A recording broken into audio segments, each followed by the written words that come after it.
Hello again, everybody, and welcome to the Jim Cornette Experience. Today, Roman Reigns is starting to smell what The Rock is cooking, and everybody can smell what Tony Khan is booking. It's one of those days, folks. We're going to talk about it all and more. And here joining me, Hawaiian Brian, the podcasting lion, the king of the Arcadian Vanguard Podcast Network, Mr. Co-host to you. I acknowledge him as my tribal co-host, the great Brian Last, everybody. Aloha, Jim. A pleasure to be here once again. We have an exciting show, lots of fun things and interesting things to talk about. A fun Smackdown, or at least a very interesting first part, and certainly a very interesting Dynamite. Fun and interesting is now. I have been interested to hear what you're going to say about this week's Dynamite all week since it aired. Okay, but just let's start doing this now. That's going to be your fun and interesting. You're relying they're crutches that you're relying on. Oh, hey. Now, what is that ringing? It's still echoing in my ears.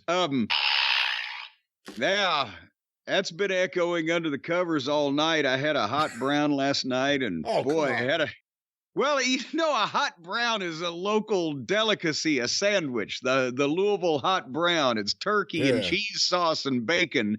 It's not some kind of... You call it that going in or going out? Occasionally under the cover, the Dutch oven is memorialized locally here as a hot brown if it, comes back on you. But nevertheless, I wasn't even going anywhere. I wasn't even going there. But you're going to force me to say at the top of the program, and ladies and gentlemen, we are experiencing some audio issues in our internet connection today as a result of I don't know what the fuck. But I've already been on my hands and knees unplugging shit and plugging it back in here, and I don't like to get on my hands and knees anymore. I'm an older gentleman, full of the sciatica, but I did it for you, Brian, because I want you to know that your guys showed up at the door the other day, the brothers from the islands. I didn't realize that I thought Hawaiian Brian... We were just kidding, just kidding amongst podcasters. I didn't realize that you had made the connections with the bloodline while you were over there, spending all that time in the islands. Well, you see, while Roman Reigns is out there as the face of the bloodline and as the tribal chief, there's someone behind the tribal chief that's really running the show, and it's Hawaiian Brian. Well, no, there's somebody behind the tribal chief that's running that show, and that's The Rock. And then there's the man behind The Rock, which apparently is, hey, I'm the one who made him a heel, so I will take credit for that. One may be the face of the bloodline, one may be the mouth of the bloodline, but who is really the brain of the bloodline? Let's not get away from the bigger issue here, because I sound great on this recording, I'm sure. You sound like technical shit. So we have to apologize to the listeners. We're trying to figure out the problems, but we had an old man on his hands and knees, and what's he going to do to fix this problem? Yeah. But we are working with the old man's friends now to try to make this work. We're going to see what we can do in coming days. We'll keep everybody posted. But have you seen, Brian, that the city of Louisville, Kentucky made the worldwide news this weekend here? Did you see all about this? That was amazing. That was like something out of a movie. You never see that. That was amazing. Well, you know what? They were just saying on the news this morning that they didn't really think it was possible when they built that and planned that bridge. And they just, I'll fill everybody in. If you've been living under a rock or have poor internet, in Louisville, Kentucky here, we are, our metropolitan area includes southern Indiana. But the states of Kentucky and Indiana are separated by the wide Ohio River. And therefore, there's several bridges. Now, the Interstate 64, the bridge, it goes from downtown Louisville to New Albany, right? And Interstate 65, as everyone knows, goes from Louisville over into southern Indiana and up to Indianapolis. And now they built a new, beautiful, expensive-ass fucking bridge, the East End Bridge for 265, where you can go out that way in the suburbs and there's no traffic. You don't have to fuck with downtown. But as a result, and they've fixed up all these bridges here lately, and they've painted them, and they've made love to them, and it's wonderful. Except what they did was they started charging a toll. And we never used to have a toll to go across a fucking bridge around here. If you live in Jeffersonville, Indiana, and work in downtown Louisville, you can live 2.5 miles away from as you drive, not even as the crow flies, from your job, and have to pay $5 a pop now every time you go back and forth. $5 over, $5 back. We never had fucking tolls. People roamed freely amongst the plains here, right? Wait until I tell you about New York City now. Well, but they built all these bridges, and so now they got the tolls, and they take the picture of your license plate as you go across, and you get it in the mail, and whatever the fuck. But there's one bridge left, Brian. They ain't no toll. Look at the old bridge, the 2nd Street Bridge. Its official name is the Clark Memorial Bridge, named after our dear founder, George Rogers Clark. And it empties out onto 2nd Street in fucking downtown Louisville, and it goes across the river and empties up into it's Jeffersonville over there, but Sellersburg. Anyway. Point is, it's the oldest bridge, and it's the narrowest bridge, but it's the one that's still free. So tons of people that work downtown get in and out on that bridge and don't have to fucking pay whatever. I don't know why that you would even take a truck this size across that bridge, but they do. And something happened that caused an accident amongst three cars and this giant tractor trailer, 18-wheeler fucking, transport truck that you see on the goddamn interstate on this little tiny bridge. It's 2 lanes each way, but barely, right? And then there's a sidewalk where people walk across while this traffic is going next to them, right? Hopefully there was nobody next to this. Whatever happens, it causes this tractor trailer to turn fucking sideways, perpendicular. It's across the goddamn bridge lengthways, right? How can I describe this? The tractor trailer truck is longer than the bridge is wide, but somehow it ends up head first off the side of the fucking bridge, right through in the middle of the steel girders, like it was driving a cross street and ran a stop sign. And however long, what is one of those trailers? 50 feet, 60 feet, something like that long? Oh, I'm not sure. Well, however long that one of them is, half of it was still on the bridge, and the other half was across the railing and out, dangling downwards over the river. And then on top of that, the cab with the driver in it was dangling from in front of the trailer from whatever it's connected to those goddamn trailers, which I assume it's built for pulling, not for fucking dangling, right? So this may be a precarious perpendicular position that these poor people have found themselves in. And then the hood of the goddamn engine or of the cab, the hood is fucking dangling either further than that. It looked like a goddamn movie. And the driver is in this. It's a woman. As Mama Cornette used to say, I hate women drive. Every time she'd be driving me when I was a kid, and if somebody would do something stupid or pull out in front of her or whatever, it was a woman, she'd say, I hate women drivers. But this giant truck is being driven by, you would not think, but it was a woman. And so she is in this thing for like 45 minutes, dangling 50 feet off the edge of this fucking bridge. And I assume that the trailer somehow got wedged is why that it wouldn't go any further all the way off. But, these things are subject to change in a situation like that. So they got the fucking fire department and to come down, all trucks blazing, right? But they got a, what's the word I'm searching for? So many words searching through my mind. A winch or of the crane. They got the crane. And they got one of their rescue fire department specialist team members. I don't know how the fuck you train for this shit. And they hooked him up to a cable on the crane and then swung him out over across the side of the bridge and dropped him down next to the driver's door of the cab, which now he's 30 feet below the fucking bridge or whatever.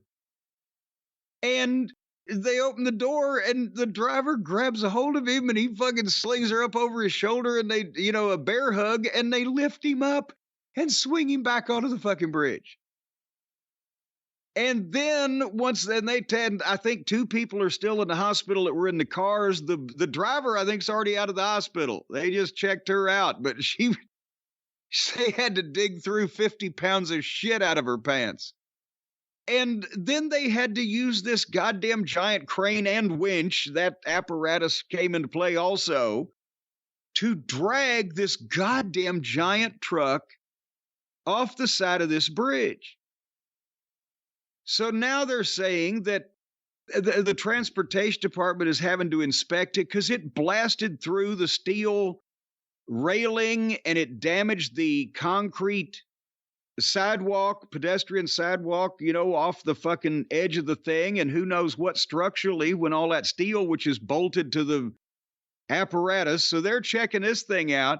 And one of the other bridges is already, one lane each way is closed because they were doing the routine repairs. So now this is not only chaos, but they have robbed everybody of the only freeway to get between Kentucky and Indiana. But what a fucking high spot, huh? It was incredible. I mean, the sight of it and then the rescue. And I saw an interview with the guy who did the rescue, and you're just like, how did this guy just so casually handle this? So yeah, we never really practiced this one. Anyway. Where was Superman? Well, he couldn't hear what was going on. No, he has super hearing. He hadn't got super hearing, according to you. He has a super hearing aid. All right. I'll give that one to you, and we'll move on. Thank you. Yeah, you're quite welcome. Jim in Pittsburgh sent an email and along with a link to a YouTube clip of the Pittsburgh Great American Bash from the Civic Arena in 1987. And it was a handheld, fan cam thing, but I got a kick out of it, and I will explain when I read his email. He says, "Hi, Jim and Brian. On December 30th, I lost my dad to leukemia. He was 91 years old and whooped its ass for over a year. I'm telling you about him because one of my fondest memories of my dad involves Jim. My dad loved wrestling, and we were in front of the TV at 6:05 every Saturday. In 1987, he took my best friend and I to see the Great American Bash tour. Our seats were near the top of the Civic Arena, but it didn't matter. It was one of the best nights of my life. The main event was an 8-man tag match featuring Nikita, Dusty, and the Road Warriors against the Four Horsemen, who at the time were Flair, Wings. He put that in there. I have to say that. Tully, Arn, and Luger. However, my main event happened the match before when you and Big Bubba walked into the ring with Beautiful Bobby and Sweet Stan to take on Ronnie Garvin and Barry Windham. It was my first time seeing you live, and my smile nearly jumped off of my face. I've made a lot of people smile leave their faces. But thank you, Jim. But the smile nearly jumped off my face when you crutched in with that green blazer. And Brian, I was still on crutches. This was sometime like oh my God, it was still in the first 2 weeks of July, I think. But that's when I had blown my fucking left knee in Philadelphia at the last show we had there in June, and had to have it scoped and missed the Great American Bash 87 4th of July show in the Omni because I was still in the goddamn bed with my leg up in the air. But I got back on the road by the next week and was there on crutches. Are you still there? I haven't heard from you. No, I am here. I've been listening to your delightful story from 1987. Uh-huh. On crutches in a green blazer. What a villain. Yes. No, that's the one that, goddamn, I when I won the Masters, I got the green blazer. Masters what? The Masturbators? The Master Tournament. Oh. Hey, watch it. You know, I was a tournament of masturbators? I was a master debater in school. Anyway, he says people were throwing paper balls at you and you casually swatted one out of the air. The Midnights were disqualified when the ref found Big Bubba's hat in the ring. It must have been windy that day and blown off. We did the Bubba because I couldn't get in the ring. I couldn't walk. So he rolls in and gives the Bubba slam to, I think it was Garvin, and rolls out, but his hat had fallen off, and he perfected that where he could fucking have that hat on, and when he hit the Bubba slam, it would fall off and land right in the right place, and boom, he'd roll out, and the referee would roll over and count 1, 2, and the third time his hand came down, he'd snatch the hat up in the air, and the people would see that he saw it, and they would fucking pop. And then he'd look and milk or whatever. Actually, I can't remember whether I looked at this one. We added the milking later when he went right to, God damn it, wave it off. Anyway. How many times, I know you have a story where a whole group of fans made a concerted effort and brought tennis balls and they were all pegging them at you. Yes. You were swatting them.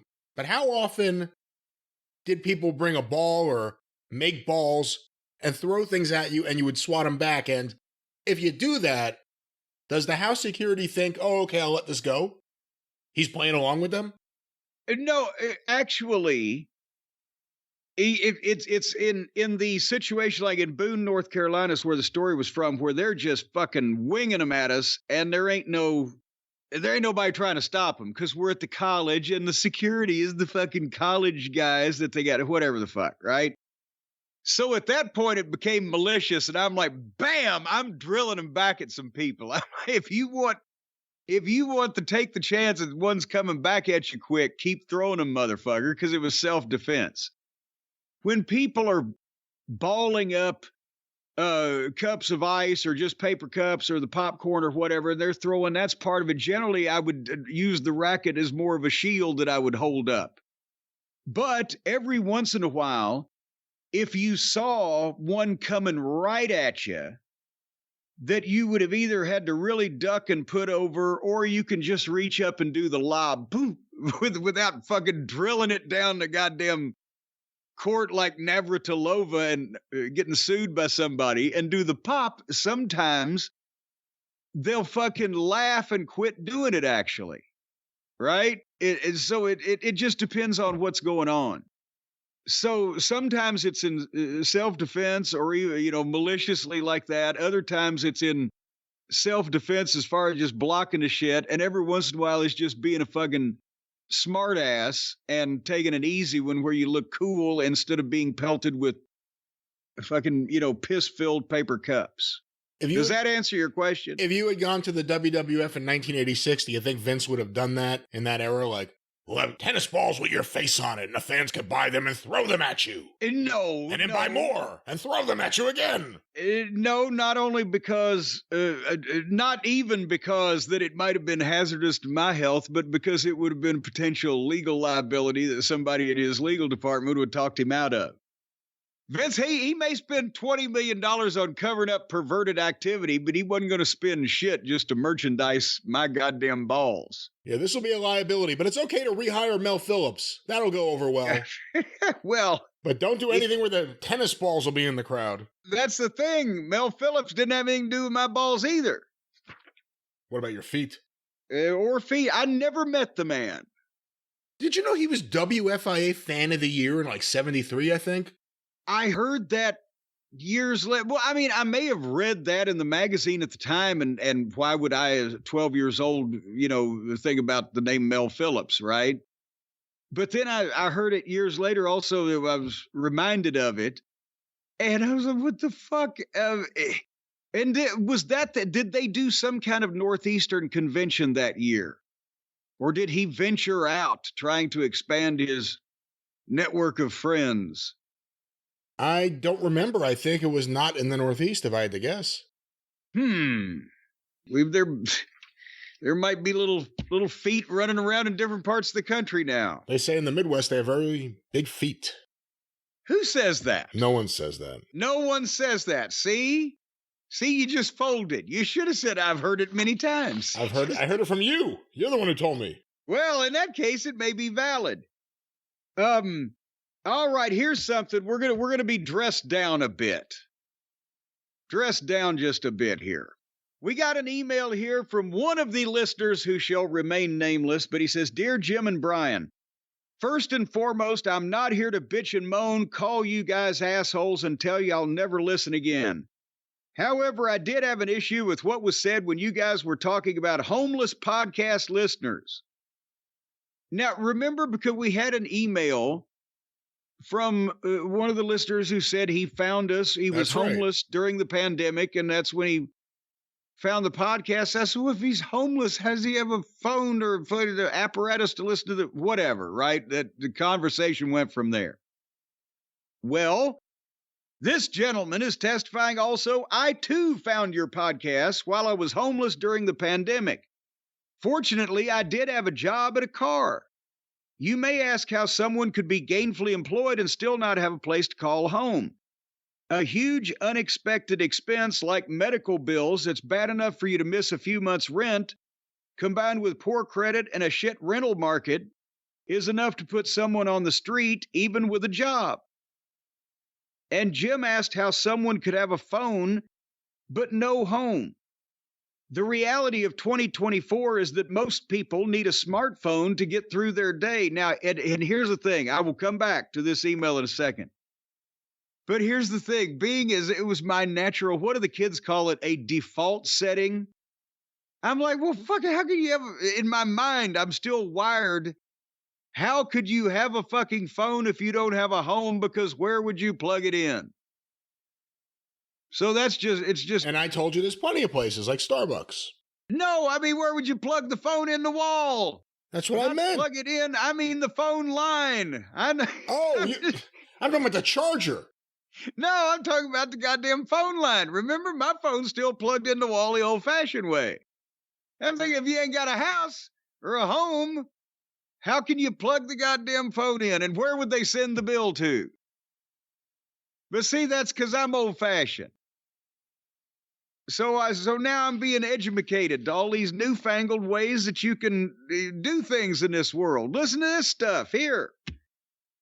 The reality of 2024 is that most people need a smartphone to get through their day, not just to get on Twitter or listen to podcasts, but to get access to government programs and bank accounts, call 911 if needed, keep in contact with friends and family, as homelessness can be very lonely, and apply for jobs. Listen to this.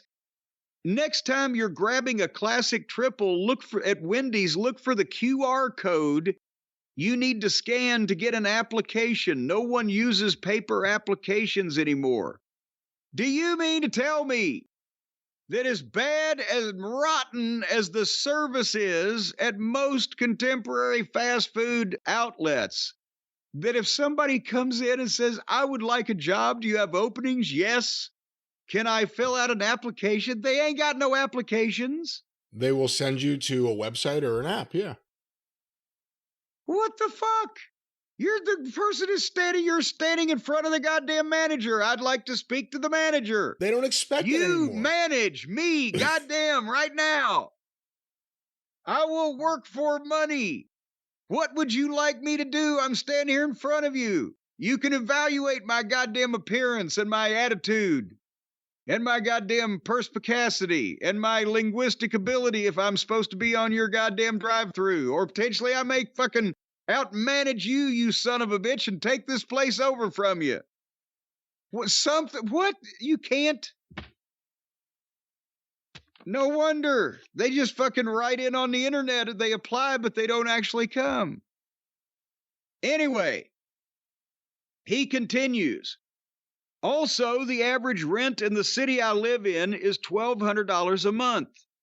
You can get a smartphone for free through government programs and keep it up and running for $50 a month. And it's far easier to get enough money together for a phone than monthly rent, let alone electric, gas, and water. So he kept his phone kept his phone charged in the car.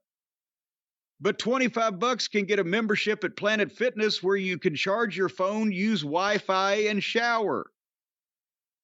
So it's basically, if you are... Sounds like a great way to save money. I may try some of this. Hey, come on now.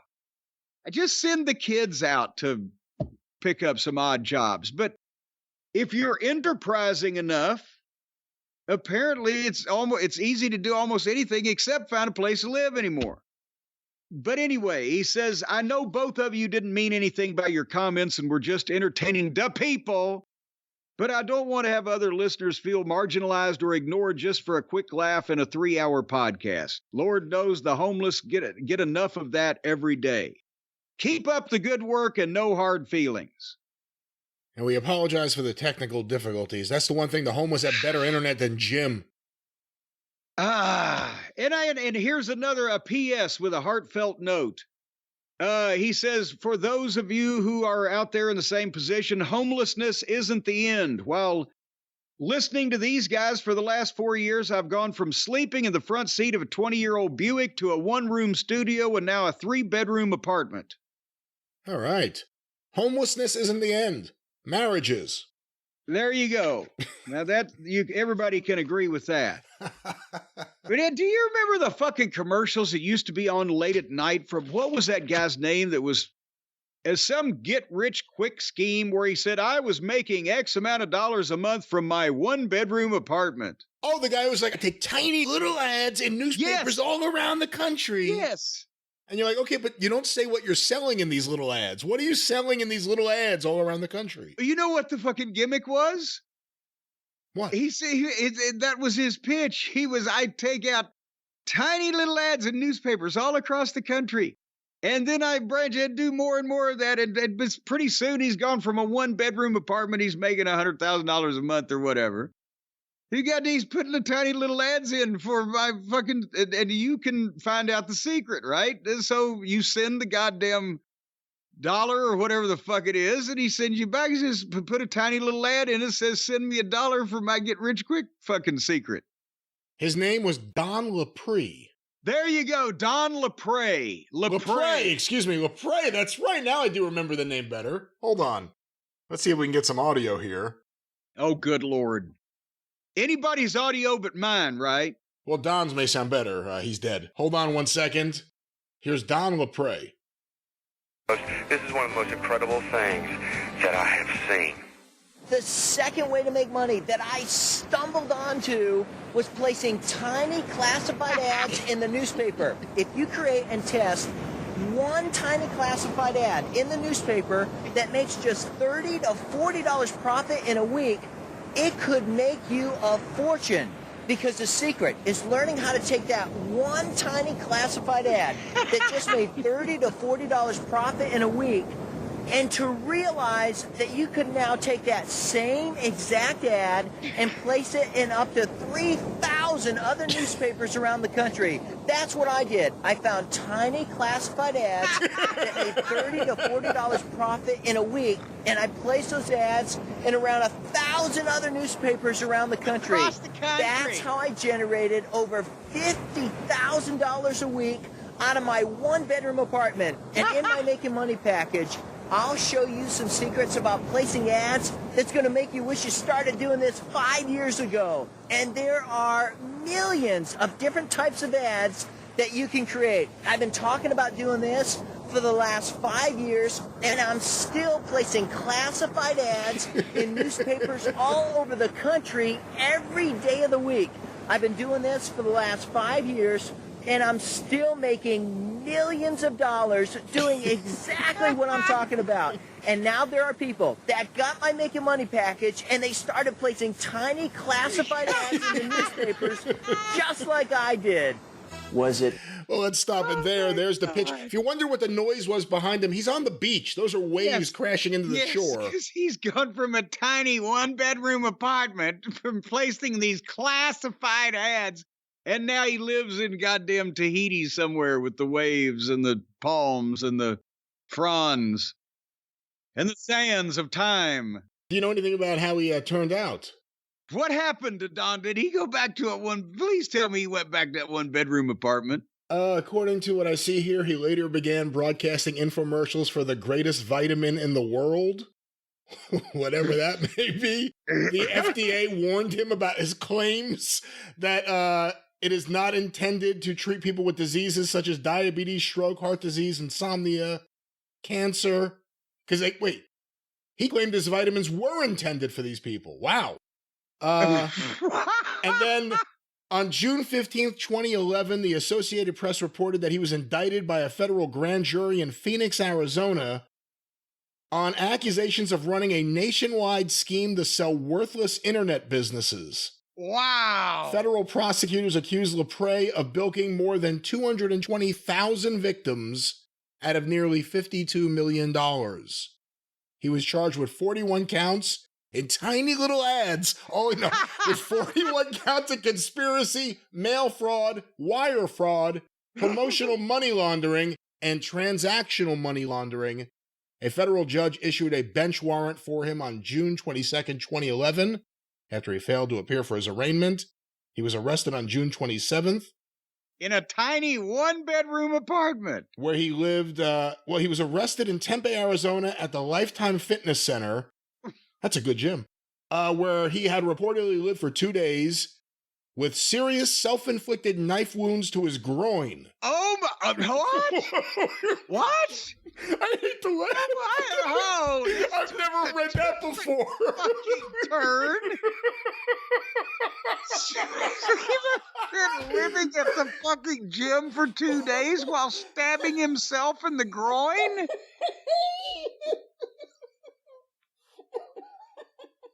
Wait a minute.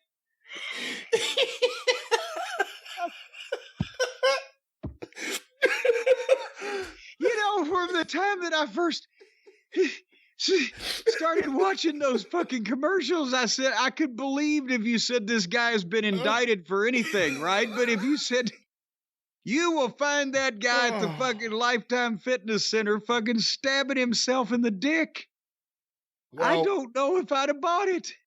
The wounds led authorities to believe he had attempted suicide. The hard way. He was trying to sever an artery in his legs by... I'm sorry to laugh. It's just such a ridiculous... This fucking guy that was organized enough to bilk 220,000 people out of $52 million, that's the best fucking plan he can come up with? That's the most efficient way of getting it done? He had a tiny little groin. He just didn't know what to do. No, but later on he died. I just placed tiny little cuts all over. He later died, Lapre did. From what? He was in jail awaiting his trial, which was scheduled to begin in October 2011.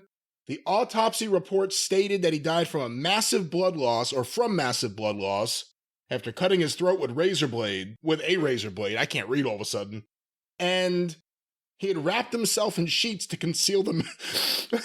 I'm sorry to laugh. This is just the craziest thing. And he wrapped himself in sheets to conceal the massive blood loss from anyone who may try to save him. So he cut his own throat with a razor blade and wrapped himself in sheets so no one would be able to see blood spewing out of his neck. I don't know how that... Well, that was the tiny little story of Tiny. Starting out to be so funny. What's the... maybe we actually ought to have some type of format for this show and control over what happens and not just go off on these tangents or wing things. If one of these days we're going to end up back at a 1-bedroom apartment. What was it?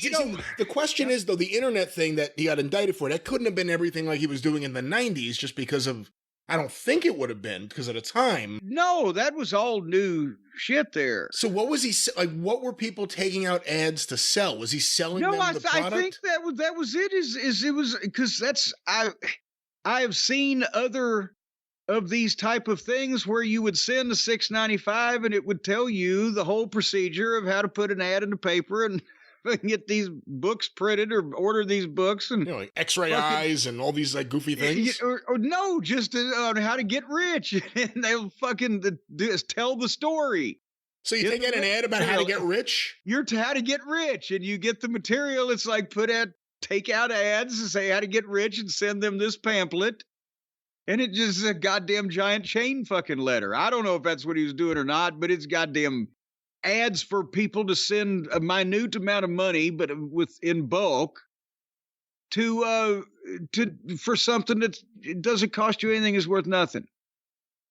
Well, for those who have been asking for a Don Lapre segment, I've never seen anyone ask for it, but there it is. Well, for those of you who have been wanting to find out how you can send a nominal amount of money to someone for basically nothing, JimCornette.com is open for business right now, folks. And I will tell you that I am proud to say that we are not in a one-bedroom apartment, that a lot of these fine Midnight Express and Heavenly Bodies tag team action figure sets are finding good homes with the people, the cult of Cornette out there, as they are winging their way to the consumers now. I mentioned on the last week's shows, the Feather Bottoms already sent out the first 250 packages. The second 250 are either have gone out or in the process of going out or will have gone out by the time you hear this. If you do hear this, because of the audio quality. And more are coming in equal numbers next week, and we're getting caught up with this thing. All the pictures have been signed. And now you can order with impunity and integrity and know that there will be almost no waiting, at least no more than normal, as you get these fine quality action figures and all of the official Jim Cornette merchandise, T-shirts, DVDs, books, certificates, and so much more are going to be back on sale this coming Saturday, March the 9th, as we have cleared our backlog to make sure we got the figures to those customers first. And now the whole line is coming back. The whole lineup but I shouldn't put myself on a lineup. The whole line of merchandise is coming back up for sale on March the 9th. And the Feather Bottoms have got this thing under control. Somebody even tweeted out, they said you could have run over this box of fine merchandise with a goddamn tractor trailer truck. It's sturdier than the Clark Memorial Bridge in Louisville. That's right. Well, I didn't expect you to disagree with me, because everybody knows that you can reinforce a cardboard box where it will be even sturdier than a fucking major artery passenger bridge. But nevertheless. Or the artery in your groin as you repeatedly stab it in the gym. Groin, Don fucking Lapre. You know, he's... Where do you think he's hiding? He loves working out. He must be at the gym. Let's go to the gym. Oh, what is he doing? Jesus. Did he do it in the shower? Did he just sit on a bench in the general area where all the lockers are? Who's that guy in the middle of the room stabbing himself in the dick? How did he get to 2 days? Wouldn't you notice, if you were gym employees, when some disheveled, potentially, obviously, visually troubled individual has been in your establishment for a day and a half? Imagine stabbing yourself in the dick a bunch of times thinking it'll kill you, and it doesn't, and you have 2 days oh, what have I done? My dick. Well, or my hole, whichever. Where are we going with this? The point is, he's gone from a figure of ridicule to now to a figure of grossness. Is it still as funny? I don't know. Now you ruined it. The whole voice thing was hilarious to me, because that voice was so, and in the classified ad. But then now that I find out that he's some kind of goddamn criminal fucking lunatic, maybe he was, you know what? Were there any unsolved murders? They didn't say anything about him murdering people. Well, if he'll do that, who knows what he'll do? All of his infomercials are on YouTube. Apparently he was one of the most, and this makes sense, he was on TV as much as anyone on cable, or on regular TV, I guess, because of the infomercials, in the early 90s and mid-90s. Huh. Yes, because that's, when you got back to your hotel room after a show, you were going to see Don Lapre on 3/5 of the channels available for between the hours of 1 and 6 a.m. at that period of time. All right. From his 1-bedroom apartment. All right. But we ain't gonna see him no more. No, we're not. It's your show. Why are you laughing? Because what a transition that is. We ain't gonna see him no more. Well, here's... You thought you offended the homeless listeners. Wait until the groin cutters get in touch. Jesus.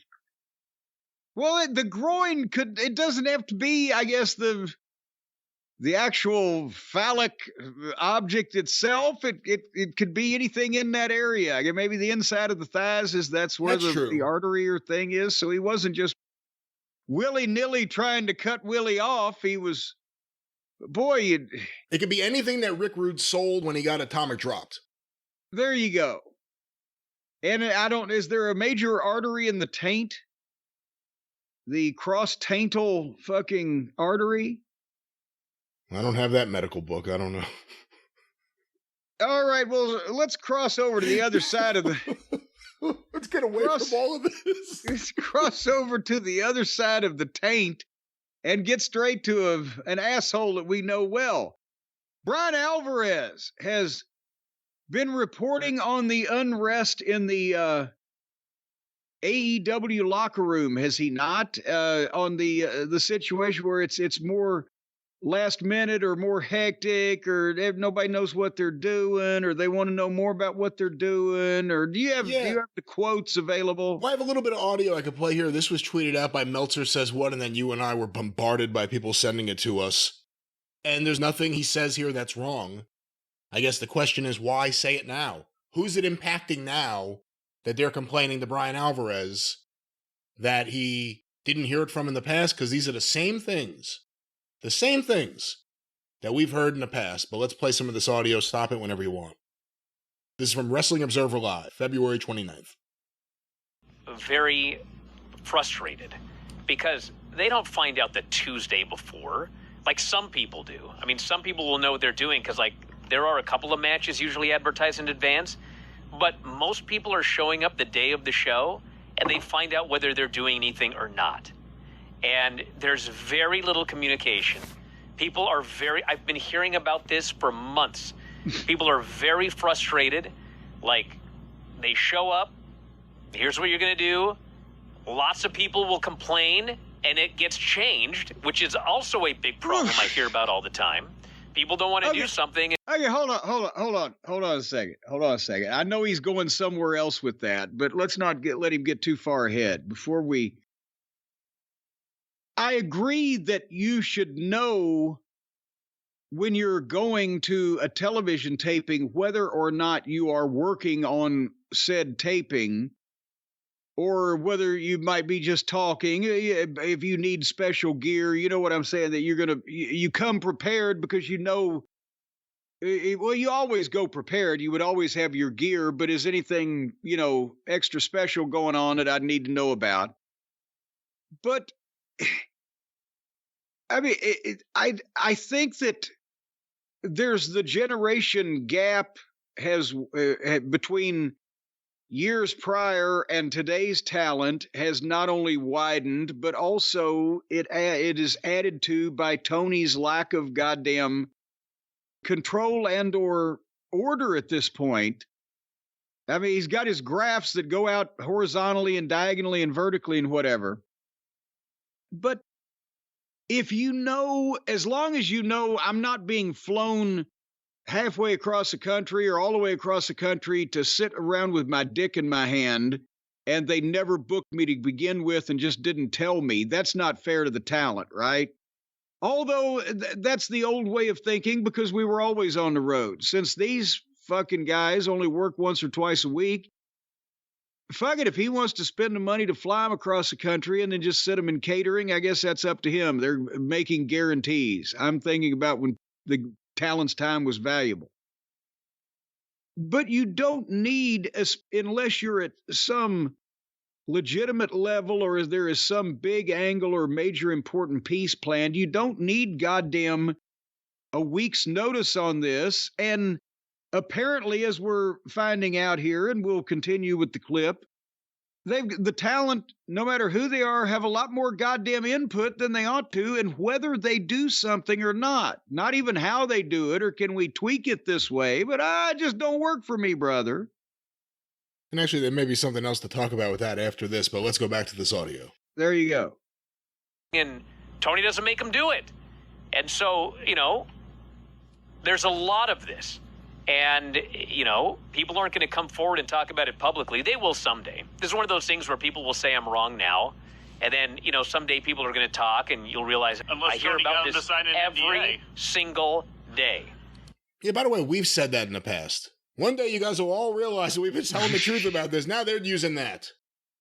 Well, if he's been hearing about it for months, why had he been talking about it? Did they hear about the impending war in Europe for months before they started reporting into papers? And, trying to put together these shows is just a whirlwind of, will this person do this? They don't want to. What can we do? Will you do it? Blah, blah, blah. There's a lot of frustration. And, there's also injuries that he deals with. And no, there are not shows put together a week in advance or 2 weeks in advance. The days of long-term booking, they're gone. He has an idea. I'm sure he had a card for the pay-per-view. But as far as like week to week, how they get there, every week is like, what are we going to do this week? He wants to do things, but people don't want to go along with it. People are hurt, whatever. And somebody give me a historical example where... Oh, good Lord. There it is. People's feelings are hurt, it sounds like, more prevalently in AEW than their physical injuries. But, it's not like he's making this up, Alvarez here, because he doesn't want to be saying this, because it kind of, goes against what Uncle Dave's mission in life has been for the past few years.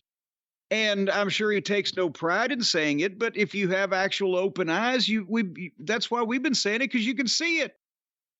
And we're not even, talking to all the stooges that Alvarez talks to over there.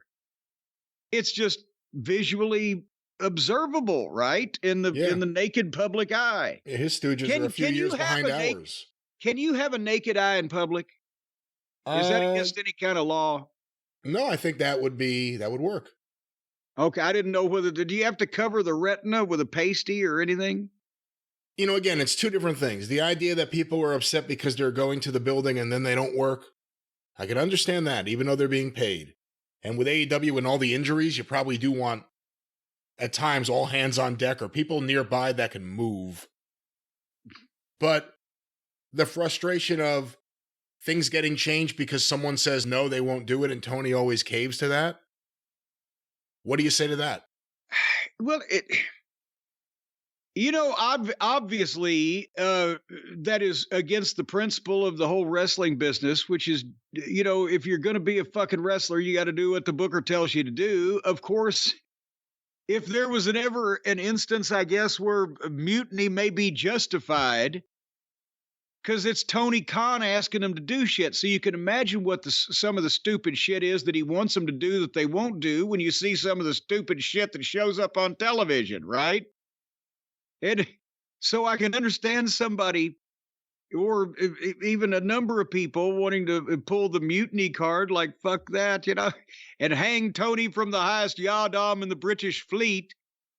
But you can't run a business that way, as we are observing, because even if it's rotten, he's the boss. Guess what? You took the billionaire's money, and now you've got to work for the fucking billionaire. And yes, probably most of the shit he wants you to do is stupid, but that's what you're supposed to be doing.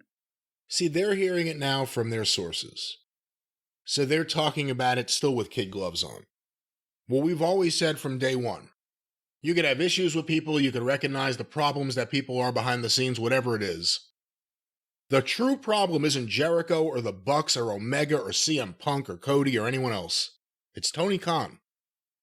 Tony is not someone made for this kind of position, despite his love of pro wrestling.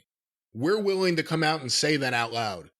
we're willing to admit, because Dave Meltzer in ultra defense mode of anyone who points out that Tony's father is a billionaire and that may have helped Tony get anywhere in life. Dave's attacking them and pointing out that Vince McMahon had a dad too, or whatever the fuck he's saying.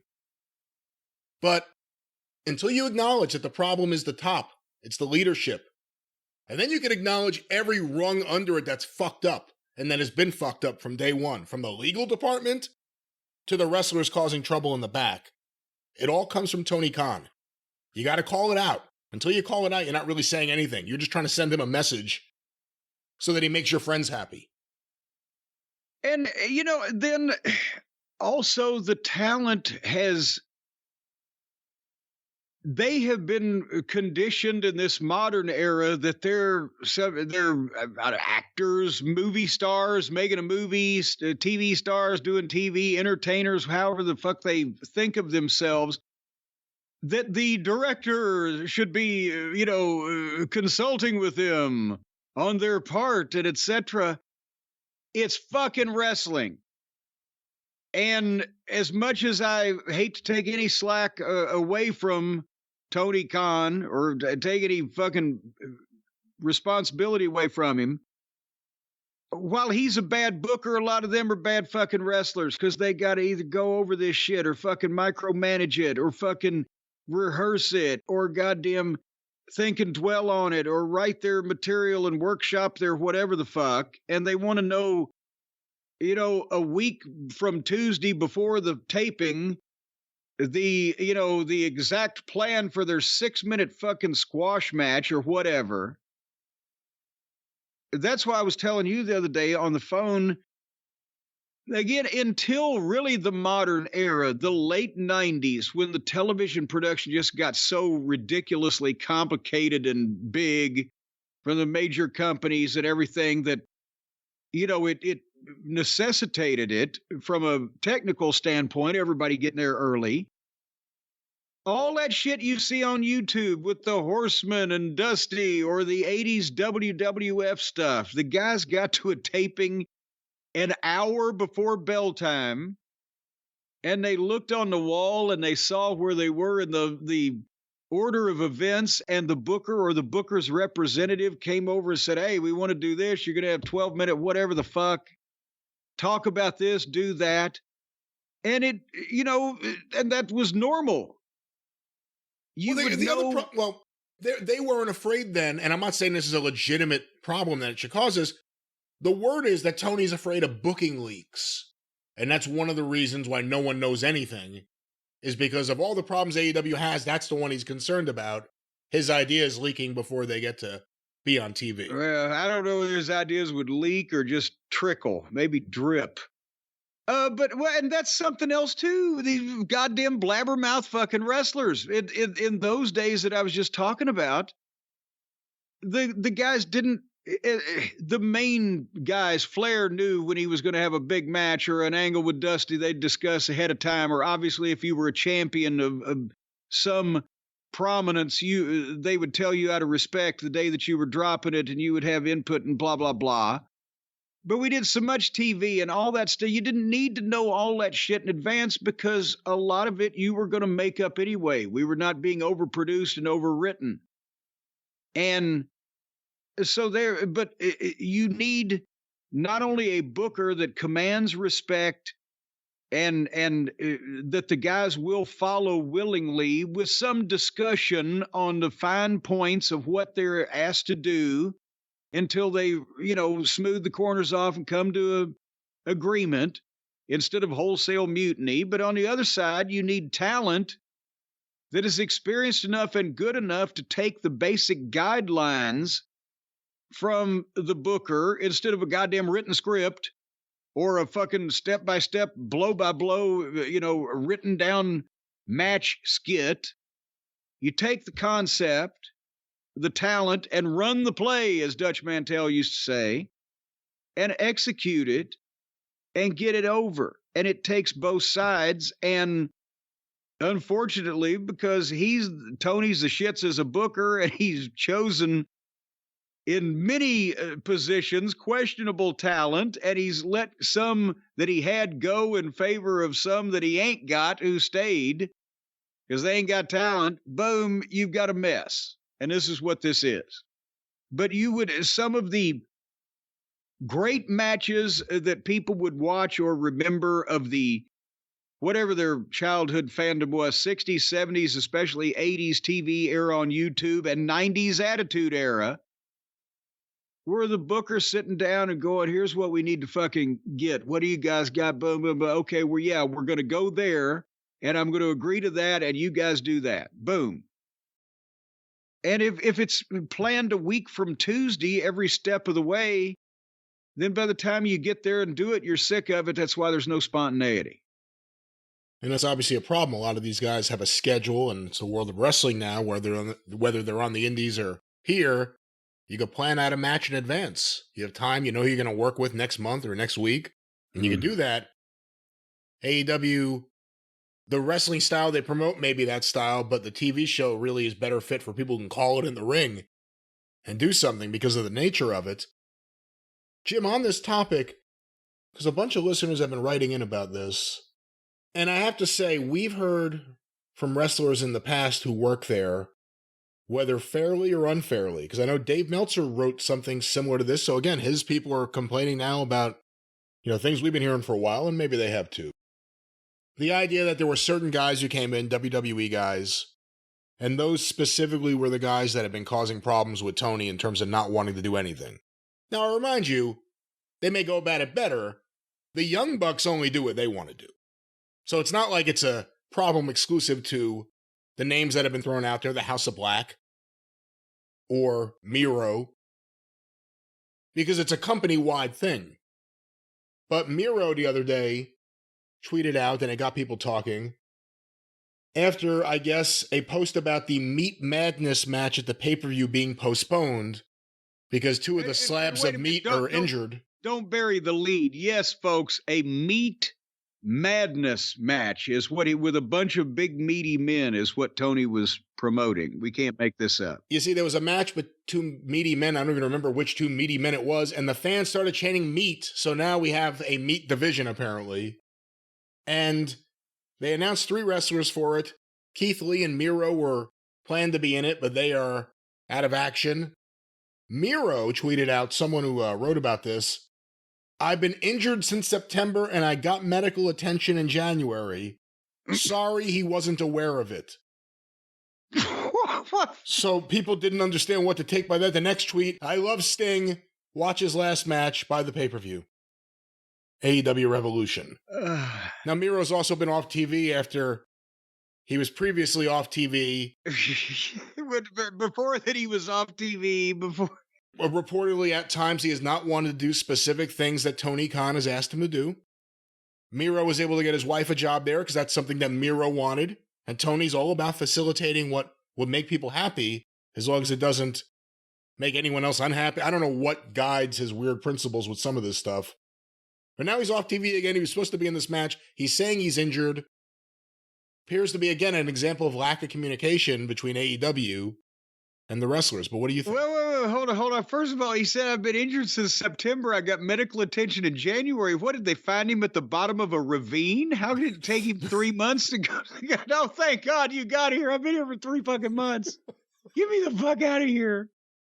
I know English is his second language, and I guess he is Tony Khan. Sorry, he didn't know. Well, that's a backhanded slap, because how would he think that he works there and he's been hurt for 6 months and whatever the fuck, and Tony Khan wouldn't know? But wait a minute, he's been on TV since September. He got hurt in September, so I guess he had medical attention in January. He hasn't wrestled since then because we haven't seen him.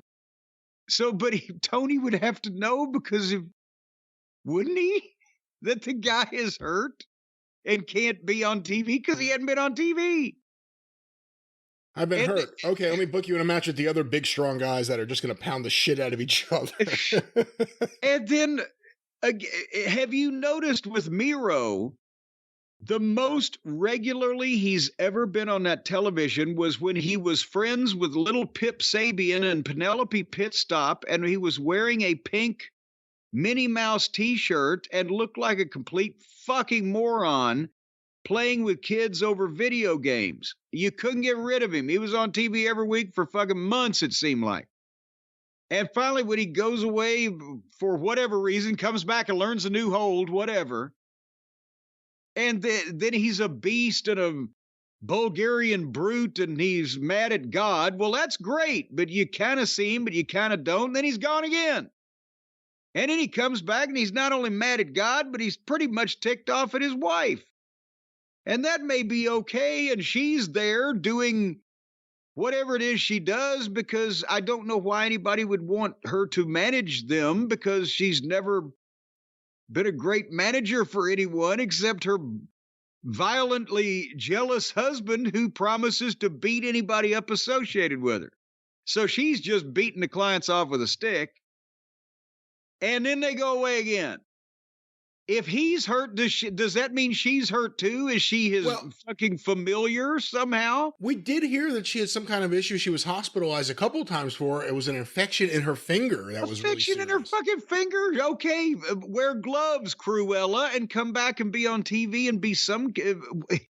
If they're going to do something, just because one's hurt, she could be on TV managing some flunky that he get beat up when he comes back, right? What? I don't understand what's happening here. What is happening here? So again, in a situation like this, do you merely hold someone to your contract because you don't want them going to WWE? Is that reason enough to do that? And is this the person to do that over?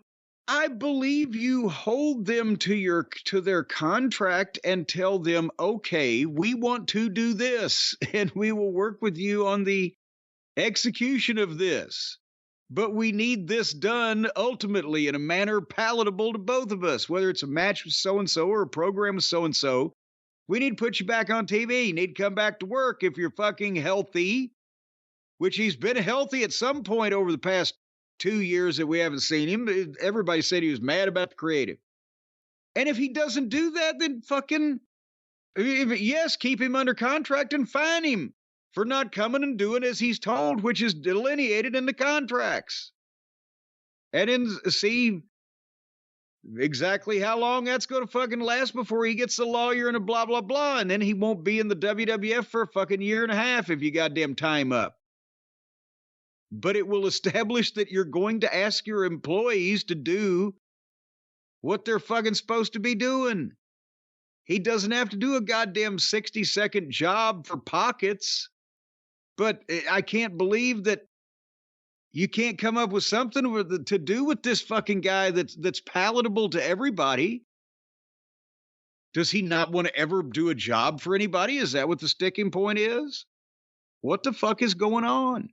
I'm not exactly sure. But yeah, just tell him, look, I'm not gonna either let you just take my money and do nothing, or just let me let you go so you can go back to work for Vince. You're gonna do some shit, or I'm gonna start fining you, and then you can fucking sue me, and my lawyers will fucking talk to yours, and you won't be wrestling for the next couple of years, or just fucking let's work this out. Jesus Christ. Well, let's see what happens, but let's talk about another thing real quick about AEW, if you don't mind me. It's your show, obviously. But we've had questions about the disciplinary committee. Here's him answering a question, I believe, from Brandon Thurston during his media call the other day about the disciplinary committee. Okay, with 3 minutes to go, the final question and the time for the answer will be Brandon Thurston from WrestleNomics. Brandon?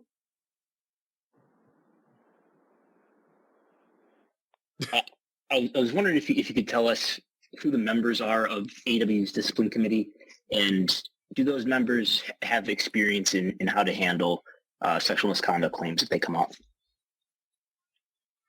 That's a great question. Yeah, we have trained professionals on the discipline committee, including 2 attorneys and Brian Danielson. And Brian, they're different backgrounds, and that's the idea, to have people from different backgrounds and different experiences in wrestling, which is certainly its own unique business with its own unique set of challenges.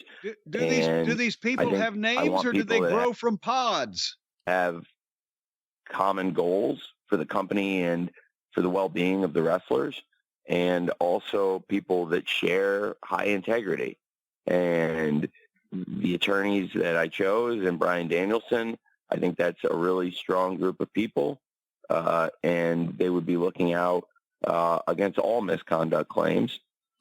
Tony chose 2 attorneys and Brian Danielson. So Tony put the committee together that he always says, oh, it's them, I have nothing to do with it. He put them, he chose 2 attorneys. He says they're highly qualified to deal with sexual harassment. I'd love to know the training that Brian Danielson went in to deal with that.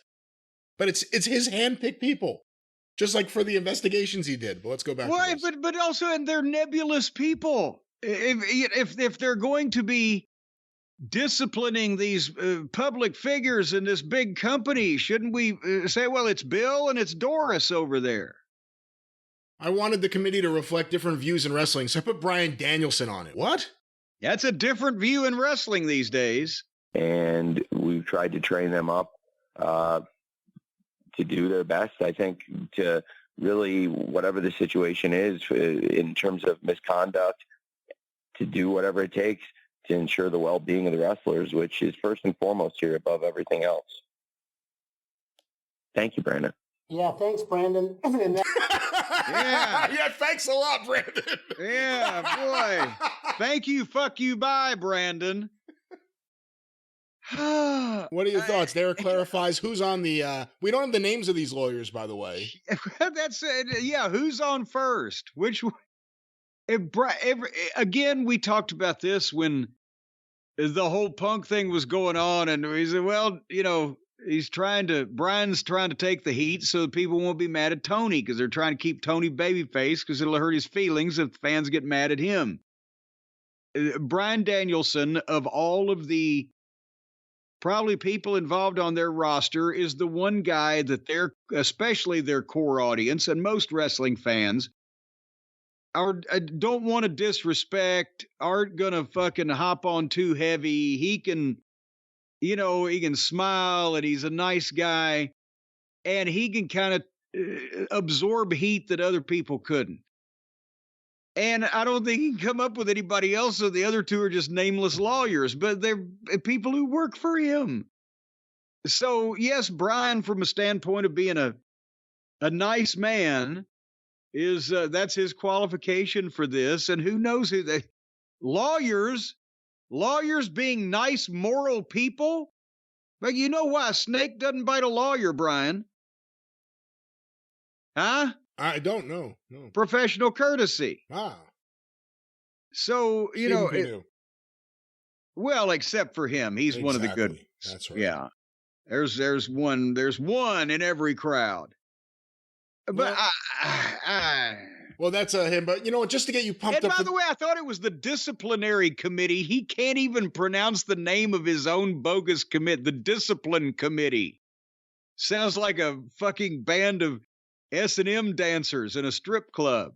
Well, to get you pumped up for the pay-per-view, let's hear his closing thoughts here. I'd like to hear the last thoughts Tony Khan has. And that'll do it for today. Tony, do you have any closing thoughts? Yeah, this one is very special to me. I think it's the most special event in the history of AEW for me personally, and it's the first time for me it's ever felt so personal to have Sting's last match and have it be in AEW, and to have, that's amazing to begin with. But now, having spent over 3 years with Sting and having Sting wrestling in AEW regularly for these past few years, and getting to know Sting and getting to know Steve. Getting to know all about you. He's an incredible person, and he's one of the all-time greatest wrestlers, and we're a young wrestling company, AEW. I think the fact that Sting has come to AEW and had a run that will always be remembered by his loyal fans, and a run that will culminate in a final match that I think will be a great match, and a show that top to bottom includes matches, and in particular, I think really 8 matches that have had a lot of established television story build, a lot of great matches. What is going on with him? Get to those 8 matches, and then also within the scramble, some rivalries that I'm looking forward to showcase and some stars.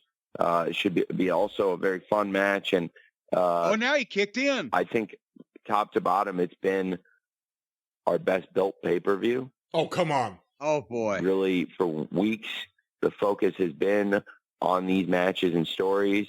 And if the stories aren't good, could it be the best booked pay-per-view?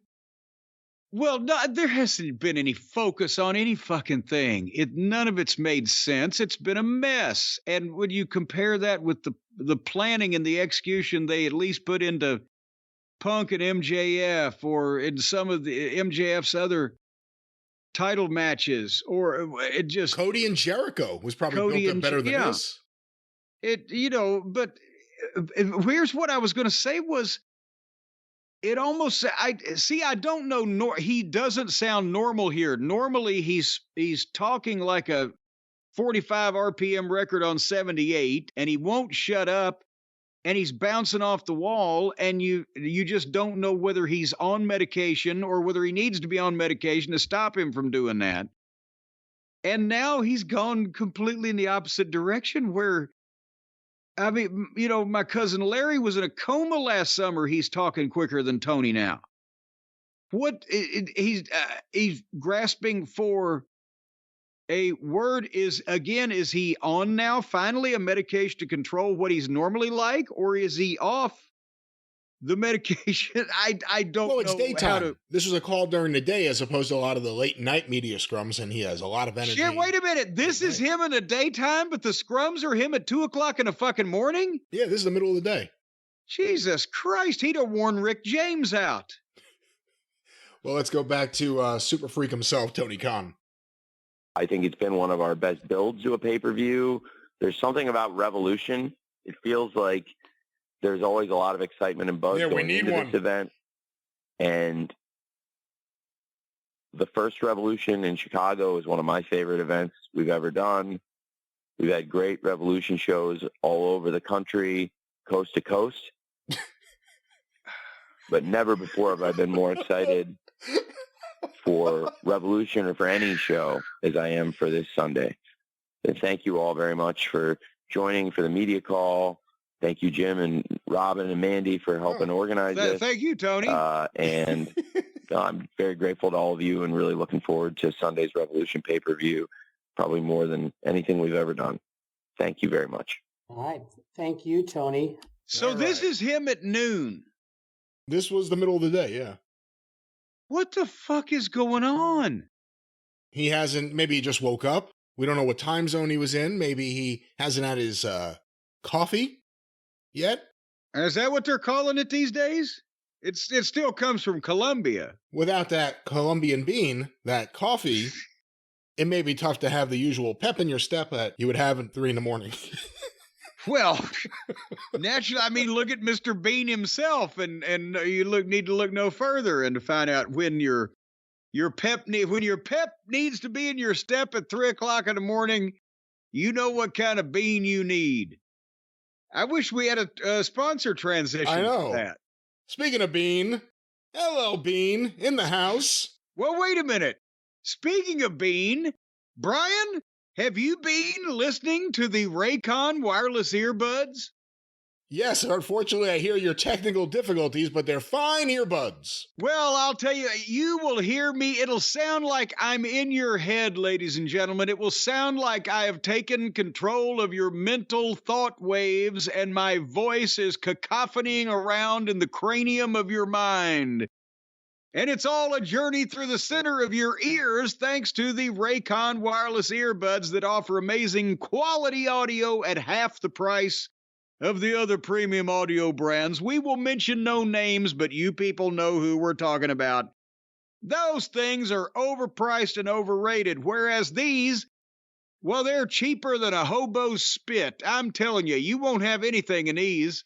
So who cares what happens to them? But I'll have you know that they're still fine quality pieces of merchandise that are guaranteed and designed to fit comfortably in your ears, and they are actually going to stay there. And let's say you're walking down a street, and as often will happen in a major American metropolis in this day and age, somebody hits you back behind the head with a tire iron. When you go down, generally when you hit that concrete, even the premium audio brand's earbuds will scatter out of your ears and roll into the sewer somewhere. Well, these will not, ladies and gentlemen. They're going to stay inside your head at least until the swelling necessitates their removal through surgical means. Well, let me stop you right there. First of all, we're not wishing any harm on anyone. Second of all, more than likely, you don't have to worry about getting hit in the head with a crowbar unless you're in Chicago. Yeah, Chicago maybe, or some parts of Manhattan right now. Depends on who you know. But the other thing is, we cannot in any way, on behalf of Raycon, guarantee that they will stay in your ear after you hit the concrete, after the bash in the head with a crowbar. There's a lot of hitting going on, and things may be displaced. Well, now they might move around a little bit in a situation like that, but you'll still be able to hear what's going on until, eventually they put you in that medically induced coma.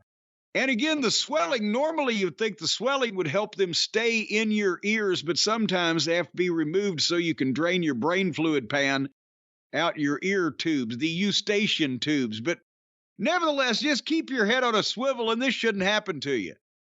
But Raycons can go everywhere with you, so you can listen at any time because they got the 8 hours of playtime and the 32-hour battery life. So they're going to just keep pumping those power waves into your head, from bombarding you from both sides. And there's no really concrete evidence that something like that is going to grow tumors within your brain.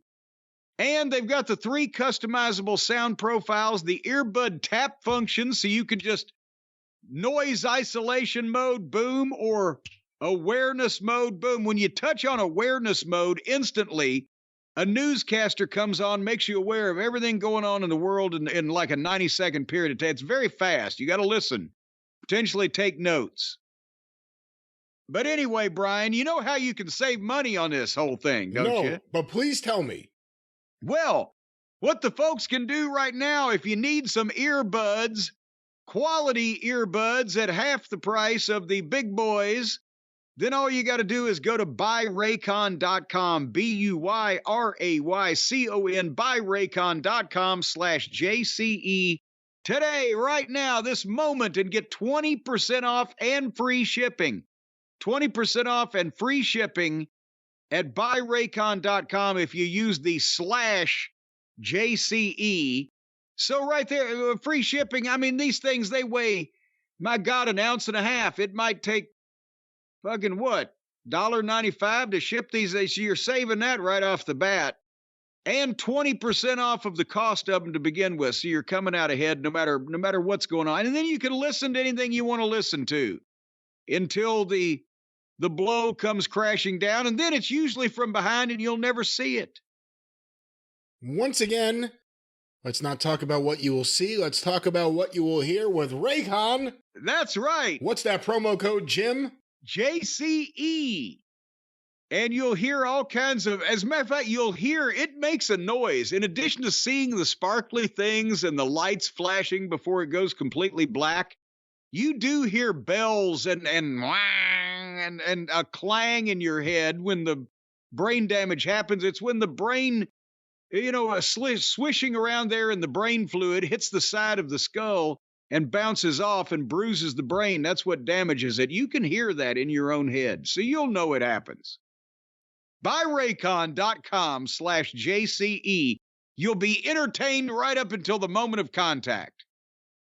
All right, well, we're going to continue to power through these audio issues that you tell me that I'm having, that I can't hear, and you sound fine. And I'm goddamn verklempt about the whole thing. as I pound on my desk. Do you hear me pounding on the desk? I can hear it. It sounds modulated, but I hear it. Even the desk pounding is even modulated? It's modulated pounding, yes. Maybe it worked for Cher. What did? Think about that. The modulate. Do you believe in life after love? It's auto-tune, and actually it does sound a little bit like someone's fucking with you with auto-tune, like fucking with your pitch while you're talking. Well, see, there you go. We're doing a new thing. It's going to be the rage of podcasting. Like, do you believe in life after love? It's going to take over, and we're on the forefront of it. So look at it that way. What I told you earlier, as long as I don't sound like Neil Armstrong from the moon, I think the people will enjoy the program. We shall see. That was a full-throated endorsement. They're going to fucking hate it. I'm worried about this audio. Oh, well. It's been duly noted that you have threatened to cut my carotid artery over my audio today. No, I said I would cut the artery in your groin if you didn't fix this audio. All right, Don Lapre, let's go back to our one-bedroom apartment on Fox Television Network on Friday nights. Can we talk about Smackdown for a minute? It ain't going to take long. There was only, I can't say one segment. It was two.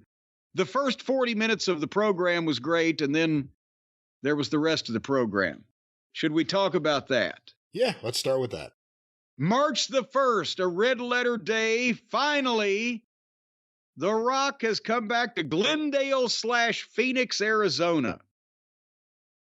I was not aware that, I know Phoenix and Scottsdale. I didn't know where, there's a lot of Dales out there. Where's Chippendale in Arizona?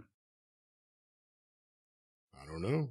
You can't get the Atlas out. Never. You're just pissed about my audio. I'm so pissed. You have no idea. You have no idea. You're just checking out for the rest of the thing. But no, this was one of the most gripping pieces of television that I've seen from anybody, and I don't know how long. They've opened up a whole new can of worms with this. They start out with the Elimination Chamber package, keep us up to date on what's going on, but then the first thing you see is Roman Reigns and Paul and Solo and Jimmy, and they come down, and it takes, the normal 4 or 5 minutes for him to get in the ring, and Roman he asks to be acknowledged, and he ain't happy with the sound of it. It used to be louder. And he tells him again, maybe, it's not me, it's you. I want to hear, acknowledge me. And they're making noise, but he ain't pleased. And he asked one more time, a third time, or I'm going to leave, acknowledge me. And this was, to me, it was the whole thing, but this especially was great because right off the bat, he feels his dominance slipping. His authority is being usurped, and the big Hollywood mogul has come in here and is stealing his fucking spotlight. And with Roman's facial expressions and his body language and the way that he reacts and the inflections in his voice, it was perfect. And when he didn't get the reaction he wanted, he's fine. My obligations are fulfilled. Fire up the jet, wise man. This appearance is over. We're leaving. And then Paul has to tremble and grovel and stammer and murmur. And you can see the trepidation and the fear in his face. We can't leave. We have business. He's coming out like it's a fucking the heel protagonist in a Stephen King novel. He's coming out. And Roman is disgusted. And Paul takes the microphone and introduces, ladies and gentlemen, the most electrifying man, the biggest movie star in the world, blah, blah, blah. The Rock is coming out here right after this break. And Roman turns away with a disgusted look on his face, and he's leaning on the ring ropes.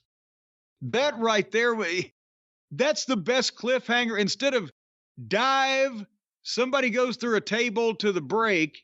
That's a cliffhanger. I'm going to stick around to see what the fuck is going to go on now that I see Roman Reigns is upset that The Rock is coming out. Was that not the thought you had? Well, Heyman's done that before, too, where he pitched a commercial from the center of the ring. The other thing is you have to wonder, did they realize they're not going to get another commercial break in for the next 40 minutes? Yeah, no, I timed, and it was only, I think, 24. But when they came back, as soon as they come back from the commercial break, the rock music hits and he does his heel walk out. And he can milk just standing there. He's another guy, like I've always said about Jerry Lawler, you can tell the expression on his face or his mental demeanor by his body language, even if you're in the arena and you're behind him. And right then, and help me, have you heard about the blacking out of the picture and the sound? Have you heard the story on this? What was the story on this? Was it because of the sign, Die Rocky Die? Well, no, I heard two things on the internet. So if they were on the internet, both of them must be true at the same time. But I heard they were trying to censor a Die Rocky Die sign, but that I still saw it plenty of times. That doesn't make sense. But they also, somebody was saying they were trying to not see the Rocky shops at Balco sign. Is Balco? Did help me with what that was? Yeah, it was some I didn't even see that. Balco was scandal. Yeah, Balco in the Bay Area was where Barry Bonds, the home run king of baseball from the San Francisco Giants, got linked up with them. They are a steroid and maybe growth hormone. They were a steroid and growth hormone supply company that got in a lot of trouble. Well, they were trying to take something out on the Fox network, and it was. But why would they take the audio out if they were trying to censor a sign? Because the audio and video was going, and it was starting to get distracting during The Rock's interview. I'm sorry, what? I think there may have been chants as well that Fox didn't approve of. And one thought I had watching this was, we'll never have to deal with this again in a few months, because once they go to cable, you don't have to be so sensitive. You don't have to worry about your license being taken away by the FCC. Well, yeah, and on the other network, on the other low-class wrestling program, they don't bleep the fans half the time when they're saying, you fucked up, you fucked up. So I know it's a personal network preference, and it's broadcasting cable. But, goddamn, it was so distracting. Whatever they're doing, they need to tell the fans, cut it the fuck out, or somebody snatch the sign or whatever, because it obviously wasn't the WWE doing it in the truck, because The Rock had no idea that some of his lines weren't getting over, but or weren't going across the broadcast, I should say. But anyway, the network was not happy with some of this. But they had incredible camera angles. Did you see the shot past Roman looking at The Rock, where it almost looked like they're telling the story that Roman is standing in Rock's shadow and he's not happy about it? The way they blocked that whole thing out, that was great. Yeah. And Rock announced that Phoenix is the #1 city for cocaine and methamphetamine use. You cactus-loving crackheads. And again, besides the blackouts being distracting, even you, as maligning as you have been of The Rock, this was telling the great. truth. Always telling the truth. This was great. Now, again, he gets away with and gets to say stuff and do stuff that no other wrestler on the roster would be allowed to do. He gets to go as long as he wants. Yeah. He gets a lot of leeway that advantages no one else has, but he killed it here. He was great. Now, some people did complain it went too long. Me personally, I thought it went by pretty quickly and it was great. Yeah. And especially looking at the rest of the program, you'd rather see some of that instead of this. What the fuck? And that's the thing. Rock, he doesn't just get to go out there and say fuck or whip his dingleberry out or whatever, but he gets to do things. He said pro wrestling about 12 times. Pro wrestling is cool again and exciting again and electrifying again because of The Rock and Roman Reigns and the bloodline. And, so he gets to say pro wrestling. And then he refused Cody's challenge for a one-on-one match. He said, of course, every woman in this arena wants to go one-on-one with The Rock. And I mean, the people were eating out of his hand. He got the right react. He got a big reaction on everything and the right reaction on everything. But he challenged, then made the big challenge. How about a tag team match, playa? Cody and Seth versus The Rock and Roman Reigns at night 1 of WrestleMania. And the stipulation is if Cody and Seth win, no bloodline on Sunday. And Roman is still standing there watching this whole monologue and performance going on, and Rock just taking all his spotlight, and he's just doing all of his shit. And he's just kind of bemused, like, but then if Rock and Roman win night 1, then on night 2, the match with Cody and Roman will be bloodline rules, which is no DQ, anything goes. We can do whatever the fuck we want to you. So now apparently they're going to get the tag team match on night 1, et cetera, et cetera. But basically that was the promo there. He says, meet us next week in Dallas, which is sold out, by the way. Accept the challenge, or The Rock is going to do everything to see that you don't win. You don't become the champion. And you know where The Rock sits at the board. The Rock is your boss. There's not a man back there. No vice president, no bleep. That one got an audio bleep. Can stop me. And the fans started chanting Triple H. So they've got that fucking going for him. What did he get bleep for there? He called him some name of some kind that one would think probably had some type of sexual innuendo. I don't know what the fuck. I don't think he just said that motherfucker. But apparently they were sensitive about that. But when the fans start chanting Triple H, again, now they've got... We'll analyze everything they've got at the end of this. But Rock says if you don't accept this offer, then The Rock and Roman Reigns are going to end your story tragically. If you smell... And Roman stops him as he's bent over. Roman puts the fucking hand out on the microphone. And everybody fucking pauses. And Rock looks up. And Paul is aghast. I mean, his eyes are bugging. He looked like a bullfrog. Or actually, bullfrogs are more physically fit than Heyman is at this point in his moribund physical activity, lifetime. Why? Well, just because I'm just calling out the obvious, but he was fucking perfect with that face. And then time stands still as everybody's rumbling, and it was perfect. What's going to happen here? And Roman has been stewing about this. You can tell through the whole thing. And he says to The Rock, I need something from you. I'll do anything for my family, but I need this one thing. Acknowledge me. And there was lots of milking tension there. And I think they bleeped some more of the fans. And then finally, The Rock said, Roman Reigns, my family, I acknowledge you as my tribal chief. And they did the handshake and the hug. And now the fans are chanting, you sold out. You sold out.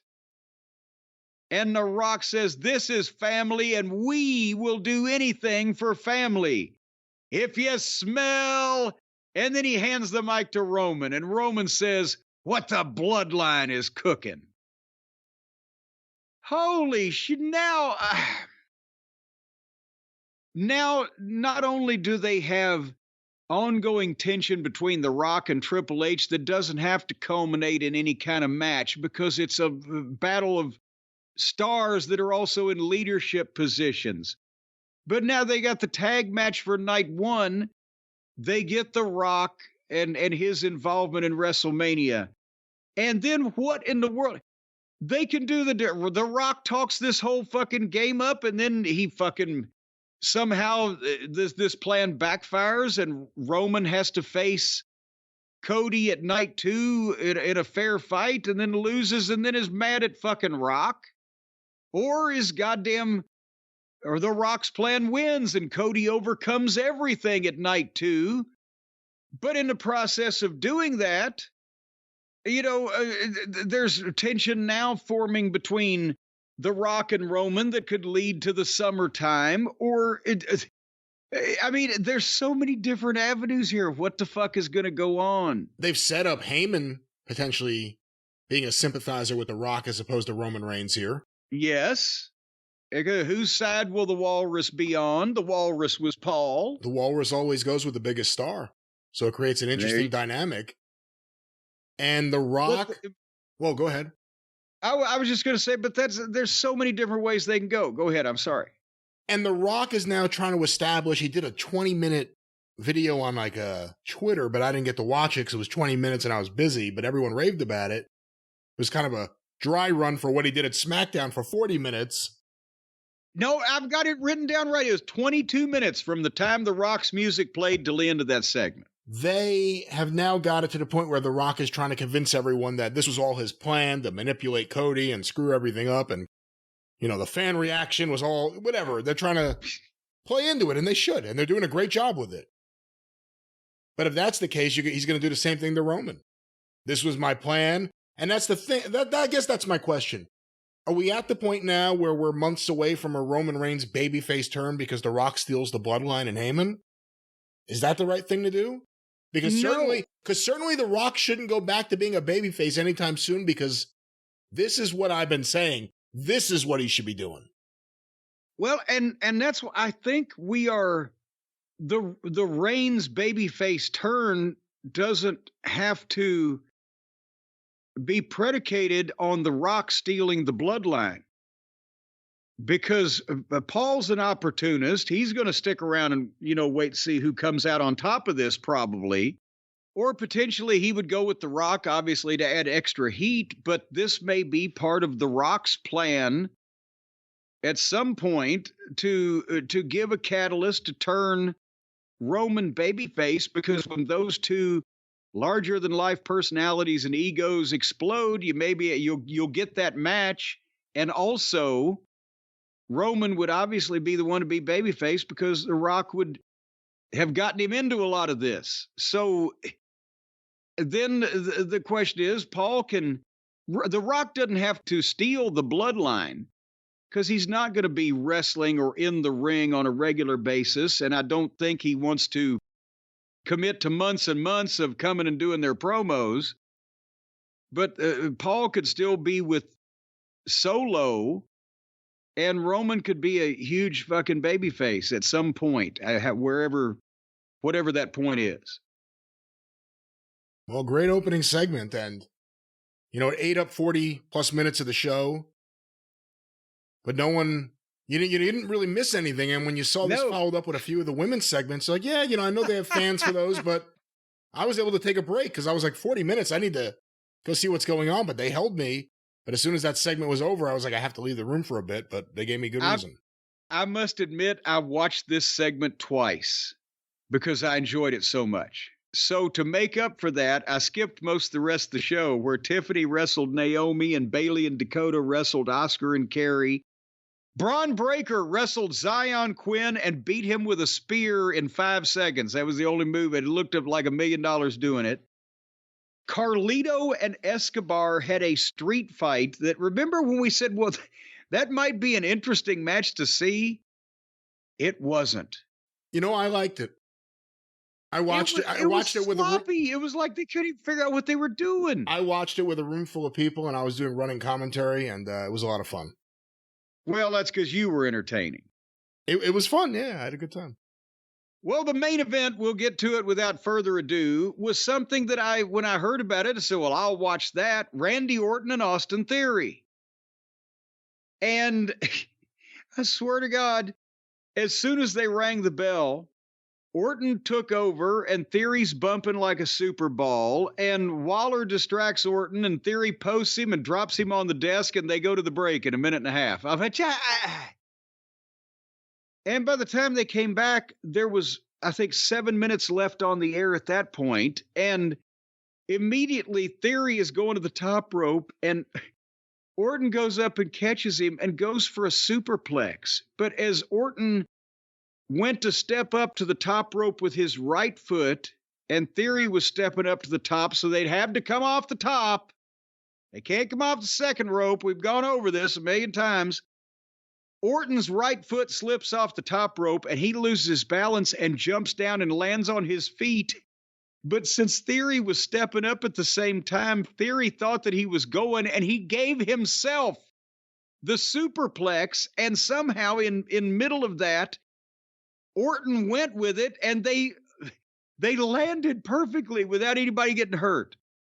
That was the most out of control thing I've ever seen to actually end up well. And then Orton popped up to his feet and put his arms out like, oh, well, it worked in rehearsal. So a big comeback, drops him on the desk, drops Waller on the desk, gives Theory the DDT, milks the RKO. They go back and forth a little bit more. And then finally, Theory goes for the rolling drop kick, and Orton hits the RKO. Boom. 1, 2, 3. There was not 6 minutes of this match that made air. And then Waller attacked Orton, and Kevin Owens came in from color, and he gave a stunner to Theory where he popped up into goddamn orbit. And then Orton RKO'd Waller, and the heels scampered away with their tails between their legs. It's not easy to get heat on this program unless you're the Bloodline. Because those pesky baby faces will just kick the ever-loving shit out of you. But I wanted to like that, but there wasn't anything there. No, and that was SmackDown, a one-segment show. I mean, Braun Breaker's debut was cool, but it was like second, or not debut, but his second match, and that was seconds. But it was a one-match show. Well, no, it wasn't a one-match show because or one-segment show. Actually, that was 2 segments. Because they went to a break before Rock came out, so they'd have more time. So actually, it was a 40-minute show that took 2 hours. How's that? That's SmackDown. Well, what in the world is going on at the Arcadian Vanguard Podcast Network this fine week, Brian? Hey, another fine week of programming on the Arcadian Vanguard Podcast Network. News about all the shows on Twitter at Superpodcast or on Facebook at facebook.com/Arcadian Vanguard. A few notes, of course, the wrestling news. Each and every day, get your wrestling news for free. No matter what is happening, whatever you want to know about in the world of wrestling, we'll give it to you for free. Every single morning, no matter what, every day. No matter what the internet sounds like. No matter what's out there, we got it for you every day, directly from thewrestlingnews.com or wherever you find your favorite podcast. Look for Arcadian Vanguard's The Wrestling News. Want to make mention of Shut Up and Wrestle with Brian Solomon. He has had a series of excellent episodes. They're all excellent, but talking to former Titan Tower employees, his colleagues, because he worked there. So former co-workers from Titan Towers, and maybe now more than ever, it's interesting to hear stories about what it was like to work there. Hear that today. Look for SUAWpod.com or Shut Up and Wrestle with Brian Solomon, wherever you find your favorite podcasts. And of course, the 605 Superpodcast, The Mothership!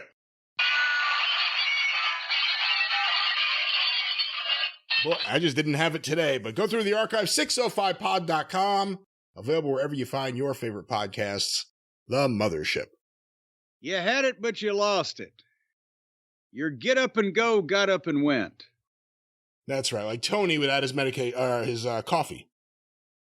Well, Brian, we finished with the big news in the world of the WWE. There's not much going on there. They're just selling out buildings in advance and going to have the biggest WrestleMania of all time. Got a major motion picture and television star working for them.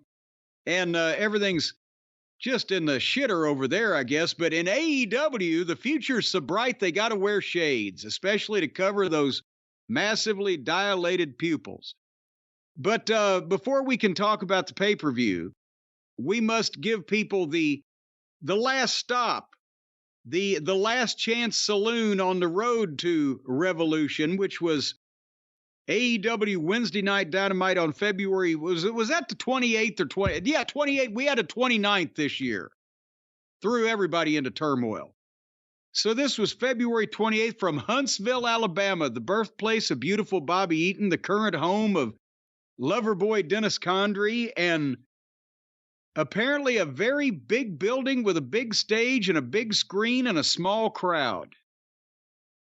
Do you have the statistics on how many people were in that fucking building? I will pull them up right now. Hold on. That was Dynamite. The final count, according to WrestleTix, for Wednesday, February 28th, 6:30 p.m., 3,413 tickets distributed. I would have never imagined they had 3,400 people. How big is that building? And by the way, they were up in the market. Previously, they were there February of 2020. They did 2,900. And for the House Rules show, whatever that may be, June 3rd, 2023, 2,237. Good Lord, I guess things are looking up. Well, Sting's last appearance on Dynamite, so obviously that would cause a little bit of a surge. Well, how big is the building? Because that's not the old Von Braun Civic Center down there, is it? It looked like one of these big new modern type of places. It's the Probst Arena. Probst? Hold on. Propst, I don't know. Propst. What do you call that? Propst? I don't have any idea. At least you don't get probed when you go in. That's just when you buy your tickets. Hold on. I'm looking for the Probst Arena in Huntsville. It is 8,300 people is the capacity. Well, good Lord, then they couldn't make a half-filled building look good because they only had one way to shoot, and they shot that same way all night. Am I exaggerating this? They shot 3 sections of the fucking far side of the bleachers all night. And actually, that was the Von Braun Center I actually looked up. Oh, well, now wait, now you're, okay, now, so that's the capacity of the Von Braun Center. Yes. Named after Werner von Braun, the space-age rocket pioneer. This is managed by Saul Wangroff. No, the Probst Arena, excuse me. Here we go. The Von Braun Center comes up every time I Google this for whatever reason. I don't know if they are what did they say, but it is, according to this, a 10,000-seat building. So, oh, God, I don't care at this point. So the show starts out, and here comes Hangnail Page limping to the fucking ring with his crutch. And Brian, you've had some knee injuries. I've had some knee injuries. We both spent some time on crutches. Was Hangnail using the crutch wrong? Don't you use the crutch on the opposite side of the injury? Actually, it depends. Sometimes they tell you to use it on the side of the injury if they're just stupid. If they're stupid? No, he was coming out there with the angry Hangman walk, just having a crutch at hand. Well, anyway, he did a fake sad promo. He got horseshit bleeped. So they're cracking down over there too. And he tried to milk that he was pulling out of the match, and he said that he wouldn't be able to compete. And I mean, everybody already knows it's like a foregone conclusion because it's already been out on the internet, and all of these fans going to AEW, one thing we do know is they've got good internet. They did that goofy angle where he was injured because he had an unexplained family situation that he may or may not have had to attend to while the pay-per-view was going on. So they did an injury angle just in case he didn't make it. But then it cleared up, so now, as we'll find out, he's going to make it. But he says basically, no, I can't compete at the pay-per-view, even though everybody's rolling their eyes, because it's been out on the internet. So here comes Swerve. And he tries to talk, but the fans are chanting for him, the noted baby terrorizer. And it sounded to me also when they would speak on the PA mic in the ring like they had the public address system in the building turned way down so they wouldn't get an echo from the empty seats, because it was just like on a talk show you can hear the people talking on their microphones, but there's no arena sound because they're in a fucking studio. It sounded in the ring like they were in a studio. Anyway. It was awkwardly silent at times, and yeah, I heard from people who said the crowd was into it, but at times they were just dead silent. And it gives it a weird vibe when that happens. Well, remember a couple weeks ago when one heckler in the fucking cheap seats threw Swerve off because the whole building popped when everybody heard him. But Swerve says he's going to be the champion at the pay-per-view, and then Joe's music plays. And he comes out and laughs at his enemies hugging it out, and he does a good promo, which Joe always does, but nobody gives a shit about this sad situation.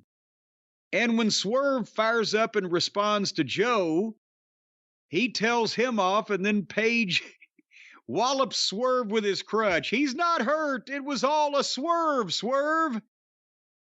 And then he swears he's going to be the champion. But in the meantime, Swerve is down. He sold 2 shots with an aluminum crutch bigger than these other guys sell a bump off the top rope through a fucking table.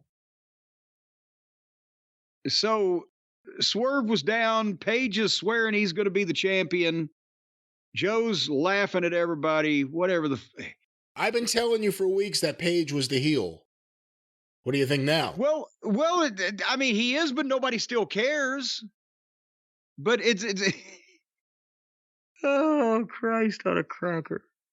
When Tony talks about, in his mind, this being the strong build-up to a pay-per-view, the strongest they've ever had, I think he may have said. And this is obviously one of the key programs there. Samoa Joe having to deal with Swerve and Adam Page still having their issues from the breaking and entering and the blood drinking and everything else that took place in their relationship so far. I mean, it's there and it's been happening. So there's a story. You can't say there's no story. But has this been done well? No, there's a story here. It's just, it's a story being told by a person who doesn't have a fucking really good linear thought process going on. And with some people that either the fans don't care about or they don't care about in this particular combination because it was backed into ass sideways. But speaking of backing into things ass sideways, the show-long thread that ran through this, the Buckaroos show up and they're looking for Sting. One's wearing his pink suit, one's wearing his black suit. They've got white baseball bats. And they tell Renee Moxley Good that they're looking for Sting, and they grab one of the camera guys to follow him like, you see, follow us, cameraman, and watch what we're going to do. And this is going to go throughout the festivities here this evening. Wonderful fashions on the Buckaroos. Then we got to the 6-man tag team match, Brian. And I thought it would never end. It went 43 minutes. FTR and Kingston against Danielson, Claudio, and Plumber Moxley, the BBC.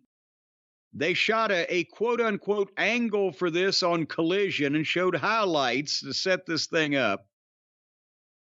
And first of all, do you remember when FTR's music would hit and they would enter a year and a half ago, the people would stand up, they would pop and cheer, they were over.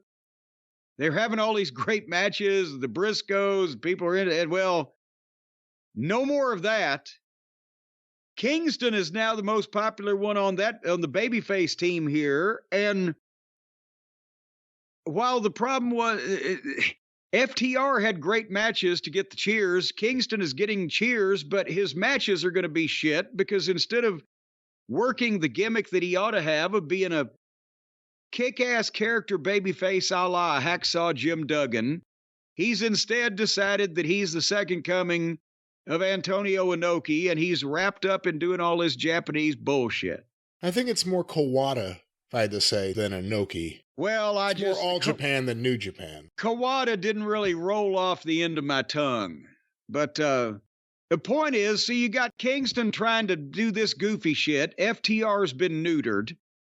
Claudio is a non-entity now. Danielson makes weird choices in his career over his last year in the full-time business. And then you got Moxley, who we have established it is not possible to have a good professional wrestling match with this fucking clown associated in any way, shape, or form. And it didn't take him 2 minutes before he crossed the line from shitty to unprofessional. He acts like a badass. He won't sell anything that Cash was doing. Cash could drop him. We've seen Cash drop people. Either look at Cash and look at fucking Moxley. Moxley looks like a goddamn science experiment in medical college. Yeah, he was floating in the river for 3 days. We don't really know who he was. Nobody claimed him. Let's cut him up. And I can cut myself up. Thank you. Just use the zipper. But see, you got a fucking middle-aged wino working like Andre the Giant with these guys, and then for no reason, they just broke into a six-way and went to the floor and went to the break. And they did the picture-in-picture, so as I was zipping through to the next segment, you could see they were on the floor for the whole break. But when they come back up on television, they're in the ring with a fucking hold.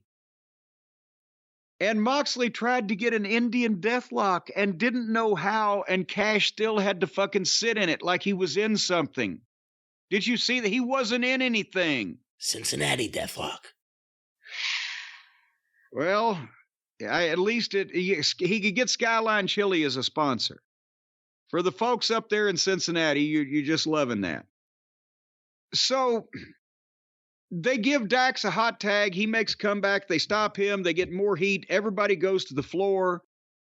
The whole BBC team is burying not only the baby faces, but the ref. They're just in there constant. And then there's another break. And then they come back and they bury him again. They're constantly all in the ring, 3 at a time. The referee standing there with his fucking dick in his hand. The baby faces, there's 3 of them, but the other 2 apparently aren't supposed to come in and help yet. And then Kingston got a tag and didn't make a comeback. He and Danielson just stood in the middle of the ring and traded chops without him selling them. And then he and the plumber get face to face and they dramatically grab each other by the scruff of the collar and have a hockey fight. 32 punches that not only looked as fake as fuck and that weren't landing, but that nobody sold anyway.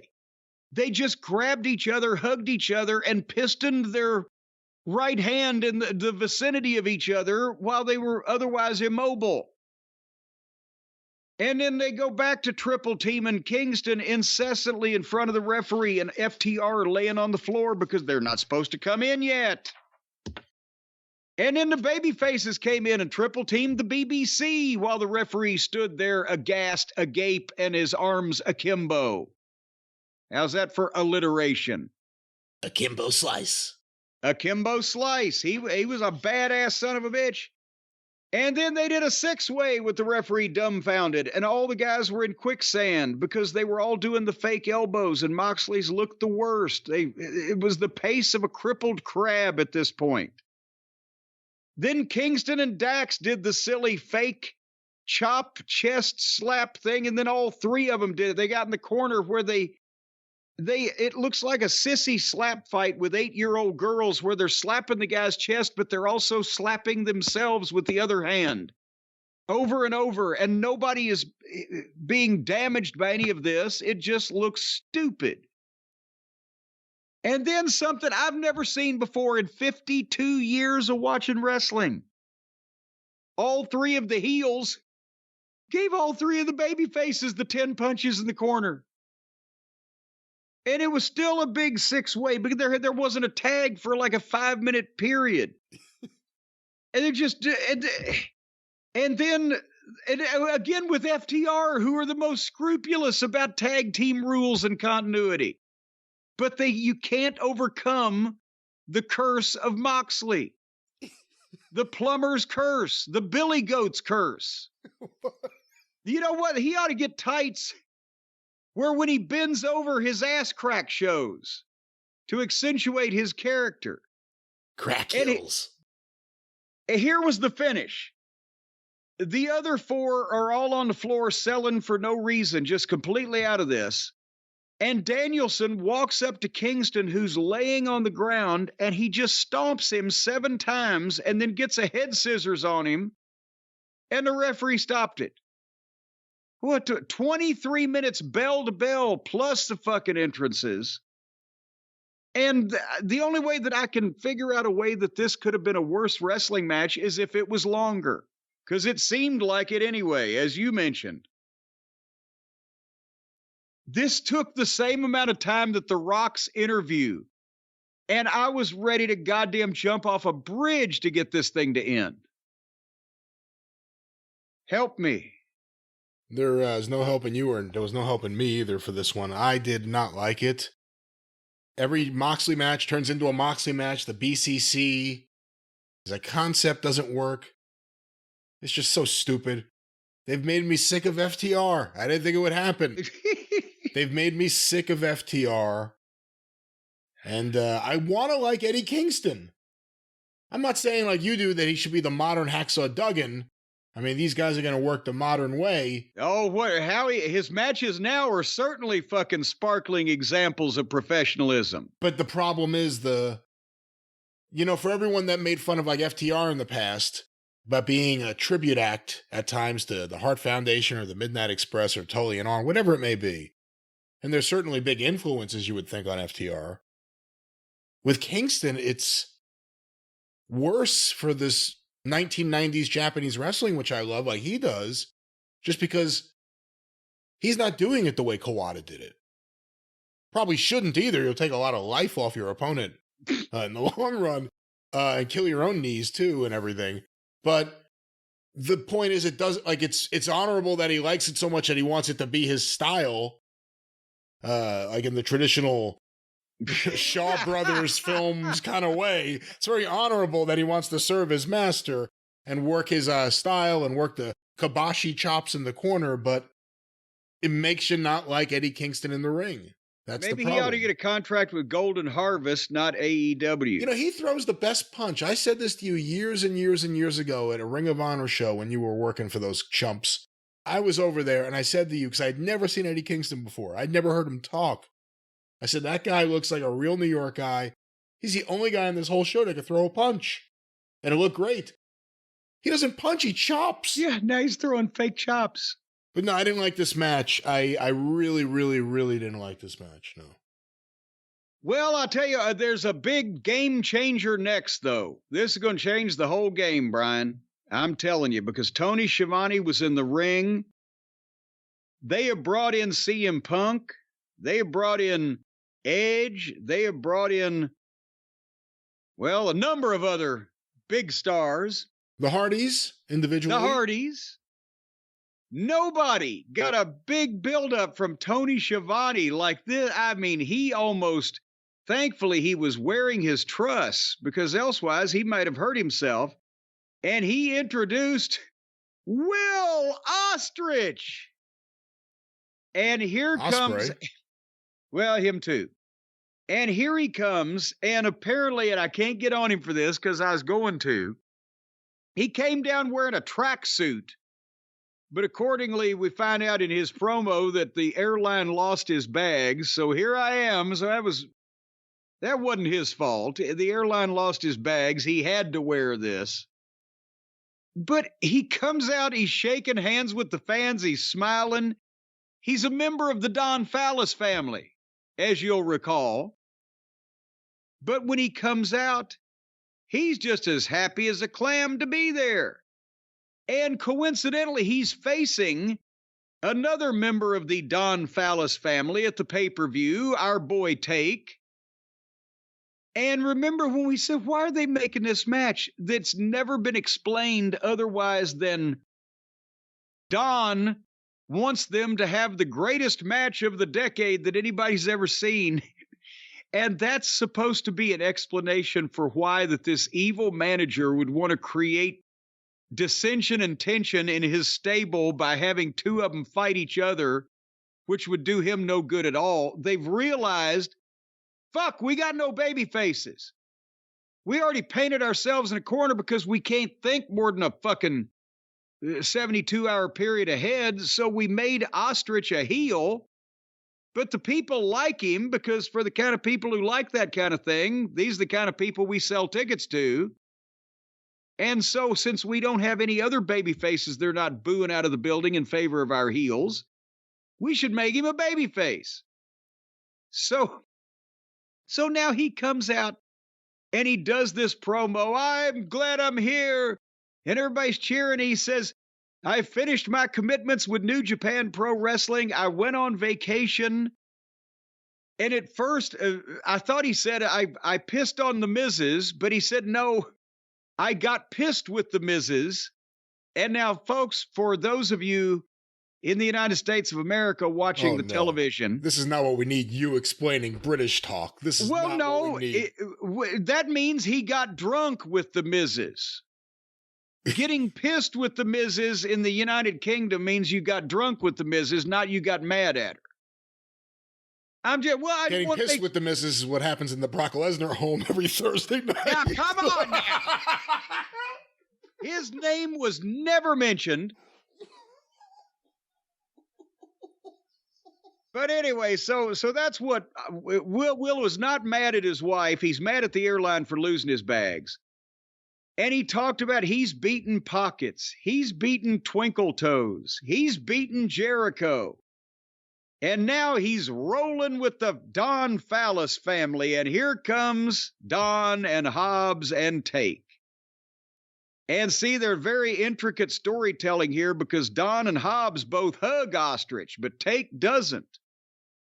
And that's where Don does the promo again. They're going to have the match of the decade. It doesn't matter which one wins, the will winner. The real winner is the family, like when Scottie Pippen and Michael Jordan would fight in practice and then they'd come together. And this doesn't make any sense. Just say, we fucked up. You like this guy. We can't have the people cheering another one of our arch fucking heels. But anyway, he tells Will and Take to shake hands, and they do. But Take won't let go. And then Will won't let go. And then they went nose to nose. And then they all left. Brian, I'll leave you with this thought. As far as changing the game, big time fucking talent, free agent signing, whatever, Tony Khan got Will Ostrich and the WWE got Braun Breaker. Need I say more? I like Ospreay. I think Ospreay's really good. I think Ospreay's a great asset as long as his body holds up. WWE would have wanted him. Tony apparently paid through the nose. Or maybe that's not the expression, but... Now, most of his money goes up the nose. No, let's not say that either. But Tony paid a lot for him and is giving him the opportunity to have a good Will Ospreay lifestyle. He's really good. The booking around him, you could question, and we'll see what you think when you actually start watching him. I thought Takeshita was great in this. And that's really about it. Hobbs is a non-entity again, even though he's with this group. They come out, they have the evil, devious music for Callis, and he comes out there with his group, and it's like a caricature of a bad guy heel manager. And it's the ironic booze.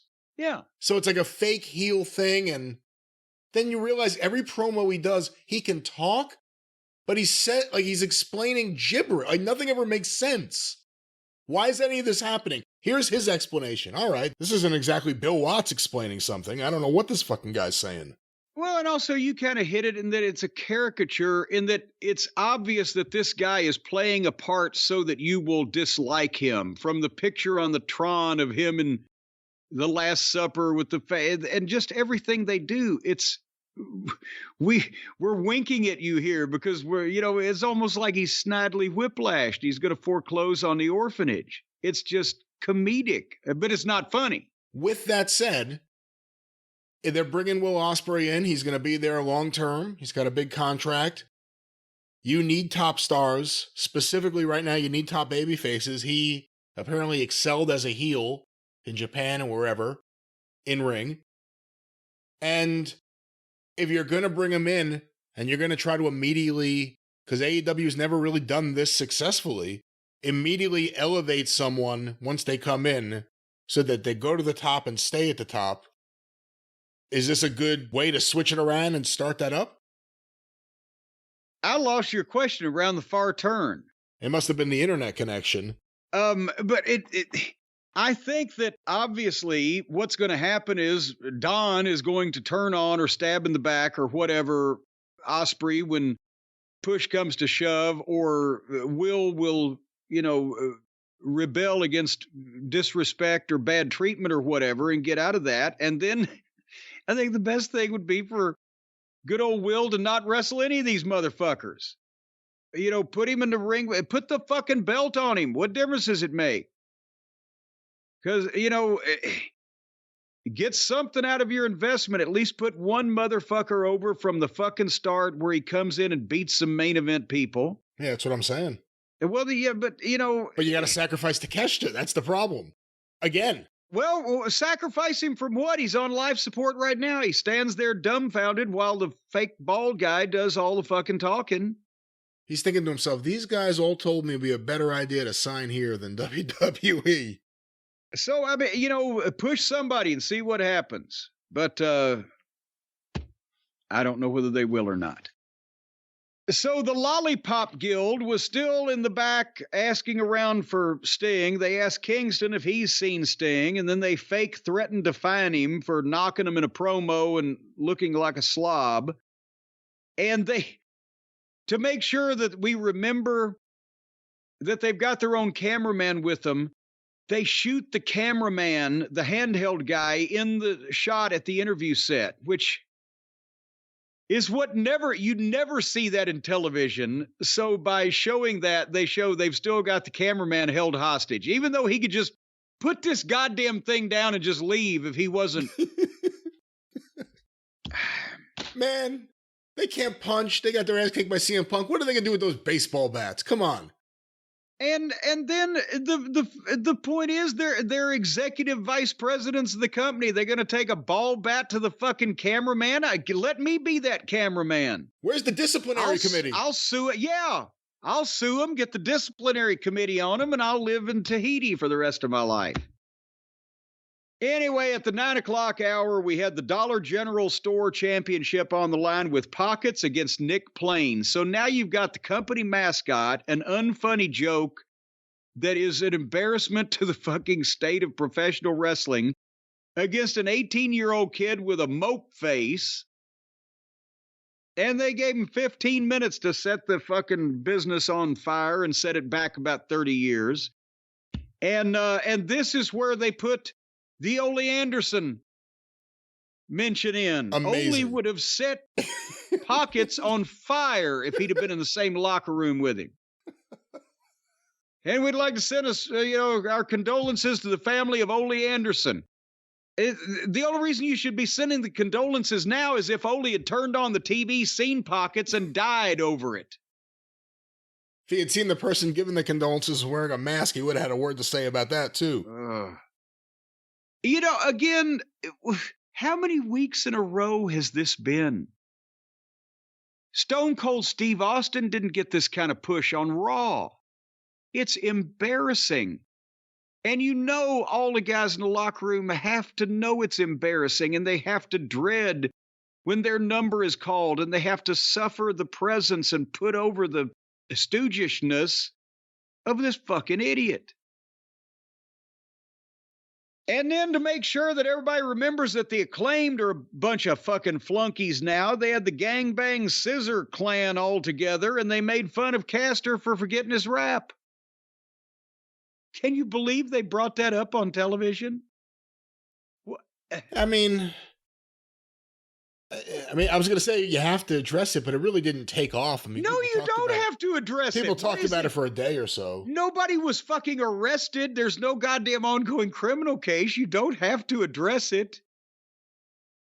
Do you ever? Should they play into this and he never remembers another rap again, and then they discover that? No, he should remember the phone number for goddamn NXT's offices is what he should probably remember. But when somebody botches a goddamn have a Corona off the top rope, do they make fun of him the next week? Because, well, you can't just ignore it. Well, that's a good point. Only with Titus O'Neil did they, and that. Anyway, then they had Chris Statlander against Blue Sky with Julia Hart in the corner. And Julia Hart could be money as the manager of a top male talent. And I mentioned on the drive-through, Statlander, I believe, could be in the top 6 women in the WWE with 12 to 18 months at NXT. Put her against Charlotte, put her against Rhea, put her against Becky. She's not going to get any better here. She's lost here. And she's not going to learn anything but bad habits in this environment. And she lost the match. Julia Hart hit her in the head with a belt shot, and Blue Sky Sunset flipped her 1, 2, 3. She's the only female on this roster in this company that could fit at the top of the WWE. And you could tell she's got something, and it will never come out here. I feel it's like watching an abused puppy that you can't rescue. She lost the match due to the interference. She had 2 people at ringside, Stokely Hathaway and Willow Nightingale. I forgot about Stokely and Willow. Why are they there? Well, her and Willow are friends. They're both from the island, apparently. So they got that going for them, whatever galaxy that's on. And Stokely needed something to do. Did you see the next segment of the Lollipop Guild's search for Sting, where they decided they were going to do... What movie was this taken from? Some spooky B movie? What were they going for here in their thespianism or thesbianism or whatever kind of esbianism that these 2 idiots practice? They're in the back hallway and they come up on Sting's locker room and they got the baseball bats and they fake get serious. And Maddie told Nikki what a thing to do, woolly bully. So Maddie told Nikki, hey, this is Sting now. We got to be careful. Okay, I got you, brother. And then they fucking threw the door open and burst into his locker room. You would have thought they'd have learned about shit like that. But this time, at least, they were armed with baseball bats. If they'd have had baseball bats the last time, they may have come out looking like popsicles. But they burst into Sting's locker room, and there are about 20 black baseball bats hanging all over the room, hanging from the ceiling, swinging slowly in the breeze. And there's mood lighting in the locker room, and there's nobody else in it. And then they got fake nervous. Do you think they're going to get any nominations for any major acting awards for this particular scene from this motion picture? They're not very good at this. I will say, though, the tall, balding one is the better of the 2, because he doesn't really talk so much. He doesn't have to overact as much. You believe him as kind of the dim dickhead in the background. Okay, I can go along with that. I buy him as a dim dickhead in the background. But Matt Buck, he's the one that just is so bad with the acting or overacting or underacting, or there's just no fucking acting, and clearly they think their stuff is good. It's terrible. It's really terrible. They suck at this. Well, they ain't found Sting yet, but there's still time. But meanwhile, our main event on television, the last match at least, I guess technically that would make it the main event, but I'm hard-pressed to give it that denomination. Chris Jericho versus Atlantis Jr., accompanied by Atlantis Sr. And is Atlantis Jr.'s son Atlantis III? Way down below the ocean. Oh, God damn it. Where I wanna be. You know that Donovan discovered the location of Atlantis, that magic city under the ocean, a long time ago. Way down below the ocean, where I want to be, she may be. Wow, we've hit a new low here, ladies and gentlemen. We apologize to your eardrums, as well as anything else that may be throwing you off balance right now after hearing that. Well, Atlantis threw the towel in. For Atlantis Sr. threw the towel in for Atlantis Jr. Did you watch this? No. Goddamn, now they're just... I don't even know if this is is this Atlantis Jr. or is this somebody that they fucking got from the popcorn stand and put a mask on him because the CMLL visas got canceled because the government's mad at Jerry, the promoter down in Laredo. I don't know if this is some kind of bait and switch. I want real Mexicans. Well, no, we didn't hear anything about these 2 guys having their names on that list. So Well, they are. I believe that's the official Atlantis. I believe that is. I can't trust any of them anymore, though. You never know when you're getting a fake Atlantis or a fake Pacific or a fake Indian Ocean or a fake Antarctic Ocean. You never know when you're going to get fake gravity. No, I don't know if he's on that list either. But the match wasn't very good. Jericho's not good. Why are you going to put a 52-year-old ex-WWE superstar against a fucking luchador 30 years his junior that probably can't work American style to begin with? And Jericho's not really getting those good reactions anymore, is he? Well, who would without his music, see him without fucking Judas, what kind of reaction was he getting? Who wants to see Chris Jericho wrestle some unknown fucking guy? Hey, here's Chris Jericho versus the beer vendor. They did do a video with some CMLL footage showing a little bit of the Atlantis history. Maybe they should have done it last week to build into this show, you would think, but they probably... Maybe the people in the building were out there getting popcorn when it happened. Well, maybe. I mean, it's a big building, but I don't know how many different popcorn vendors were available that night. Well, but now we get to the real main event. Because let's face it, everybody's been waiting to find out what's going to happen with the Lollipop Guild and Sting. And here they come. And Maddie and Nikki, they come out to the ring they got their baseball bats. They're wearing their pink suit and their black suit. And you heard about that. The Maddie's wife who used to head up merchandise, now she's in charge of wardrobe. Did you hear about this? I know nothing about this, no. Well, yeah, they told her, said, please, honey, go out to Cox's department store and get us a couple of seersucker suits. But she got mixed up and went to Sears instead. No, let's stop right there. I know this joke. I didn't know you were going to go there, but... And that's why they looked like that. But they came out to ringside, and they don't even get in the ring. They're making fun of there's a section of fans at ringside wearing the Sting mask, the black and white Sting mask. And obviously they've handed these out beforehand because they're all in the same fucking place, right? Out of nowhere. Cinderella story. And they're making fun of him, and they flip one guy's fucking mask off, and it's Darby. And he jumps on him and starts wailing on him, but they stop him and start beating Darby up. And at this point, Brian, did you know this was the telling moment in the show? You talk about it quiet at various points. They're kicking the shit out of Darby Allin. He's one of the better thought of talents on the roster, right?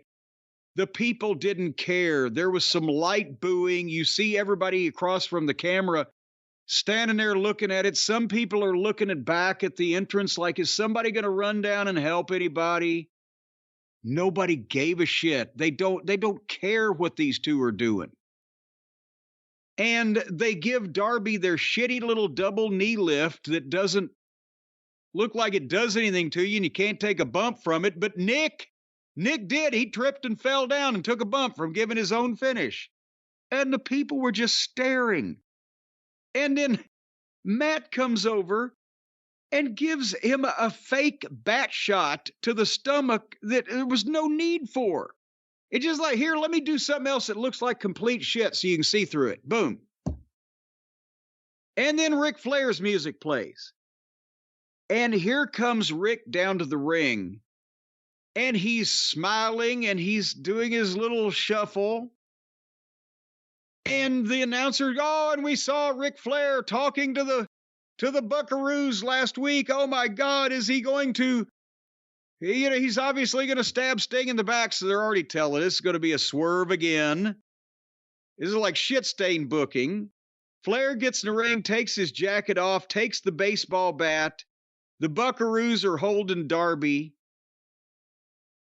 And think about this, Brian. Even if Flair is going to do what he's about to do and turn on the Buckaroos to take up for Darby, they've handed him a baseball bat. He drops the baseball bat, reaches over, and misses Nick with an eye poke. He went past him. Nick had to sell a fucking phantom eye poke. Then he draws back and punches Maddie in the face, but Maddie has to walk into the punch.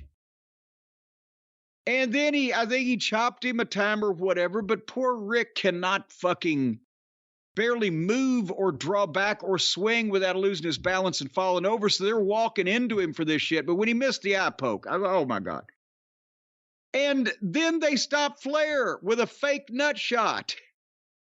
And they stomp Flair. They do what they can to Flair. They don't do any major they're not trying to pick him up and giving him a fucking Meltzer. Neither one of them's strong enough to pick him up off the ground anyway.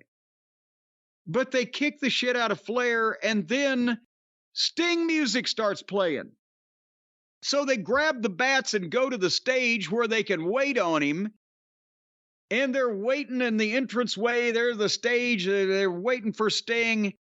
And then the handheld camera goes around in front of the Buckaroos, shooting right between them, but right in front of them. So they see this fucking guy stand there with a camera, which may be a clue that now they're dropping Sting from the ceiling. They lowered Sting, a 65-year-old man, from the ceiling of this building. Correct me if I'm wrong, but didn't they stop doing that along about May of 1999, just in every promotion, just out of some level of respect? WCW, which had started doing it with Sting, stopped doing it, and AEW, it is important to note, has a relationship with Dr. Martha Hart. So I was surprised. Oh, my God. I was surprised that they would do this with Sting. It's just not worth the risk beyond the way it appears. Well, but if your formative years were spent pleasuring and fondling yourself over WCW Nitro and Thunder, you would do this. And they did it. And Sting comes down from the raft after letting them kill Flair. If he's up there and he had the wherewithal and the mobility to come down there, why did he wait till he killed Flair? It's these small logic holes that you could place in newspapers all around the country. Pardon me, let me go over to my one bedroom in my apartment and place a new ad. So after Flair has been left to twist in the fucking wind and be brutalized, then Sting comes down, Darby unhooks him, and then my DVR froze, but I understand they ran the heels off. That's right. How is that? Huntsville has never seen a celebration like this. Boy, howdy. Ever. They thought they had it bad when Nick was pushing George down there in Huntsville, over at the old Huntsville Coliseum. There we go. So that was the go-home flagship program of AEW before their big pay-per-view, which brought everything into crystal clear focus. That was a really bad episode, I thought. But the numbers may tell a different story. Let's see what the numbers say, Jim. 800 and what thousand? This past week, AEW Dynamite on TBS, Wednesday, February 28th, 8 to 10:02 p.m. On average, 822,000 viewers. Boy, they minus still 1%, minus 1% from last week. They still stay in that pocket. These people would eat the Elmer's glue and thank you for the ice cream. They will tolerate anything. Well, Jim, we'll see how much they tolerated on this night. So AEW Dynamite, these were compiled by WrestleNomics. Quarter 1, 8 to 8:15 p.m. Adam Page, Samu, I was about to combine a couple names there. Swerve Strickland and Samoa Joe's live promo. Samu. And the Young Bucks backstage arrival promo. 983,000 viewers. Wow. So again, they start with almost 1 million, thanks to our friend Sheldon. Well, that's right. What are they going to do with them? Well, we're going to take them to quarter 2, 8:15 to 8:30 p.m. An ad break. The beginning of Eddie Kingston and FTR versus Bryan Danielson and Claudio Castagnoli and Jon Moxley with picture-in-picture ads. 804,000 viewers. Oh, Jesus. All right. So We're back to normalcy. Remember last week, for whatever reason, they held some people, but now we've lost 179,000 people in 15 minutes. That's a big drop quickly. Again, You know what? They're going to have to come back. They're going to have to come back at some point in the show to make their average. So I'm interested to see where that is. And again, that first minute being the Big Bang Theory, it's going to prove every single week the average AEW audience is in a range of 800,000 viewers, minus that. Yeah. So maybe even lower. Quarter 3, the continuation of the 6-man tag match, 8:30 to 8:45 p.m. 799,000 viewers. Oh, by the way, picture-in-picture ads, I should have. Okay. Well, I'm surprised only 5,000 people said, my God, there has to be more meaning to life than watching this. Well, the meaning of life was still being searched for in quarter 4. How's that for a rhyme? There you go. 8:45 to 9 p.m. An Atlantis video, a Lionheart Chris Jericho backstage promo, an ad break, Will Ospreay and Don Callis' family's live promo, and then the Young Bucks backstage confrontation with Eddie Kingston. 835,000 viewers.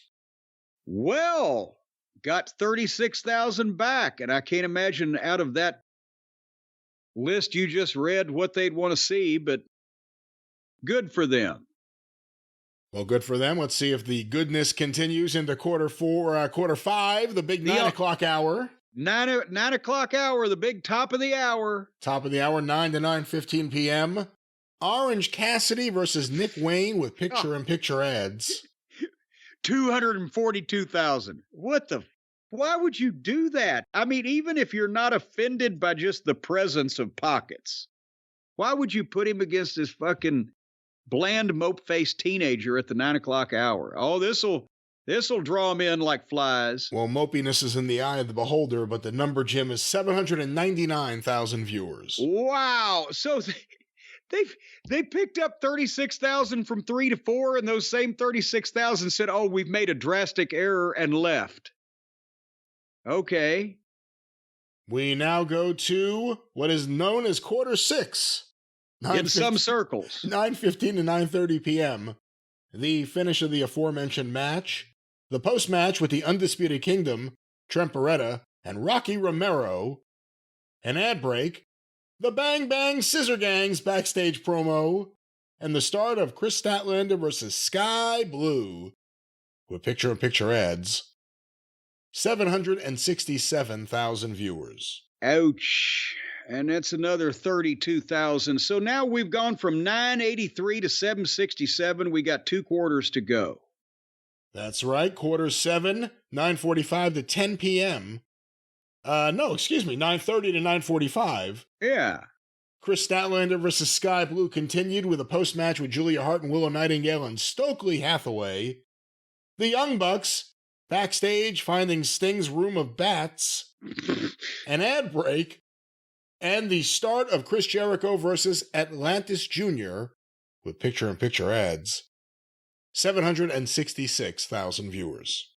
So Jericho managed to run another 1,000 off. He's not the ratings draw that Pockets is now.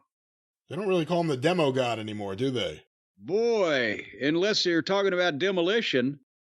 He's demolishing the ratings. Hey, Demolition were awesome. Let's not compare Chris I'm not Jericho talking about to the Demolition. team. I'm talking about the act. Underrated. One of the great tag teams. But let's go now, Jim, to quarter 8, 9:45 to 10 p.m. I remind you we have an overrun. But people had to think there was something going to go on with Sting and something going to go on with these 2 weasels looking for him. And one would think that they would have wanted to see Sting. Certainly to God, they had to come back somewhat.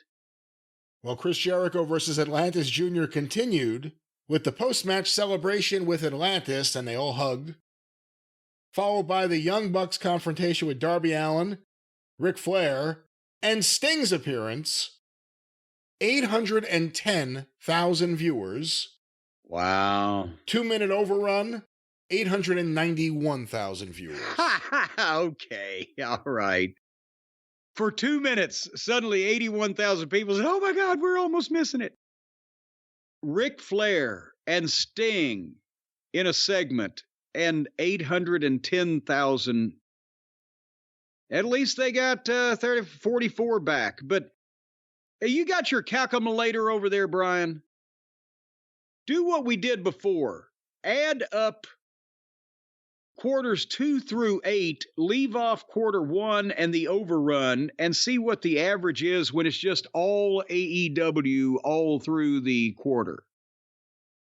I am doing that right now. Let me restart now that you threw me off. Well, you got to be able to multitask. Oh, come on. 799 plus 835 plus 799 plus 767 plus 766 plus 810 plus, oh, that's it. That's it. Divided by 7 equals 797,000 viewers. 797,000 people. Take out the first quarter that's artificially inflated every week that we know, and take out the overrun that's ridiculous and that they're fudging the numbers for. And you get 797,000 people this time, which is lower than the last time we did this exercise. And out of 7 quarters, only 3 of them were above 800,000 in the body of the show. And it's getting worse because the show is getting worse and nobody can tell him because he won't listen. The trend lines show it for the overall audience. They hold pretty steady with the key demo right now, but the key demo is starting to get to the point where it's going to be the bigger audience pretty soon. But 800,000, give or take, and literally in this case, 797, 800,000 is the audience that's going to watch them on TV. And they're locked in kind of at that number. And it seems like they every now and then get a nice little burst, but then they lose a little more breath and they go a little bit they fall a little bit further, and the trend line starts showing that they're not doing a great job of building anything. They may think they have good builds, but they're going to get the same people to buy the pay. I know Dave Meltzer did some kind of study where, all the pay-per-view buys AEW has, it was actually like 90. No, I shouldn't give a percentage because I don't remember it, but it was like the majority of it were different people. Never the same people buying the pay-per-views. All different people. You know why that is, don't you? Because once that people go on record as buying one of these pay-per-views with the cable company, they change their name. They're ashamed. They're embarrassed to be grouped in that category. So they're trying to hide their identities. Well, maybe people aren't rich, and you have to find a rich friend that will buy the AEW pay-per-view, but you may not be able to get him to buy a second one, so you got to find another rich friend. Yeah. Because, poor people typically don't like AEW, according to Dave Meltzer. But I was saying something, and I don't even remember what it was, actually. Well, neither does Tony. I guess that was the point. The pay-per-views, it's the same audience. Like, they're going to do in the range of 140,000 to 110,000. Ring of Honor being a little different. And they're about to introduce more pay-per-views, so it'll be very interesting because they're $50 a pop minimum. At what point do their most devoted fans have to go out and take a second job to afford all the pay-per-views? And again, the storylines and everything, nothing's getting better. There's more of it. Yes. It's not good, and it's not getting any better, but there's so much more of it.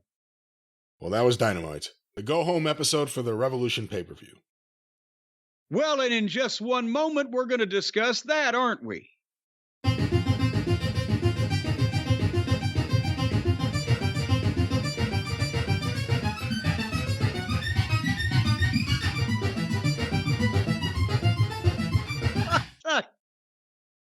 Oh, suddenly... You're watching PBS. We are in the future, ladies and gentlemen. We are here in the future. Days of future past. And AEW's Revolution took place, and what a revolution it was. There was fighting in the streets. There were fighting. There were fighting in the streets. And people will never be the same. You say you want a revolution. Well, this is your show. Yeah, I was waiting for you to realize that. About halfway through the fucking time travel, I was waiting for you to realize that. But yeah, I gotta tell the reason why we had to consume the entirety of the, I can't say magnitude of possibly the minitude of Revolution. and take our underdog super energy pills and a good deep breath to talk about this chaos that if this was wrestling school, we could literally do 2-3 weeks of classes on everything that if you were a wrestler or a wrestling promotion, you wouldn't want to fucking do. And they did it in front of the biggest crowd they will have in the United States this year. And for, I guess, for a spectacle of something to watch while you're there in a building that you paid for, they enjoyed it. It's not like it wasn't the WWE syndrome where they pay incredible amounts of money in large numbers and then sit there and get an hour and a half of action in 4 hours. We got about 6 hours of action in 4 hours. In front of that notoriously, mostly subdued Greensboro audience. I don't know if I'd put Greensboro in the Coliseum next to the Nassau Coliseum in Long Island as subdued audience, but they finally had crowd shots. They had 16,000 people in Greensboro. Bless their little pea-picking hearts. And I would save it for the examination of the Buckaroos match, but really it's a show-long, company-wide theme. The Buckaroos are the poster boys because of their Killing the Business Incorporated, right? And they popularized this tomfoolery. But it applies to everything on this show. Killing the business is not a joke. It's been happening for the past 20 years. Because I don't care what company it is or what promotion it is. Think about this. When you have people surviving hand grenades and rocket launchers and poison gas and fucking ballistic missiles and stabbing and shooting and fucking anal protrusion with a goddamn metal poker. No, that's DDT. That's not here. All right, over and over again.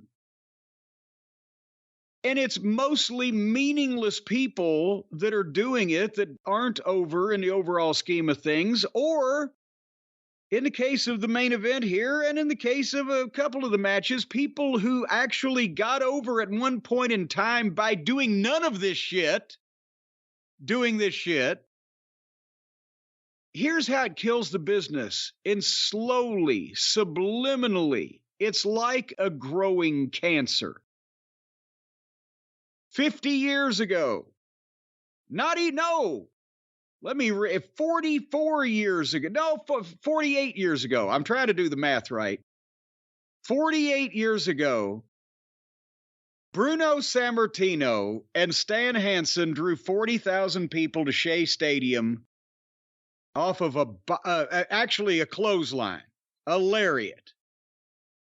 Because what happened was, in their match, Hansen went to fucking slam Bruno. Bruno went up for a regular slam. Hansen went up for the over-the-shoulder slam he'd been doing because he was greener than a pepper tree at that point. And Bruno landed on his head and broke his neck. And Bruno knew that he was fucked pretty instantly. They went to the finish. Hansen shot him off and gave him the lariat. And it was not one of the finer bumps ever taken off a lariat because, as I mentioned, Bruno already knew he's fucked up. Hansen told me himself, he said as soon as he went back to the locker room, he didn't really know anything. And Vince Sr. came in, and the first words out of his mouth were, "You hurt Bruno." And Hansen said his heart fell out of his asshole.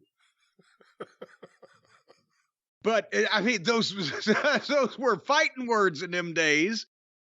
The golden goose, right? But the people, because it was Bruno, they blamed the lariat, not a botched body slam.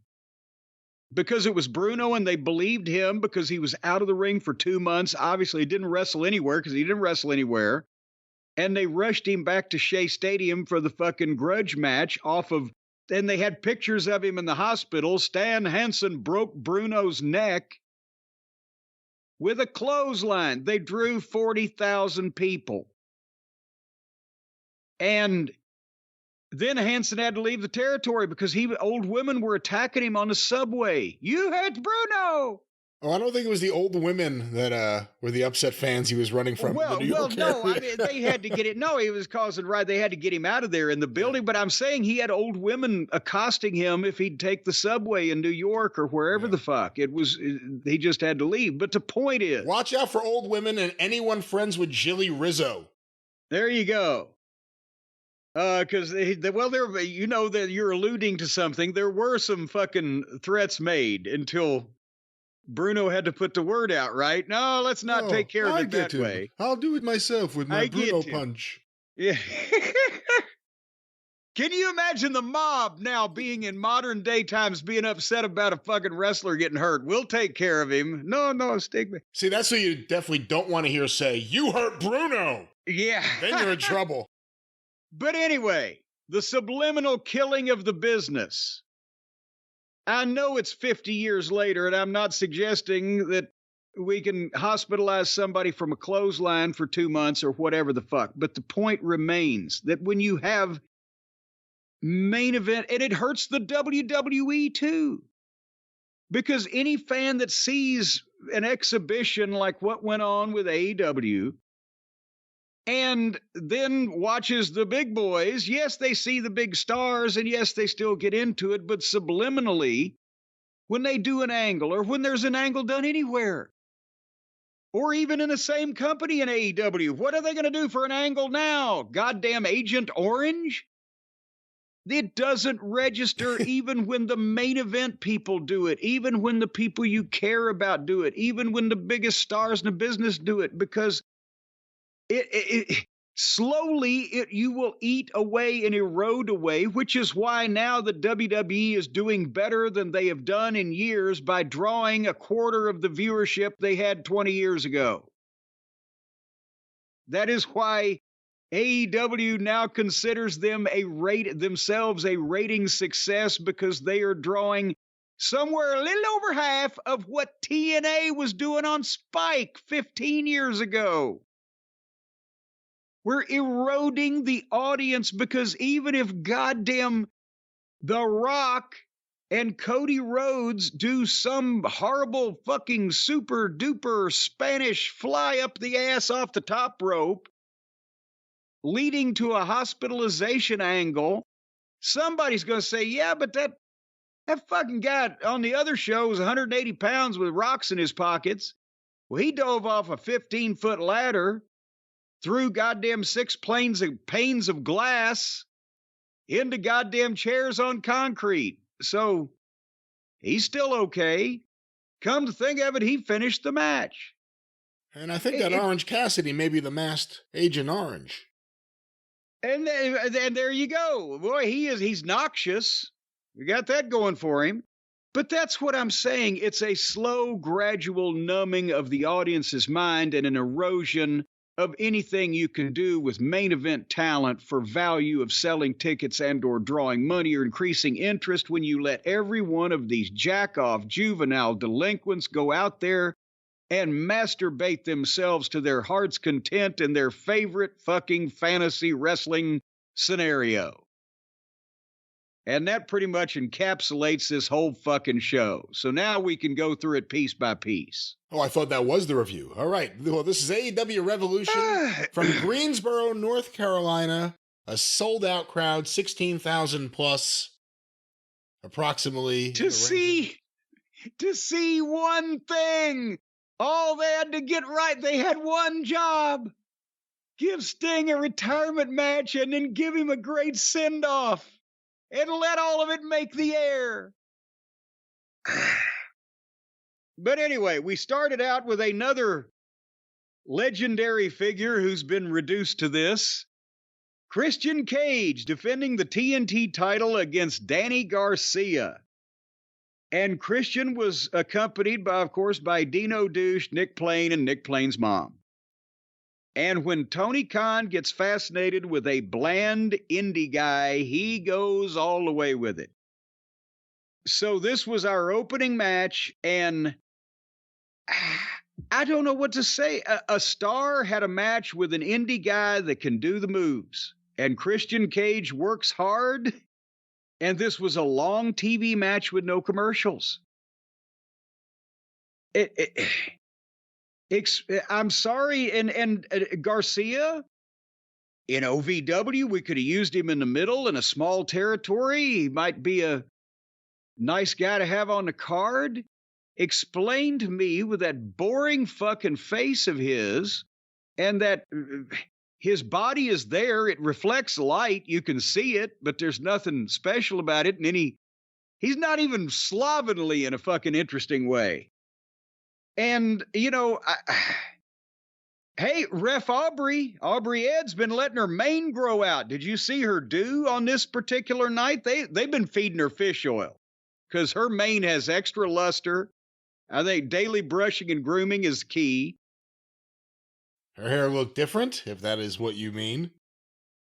So, do you have any comments on this match before I tell the people what happened in the finish? No, I have no comments on this match. It wasn't, okay. Like you said, it just felt like one of these matches in the middle of the show where I'm like, okay, I can go to the kitchen now. But they started the show with it. And hey, on these AEW pay-per-views, they got so many kitchen matches. No wonder the fans are mostly morbidly obese. I'm not disagreeing with you. Not disagreeing with you at all about Garcia and his level of boredom-inducing whatever he does. He reflects light. But Christian's just as bad because he has a gimmick, he has a title, he has a stable, and I'm sick of him. He's boring from getting a chance to do his thing. Who's going to be the next person he picks on about a dead relative?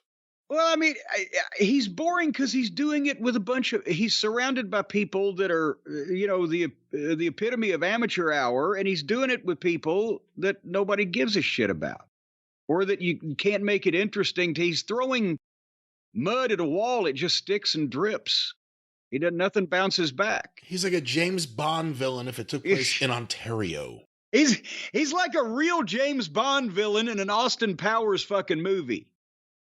Yeah, and I'm not interested anymore, so...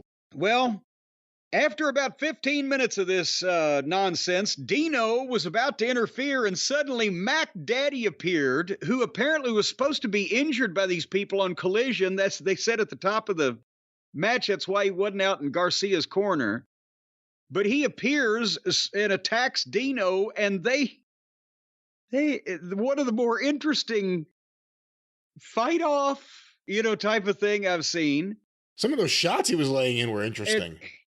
And then, and then Mom, Nick Plain's mom and Mac Daddy, Mommy and Daddy, got face to face, and she's a foot taller than he is. And she went to slap him, and he tried to block it, and he missed her hand, and she didn't want to really hit him, so she held up, and then he couldn't find her fucking hand. It looked like they were fighting over a fucking knife or something, trying to block that fucking, and then they finally, here came Dino again, and that's when they did the sloppy fight off where Dino's just bent over walking up the ramp, and old Mac Daddy is hitting him in the ribs with fake punches. And then, in the middle of the ring, Christian is going to go to hit fucking, what's his name? I've forgotten his name, like everybody. Kill Switch. Garcia. Garcia. Oh, that one. Christian goes to hit Garcia with a spear as he's charging, but he's bent over running, and all of a sudden he stops while he's bent over, but it looked like Garcia forgot to kick him and stop him. And then Garcia picks him up because he stopped in the middle of the ring, bent over in a dead run. And then boop, and Garcia just grabs him in a pile driver and gives him a pile driver, gets a 2 count. I had to take notes on it. I can't remember all this shit. I don't know how they remember this shit. I don't know what drugs makes them come up with this shit. Garcia jackknifed Christian, but Christian got the ropes. And then Mommy jumped up and drew Aubrey Ed over to the other side so that Nick Plain could interfere, and then Christian hit his finish 1, 2, 3. Who's doing these fucking finishes? In the first match, all this fucking shit, people can't goddamn hit their fucking marks, and 17 minutes from bell to bell. Need I go on or should I move on? I think the biggest reason to want AEW to leave Warner Brothers Discovery would be the possible disappearance of the TNT Championship. So we don't have to deal with this title anymore.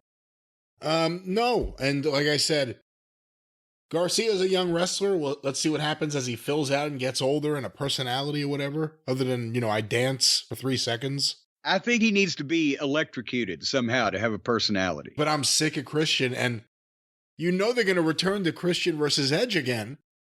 Do you want to see more of that? Is that what you want more of? I've already forgotten what happened. What was the last word we left? Who was on top when last we left that angle? Did Christian get what fur, or was Edge still feeling wronged? Well, I think Garcia was replacing Edge, who got hurt, or Adam Copeland, who got hurt by Christian and his people. But is he hurt for real? Oh, I have no idea. Well, God damn it. Anyway, speaking of people that we used to enjoy that have rapidly started grating on our fucking nerves, Bryan Danielson was up next, challenging Eddie Kingston for the Continental Breakfast Championship. And I can't remember Danielson, when he was that smart aleck, fucking single a couple of years ago when they got put in a position where they needed a fucking heel, and there he was, and he's a smooth worker in the ring when he's working with normal fucking American-style workers. And he's gone to shit with the BBC and being around the plumber and that whole tomfoolery. He's always in garbage matches. And now, as we're getting the last year of his career, before he hangs it up, instead of getting some great Bryan Danielson matches, we're getting great fucking tributes to Japanese legends that we don't give a shit about matches. And this, what Renee Moxley Good actually informed us that Kingston had dedicated this match to June Akiyama or June Cleaver, one or the other. So Kingston already, instead of, as we've mentioned, working a gimmick that would fit him and that unique look that he has, and play to his strengths as a fucking regular guy, fucking fighter, whatever. He's fantasizing. He's a goddamn member of the Gracie family, and Danielson is going to do nothing but do Japanese tribute matches with, it's like goddamn, it's karaoke. It's like somebody else did most of this shit good in Japan years ago, and now they're doing the shit that they used to do, but they're not doing, because that's not the shit they need to be doing. Oh, and Eddie Kingston has had 2 or 3 years now to even lose part of that stomach, hadn't he? And would you like me to go over some of the highlights? Yeah, you can. I'll just say right here, I'm giving a lot of my comments early in the reviews. Just to get you to say what you have to say, but I've said it before, beyond Eddie Kingston. And I like Eddie. I want to root for Eddie. I want to like his matches. I love his promos. But Michael Hayes wanted to wrestle too, and Bill Watts is like, no, you know what? It's maybe better you just stay on the mic, and we'll get Buddy Roberts in here. There is no Buddy Roberts to slot in here. But Danielson, I said it a while ago, I was starting to get sick of his matches when people were still raving about him. And he's a very talented guy, obviously. But whether it's the adopting the slowness of the WWE style to his style, or, the stuff that's so overdone now that it makes you groan, the trading stuff back and forth. And, I think there was also a time where the submission holds that were influenced by MMA were really strong and really powerful. But I don't feel like that's really there right now. And a lot of these... only in the minds of the competitors. Yeah, so I'm a little sick of Bryan Danielson, too, and I have been for a while. Well, and it's not we're sick of him. It's what he's doing with the talent that he has, and unfortunately the talent he has to face in these things. But they start the leg kicks and the ducking chops and the leg checks. It looked like Ali and Inoki when they started out. And then more chops and kicks and the fake fast slaps. And I'm writing, can somebody grab a headlock, one tackle, drop down, hip toss? Give me a wrestling match here. And then finally, I think when Danielson gave Kingston a suplex off the apron to the floor, it was the first person to take a bump. They actually hadn't taken any bumps in the ring. They're just kicking and chopping. And then Kingston was trying to wrestle like Billy Robinson. I had to start fast forwarding because it was the same thing. And at 20 minutes in, they were standing there having a slap fight. And then Danielson went for the kick. Kingston hit a clothesline and powerbombed him and pinned him 1, 2, 3. Just right. They had done a bunch of stuff and then decided that was all the stuff they had to do. And then they just fucking ended it. It was weird. The hotter the crowd got into the match, as the match went on, it built, the worse the work looked. Yes, that's a good way to put it. They think they're in Japan and they're trying to educate an American audience and once again, doing it in karaoke style. And that's why they've got what they've got. They got 15,000, 16,000 people there for Sting's last match, but what they've got in terms of television viewership in this overall country is because that's the only people that want to put up with this over and over again. And then as a result of the stipulation, Danielson was supposed to shake Kingston's hand, right? Like that was like it was the equivalent of the kiss my foot stipulation, where if I'm going to beat you and you're going to have to kiss my foot. No, you got to shake my hand. Okay, well, he shakes his hand and then he raises Kingston's arm and bows to him. I don't. See, in Blackpool, they teach you, be the baddest motherfucker you can, but if you get your ass kicked, bow. Always pay respect to the man who beat you. All righty. The next match was a very special why the fuck do this match with 8 people. Now, bear in mind, they've got a 3-way match for their World Heavyweight title later on in the program with their alleged main event talent. So to make sure that looks like shit, they put an 8-way with underneath and middle card guys and Chris Jericho on the undercard. For what? Well, I remind you, this replaced what would have been Meat Madness, which was going to be from at least 6 fucking guys. But Miro had a toenail issue. Well, there was a fungus underneath you. And Keith Lee's doing Keith Lee, you know. I think Keith Lee has a breathing issue. As in every morning when he wakes up, he has to hold a mirror in front of his fucking face, see if he's still alive.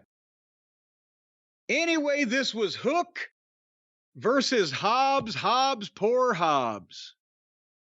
Dad, poor dad. Mama's thrown you in the closet and we're feeling so sad. Versus Lance Archer. He's still there. And Jake walked to the ring to stand there and look at all this. Versus Brian Cage. Versus Wardlow.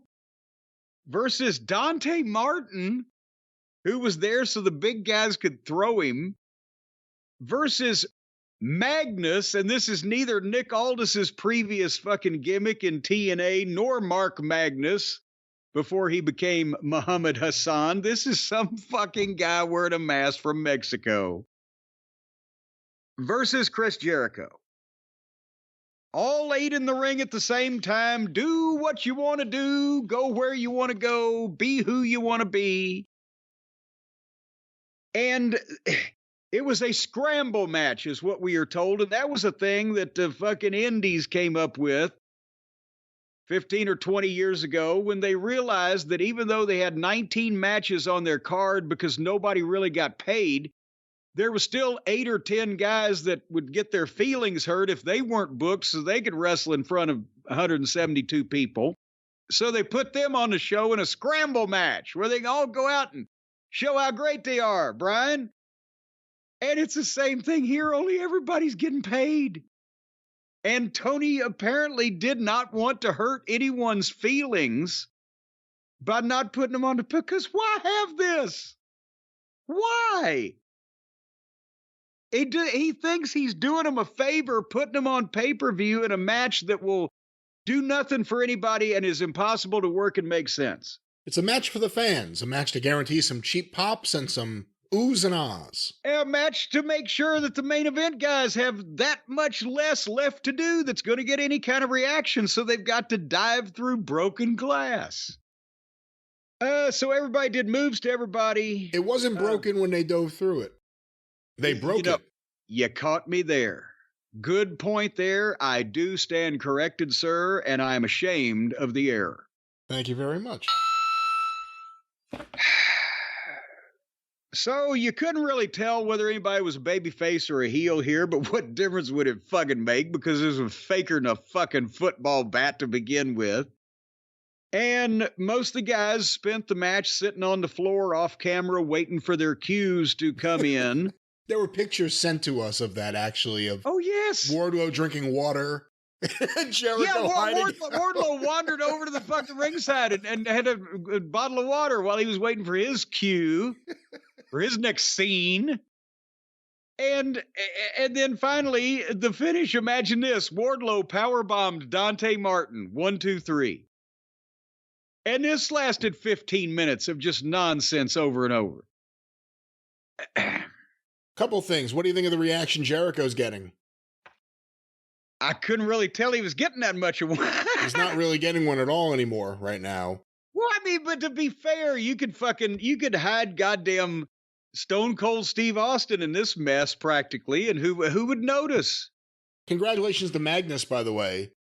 Not having any of these visa issues. Maybe he could talk to his buddy Hechicero and give him some advice. Well, that's because he had a MasterCard a long time ago. Wardlow, they seem to be going with some kind of renewed thing with him. They had the big fiery promo. Came out here with a big black eye and he won the match. The Undisputed Kingdom may be doing something a little more seriously now. Who knows? But what do you think of the? You know, people. That is why that Buster Keaton won all those Oscars when he switched and became a dramatic actor after he'd been the funniest man in the movies. He never won any Oscars. Exactly. Because he never switched and became a dramatic actor because that face. The fuck, right? You're saying they should change his name to Buster Wardlow? Well, I'm saying they should have changed his name to Buster Hyman. That was a guy that we always loved in school, but no, you can't. Now, as we're going to talk about here coming up next with this next fiasco, they're actually trying to make, in some respect, the Undisputed Kingdom, a.k.a. the Devil's Henchmen, a.k.a. Adam Cole's group, or whatever the fuck this thing has been, after they spent the entire time telling us that Taven and Bennett and Roderick Strong were complete comedy jackoffs and beat them like drums, and they couldn't beat anybody. They never won anything, and all they were doing was screaming like lunatics and playing with stuffed animals. Now they're putting them over, and we're supposed to take them seriously. And what the fuck? And to break Wardlow out of that is long overdue. But sometimes he's with them and sometimes he isn't. But the point is they can't get Wardlow over because the time has passed. The bloom is off the rose and they missed their opportunity. He needs to go away. And he needs to go to another company if he's ever going to do anything. But the only thing that these people give a shit about is they want to see him power bomb somebody and beat him. His interview the other night, like he was a screaming fucking lunatic. There was a clip from Collision where he's just screaming at the top of his lungs. He's trying to talk everybody into that his time is now. No, your time is past. It's gone. It's in the archives. Vapor, history. It's not coming back. Look it up in the Funkin' Wagnalls. So this is a completely fruitless task that if he spends time on it, it's going to get old quick. Tony, I'm talking about. If he actually spends time now trying to make Roddy and Taven and Bennett and Wardlow. Many of those I like. I've never met Wardlow, and I think his ceiling is limited because he can't fucking talk, and he's probably an idiot. But the other guys I've liked in the past, but it's over. You've pigeonholed them, pal. You've told people they're fucking clowns. They ain't gonna buy them now. You've tainted your merchandise. The meat is spoiled. When MJF returns, presuming he does one day, somewhere over the rainbow, do you put him back in a program with these guys? Of course not. Because he never got his revenge, obviously. They conspired together to get rid of him. The whole reason why MJF should be out as long as possible is so people will have time to forget this ever happened. It was a goddamn fart in church. Nobody enjoyed it. And it's going to have no heat. Adam Cole is going to be so cold, he'll be frozen in an iceberg like the 1951 version of The Thing. No. MJF needs to stay out long enough that either his contract expires and he can go home to fucking Triple H, or until they forget all about what they did to him on the way out. And as again, Wardlow's done, and let's go ahead and advance to the next match here. The Dollar Store title was on the line with Roderick Strong against our little puppy Pockets. And Roddy had Taven and Bennett in his corner. And now Roddy's wearing a horror mask to the ring. Is he trying to usurp the devil's throne from Adam Cole while Adam's crippled? That's a horrible thing to do. And everybody, I think Roderick Strong's work is impeccable. And I think a lot of him. And I understand his drawbacks, his weaknesses are his size and his promos. And I've been saying that for 15 years, but his fucking physical conditioning and his work, and you can get a great match out of almost anybody with Roddy. We found out here different because it's an insult. And you can use him properly in an athletic, sports-oriented fucking environment to where he's credible. But screaming and Adam and all this fucking phony bullshit, they've already poisoned people on him here. And it's not going to work. Since he's been here, he's been presented as a complete dingleberry. And meanwhile, he's working against Pockets, who is a complete dingleberry and has been presented as the most unbeatable fucking guy in the company. He has won over every top wrestler on the roster. Pockets, they put him over Samoa Joe. And Joe's now the world fucking champion. So now you've got a match where the dingleberry, who's a great talent, but is presented as an idiot who can't win, beats the dingleberry who really is a dingleberry, who never loses. This is where they decide to beat this guy and take this fucking cheap-ass fucking phony belt off of him. Normally I'd be saying ding dong, the witch is dead. At least they beat the fucking goof. The next step, hopefully, is the unemployment line. I know it's not. I'm wishful thinking. But goddamn, not only is it more insulting to the business when somebody makes this idiot look like something approaching a real wrestler, and he can do the moves, so can a trained chimpanzee. And that would be a tribute to Roddy that he got anything out of him. But now you've spent all this time building this goof up to be unbeatable, and then you beat him with a guy that you've brought in and already fucking poisoned and ruined, and the fucking lowest guy on a totem pole. And he wins the thing. Help me understand what the fuck this decision was about. What the decision to put him over Orange Cassidy was about, or the entire booking of Orange Cassidy? What are you asking? The whole thing for this?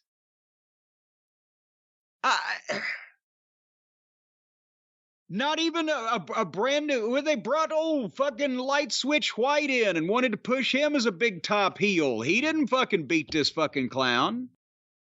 I don't remember, did Samoa Joe on his way to the title choke this fucking guy out and leave him in a garbage can? I don't remember it.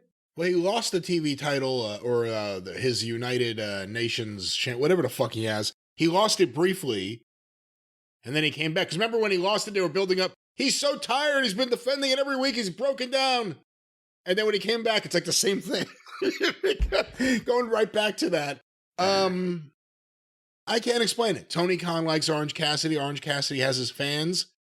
You could argue that he's one of those guys that makes the fans there happy, but doesn't help the company grow. They probably think he's one of the most marketable people they have, and they love him. And they think he's a great wrestling mind. And well, and by the way, this great wrestling mind there, Pockets, the heel beat him clean with a backbreaker. Taven and Bennett didn't interfere. The heel beat the babyface clean after all this with a fucking backbreaker. Well, that's the way Orange Cassidy would want it. Fair and square. How do you get heat off of that? No heat. Fair and square. Clean cut. And then I'll just say one more thing, so that, because they had a surprise, Taven and Bennett and Roddy are celebrating in the ring, and suddenly Kyle O'Reilly gets in the ring, looking like he's been homeless for the past year and a half. Not injured, but homeless. Why does everyone reappear on TV looking like that? Adam Cole, the same thing. I mean, dirty sweatpants that look like he dug them out of a dumpster, and a fucking sweatshirt, and his hair all disheveled, and bags under his eyes, and he was making a mean face at Roddy behind his back, but then turned around and hugged him. And then everybody's happy to see him, and Bennett takes off his undisputed flatulent shirt or whatever their fucking group name is and gives it to, and now Bennett looks like he's a bald 50-year-old truck driver. Why are these guys? He used to be a good-looking man 10, 12 years ago. He looked like, I thought he was like fucking 27, 28. Now he looks 55 and he's got not a hair on his head. I don't think he's 28 years old. He used to be. Well, he used to be, yes. Well, I said 10 or 12 years ago, he was a good-looking man, full head of hair, like 20-something years old. Now he's goddamn it his AARP fucking card. And he gives the shirt to Kyle O'Reilly, and Kyle turns around and gives it to fucking Roddy, whispers in Roddy's ear, and walks off. If this is the best way they could think of to bring Kyle O'Reilly back, he jumps in the ring dressed like a goddamn hobo fresh off a freight train, turns down a free t-shirt that's cleaner than what he's wearing, whispers to somebody and walks off. It's not a clean t-shirt if someone else was wearing it. It's cleaner than what he was wearing. Well, the return of Kyle O'Reilly, I presume he's cleared medically, and he didn't look like he'd been cleared mentally. Looked like they just talked him down off a bridge. Why does everybody come out looking like shit? How come security lets them all just jump in the ring? Well, because they say, look at that guy, he looks like shit. We ain't gonna fuck with him. Stay away from that guy. Yeah. Well, speaking of staying away from people, we now come to the part of the program that we always dread, where we are exposed to the airborne virus known as Plumber Moxley. This time, of course, he had his partner in climb, Claudio Castagnoli. The climber. The fuck, and social climber. And they were facing FTR. That's in the a problem. Tag team match. See, that's the problem. Claudio looks like a mountain climber. He doesn't look like someone should be in a fucking wrestling ring. You have to keep telling everyone, he's the strongest man here.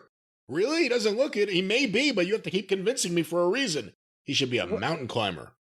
Well, he used to just have single matches with quality opponents where he could show it. I was a fan of his work. Now he hangs around with this fucking empty-headed dipshit plumber from the south side of Cincinnati. He's from Newport. He needs to admit it. Moxley's from Newport, Kentucky. Fucking criminals. Newport Light.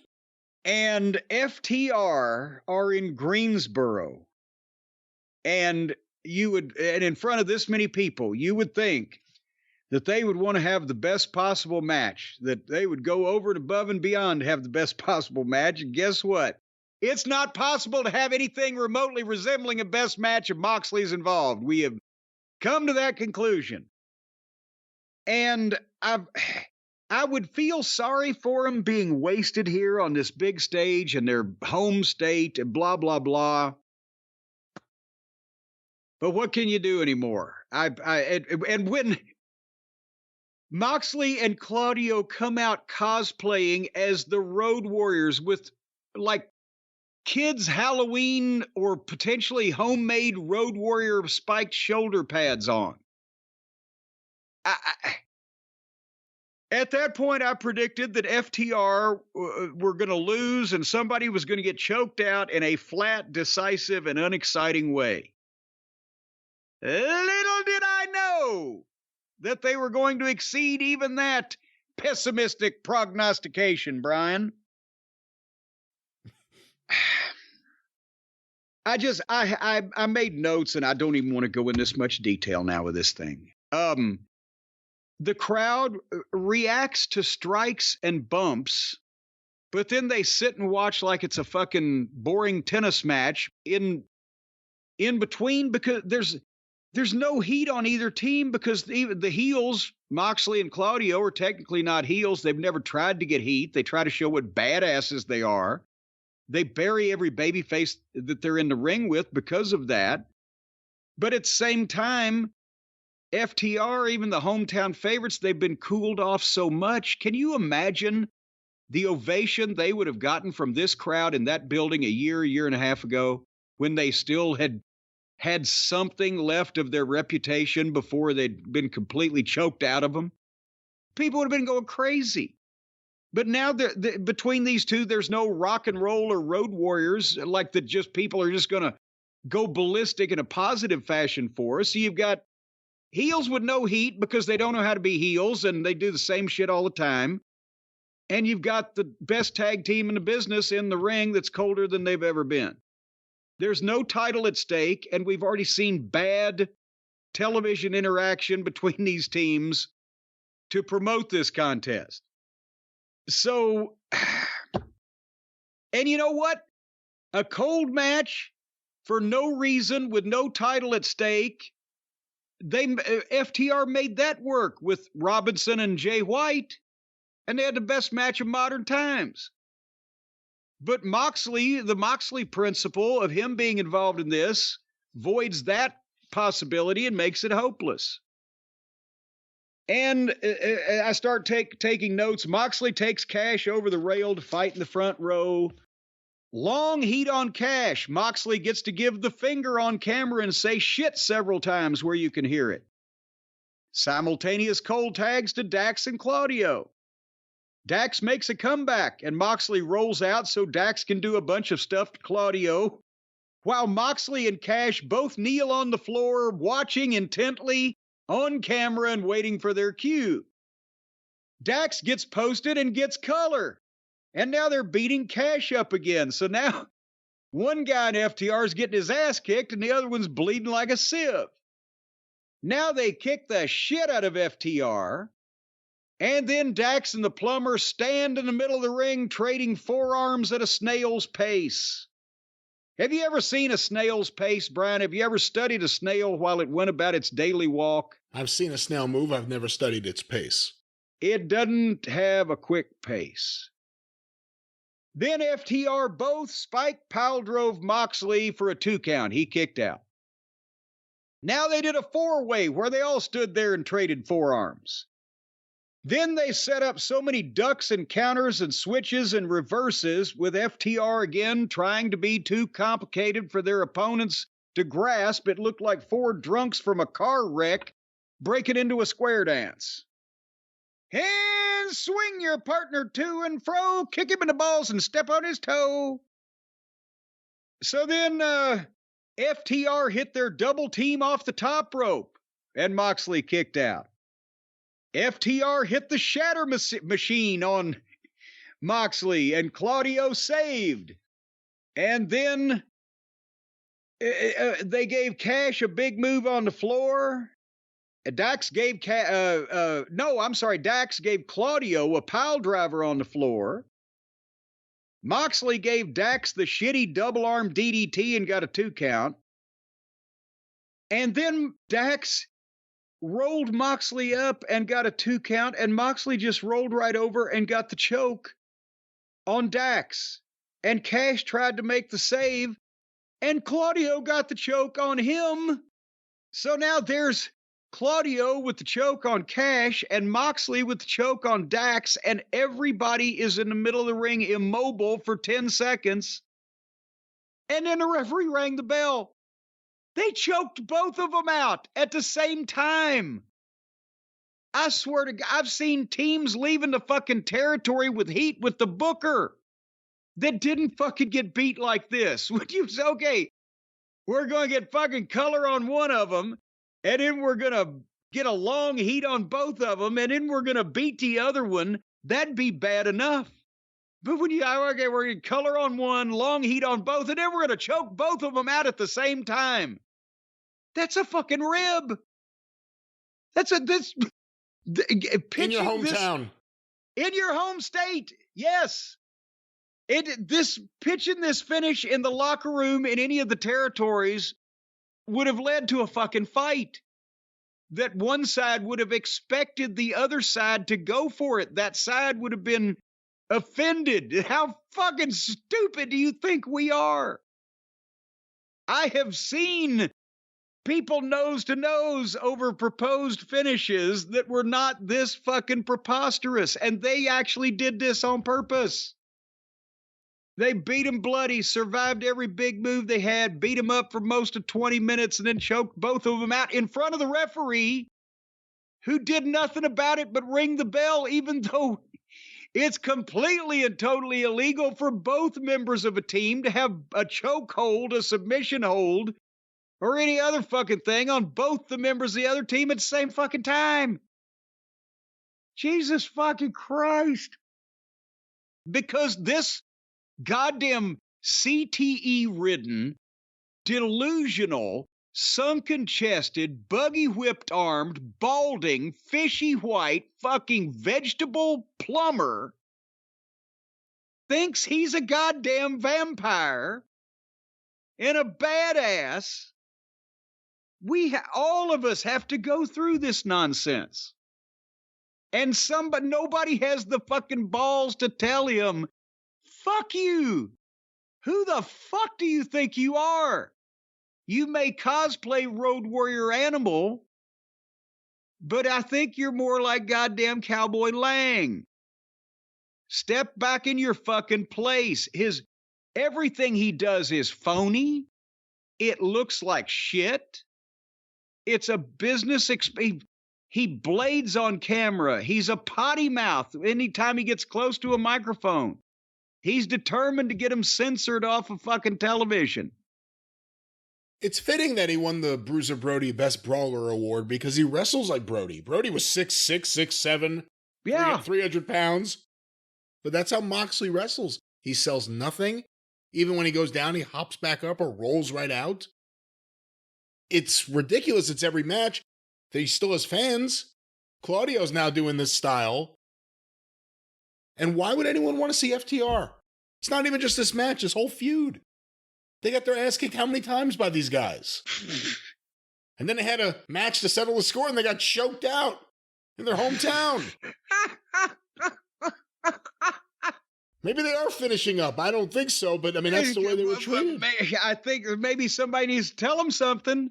They need to be getting the fucking picture, get the Iggy. Moxley came out there dressed like a bootleg Road Warrior. At least Claudio, there's no shirt and he has some muscles. He looks like a very, very lean Road Warrior Hawk. He looked like Rick Rude cosplaying as Hawk. Yeah, that's actually a great example. Yes. Minus the fro. Yeah. And then Moxley's out there wearing a t-shirt under it. Even with that, you're like, man. I never realized it. Not anyone could wear those shoulder pads. Not anyone could look good as a Road Warrior. It wasn't just the shoulder pads and the makeup. It was them and their size. Moxley, like you said, because we've seen him in AEW in better shape and tan And he looks more like a badass then than now. You're being charitable. There's just still the matter of his shitty work. His work's horrible. No, he's one of the worst wrestlers of modern times, which makes it infuriating that anyone likes him. Again, we always say it's a cult of personality around him. But his work is horrible. It looks bad, and it's all just about him doing what he wants. He's like a dirtbag Young Bucks. He's only going to do what he wants, and it's all going to be about making himself look as good as he wants. So let me ask you this, and then we'll move on. If Moxley ceased to exist on the planet Earth tomorrow, would it affect AEW's business? Would the ratings change in any way? Would the house show ticket sales change in any way? Would anything change in any way besides we wouldn't have to watch him cutting his head with a razor blade on national television? Let me put it a little differently than you laid out the question. If Jon Moxley decided to take his millions of dollars and his family and move to Aruba and stay in Aruba and get that tan back and enjoy his life, I don't think it would hurt AEW short-term or long-term. If anything, with a traditional booker, it would help AEW because it would force them to create some new people to get to that point of the elevated Jon Moxley push. But instead, he's going to still be there, and we're just going to get more of this. Every bad idea he has, from, hey, let's do Rocky 3, to, hey, let's create a Blackpool tribute group for the guy who's going to quit the company in a few months. Every idea is awful, and every idea is about just some faux badass fantasy that I'm sick of. And it even now makes me sick of the wrestlers I like FTR. I don't want to see FTR anymore. That was the worst way to kill off FTR in Greensboro. Those were the loudest FTR chants they've had in months and forever. We'll see what happens in the tag team division. Things are heating up, certainly. Oh, we'll get there in a second. But here's a question. Can you scuba in Aruba? Yes, you can scuba in Aruba. Well, that's another reason, Moxley. Move to Aruba. Well, if he wants to scuba, go to the Keys. I think the Key West would be better. Well, wherever, but Moxley looks best floating in water because that's what he looks like, a fucking corpse floating down the River Thames. Really? In England now? So somehow his body in the ocean got over... Yeah, because he's the star of a Hitchcock movie. All right. All right, so then Deanna wrestled Toni Storm, and after the first 2 hours of this fucking pay-per-view, not spending my time on this. I assume Toni won. I saw the screen went to black and white and fast forward. Toni won. Mariah May was dressed like Toni Storm was a few years ago. And the AEW Women's Division continues to be a leader in sports entertainment. Well, speaking of leading people into sports entertainment, we were led to believe in the next match by Don Fallis, the leader of the Fallis family, that it was going to be the greatest match of the decade between Will Ostrich, and I'm back to calling him Take a Shit now. Boy, howdy, did they all take a shit right in the middle of the ring with it. So there was no reason for this match to happen. It was blurted out by Don Fallis himself that, we can't find any competition, so members of my family are going to face each other with the thought of having the greatest match of the decade, which, of course, makes absolutely no sense why he would want this to happen, because why would the evil manager care about having the greatest match of anything or a good match or whatever when his guys would be fighting? It would create dissension and ill will in his group. He wouldn't want that because one of his guys has to lose. So this made no sense. And Brian, you and I, looking deeper, analyzed this as well. They fucked up. They realized that they signed Ostrich and put him in the heel group 3 months ago, and then let him come back and go back and finish his New Japan commitments, and then come back, and now they realize they got no baby faces worth of shit. The people are cheering their heels and booing the baby faces out of the building. So they're going to switch this. They're going to make Ostrich a babyface. And that's why he came out the other night slapping hands and shaking hands and smiling at the fans and giving the rah-rah speech and everybody cheering him, being happy. But then Take a Shit was glaring at him, and you could smell something was going to happen. Okay, so Ostrich is going to win. The heel group is going to turn on him, and now everybody's in the right place. Except that's not what they fucking did. What they did was nothing. They had a match, and it was over. And nobody did shit. And I assume that it was our boy Willie that was calling this thing, because between him and Take, he's the veteran. And he's the new big glorious signee that's going to be a game changer. So I'm assuming he's calling this thing. He's been in Japan too long. They start out and they start wrestling, and the fans start doing the fucking ole, ole, ole, ole soccer chant deal for him because he's from England. Did you see what they did? What did they do? They kept right on doing their chain wrestling. He didn't stop. He didn't fucking milk them. He didn't work with. He didn't let the people have their fucking thing.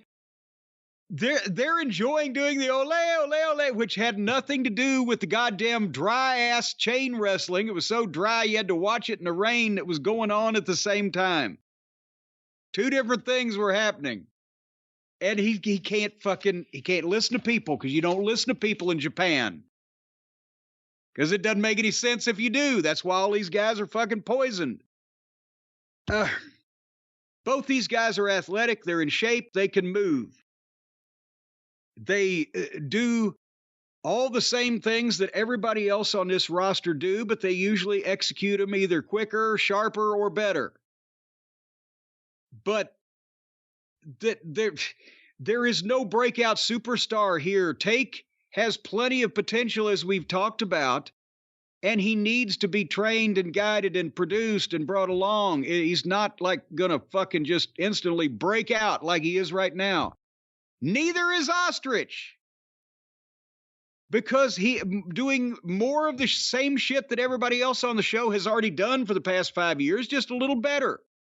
This is not a Braun Breaker situation where by force of personality, a motherfucker's going to smash himself into the main events.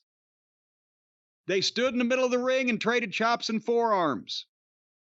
And then at one point, Take gave Will a superplex and got a 2 count and then grabbed a chin lock on him.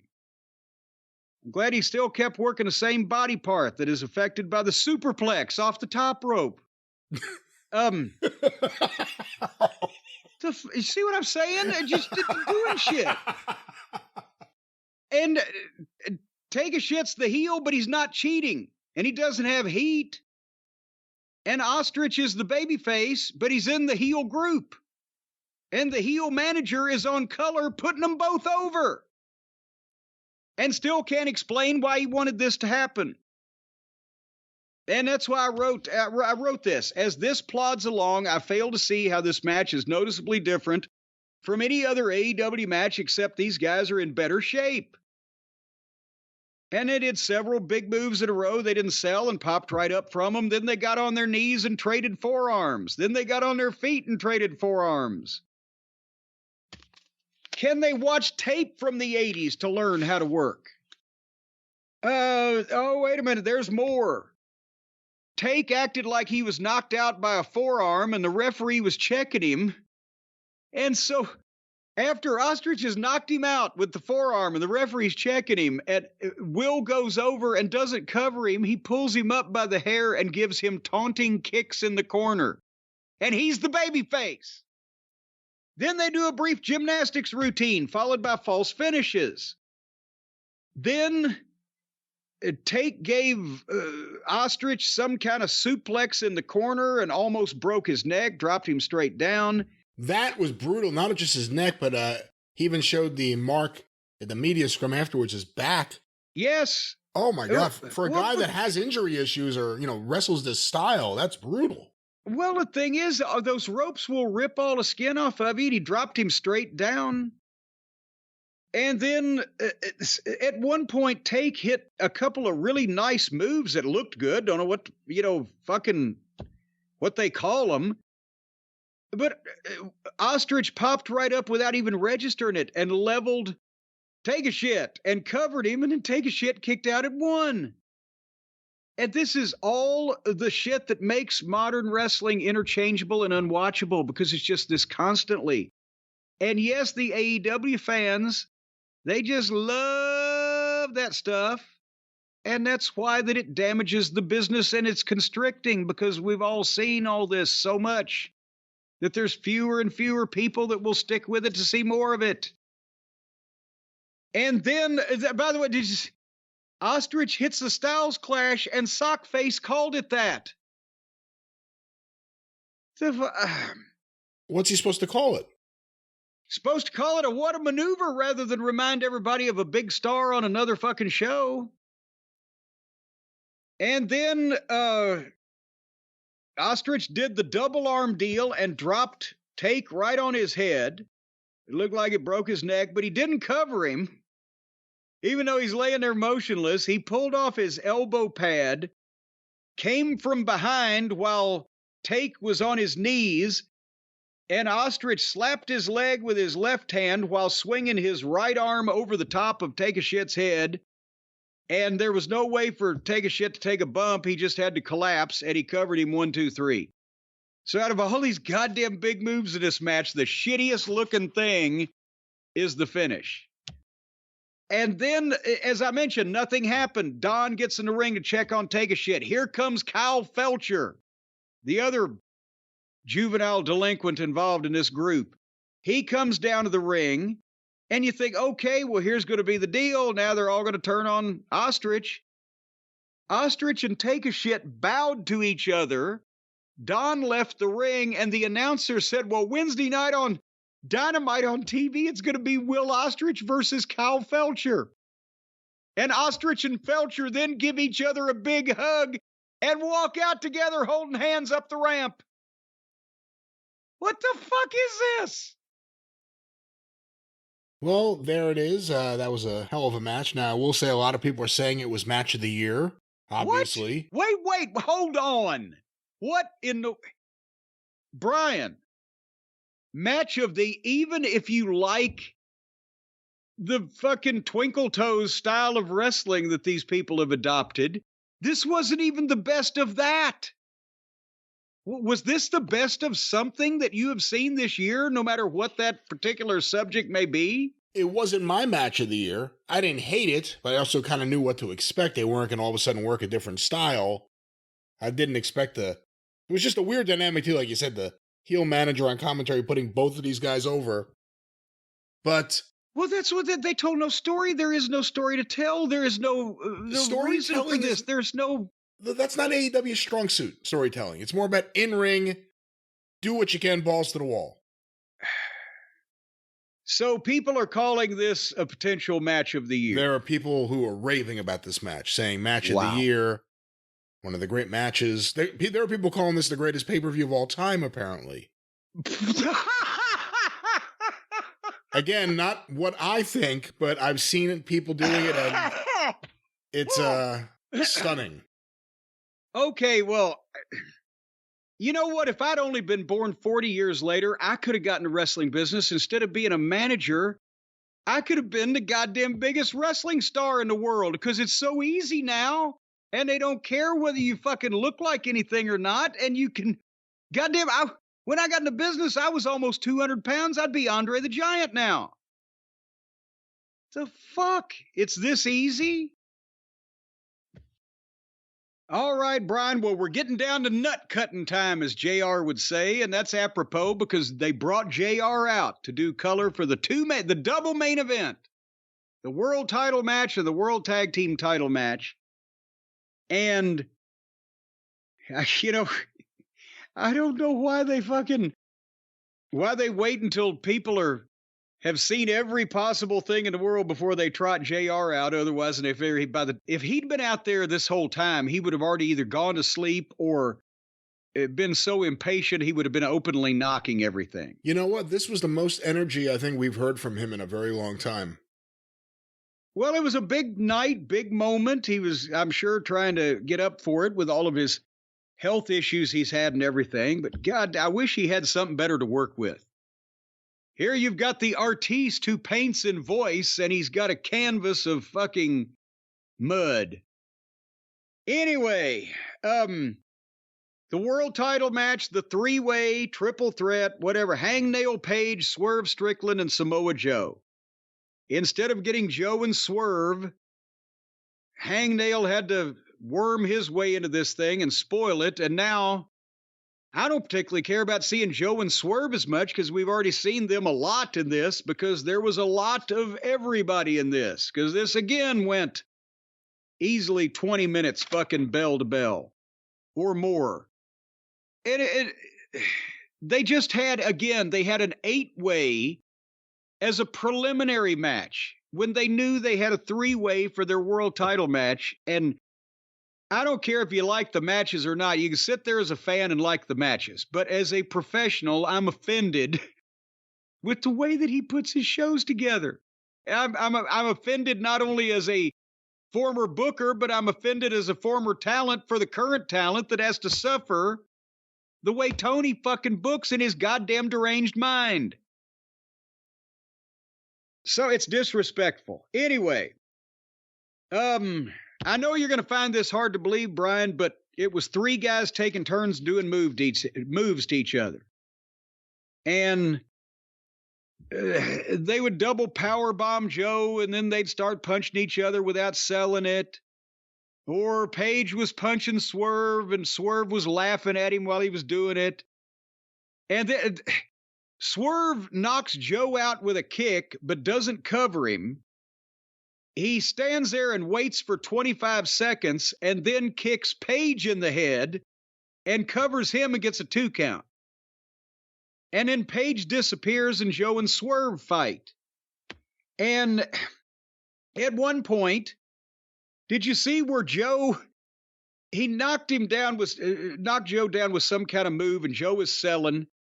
And he sits there for 15 seconds in one place staring at Swerve climbing the ropes, standing on the top, and coming off and giving him a double stomp. He was sitting there looking at the man, sitting in the position to be stomped forever. And then he couldn't believe what he was seeing. So he froze. I wish I could say I was frozen. I was vibrating.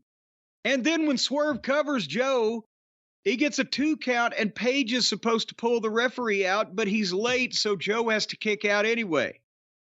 Then Page pulls the referee to the floor, and the referee is going to sell being pulled to the floor for the next 5 minutes. There are people been in serious car accidents that have been able to at least get up and climb up the fucking hill, but the referee sells forever.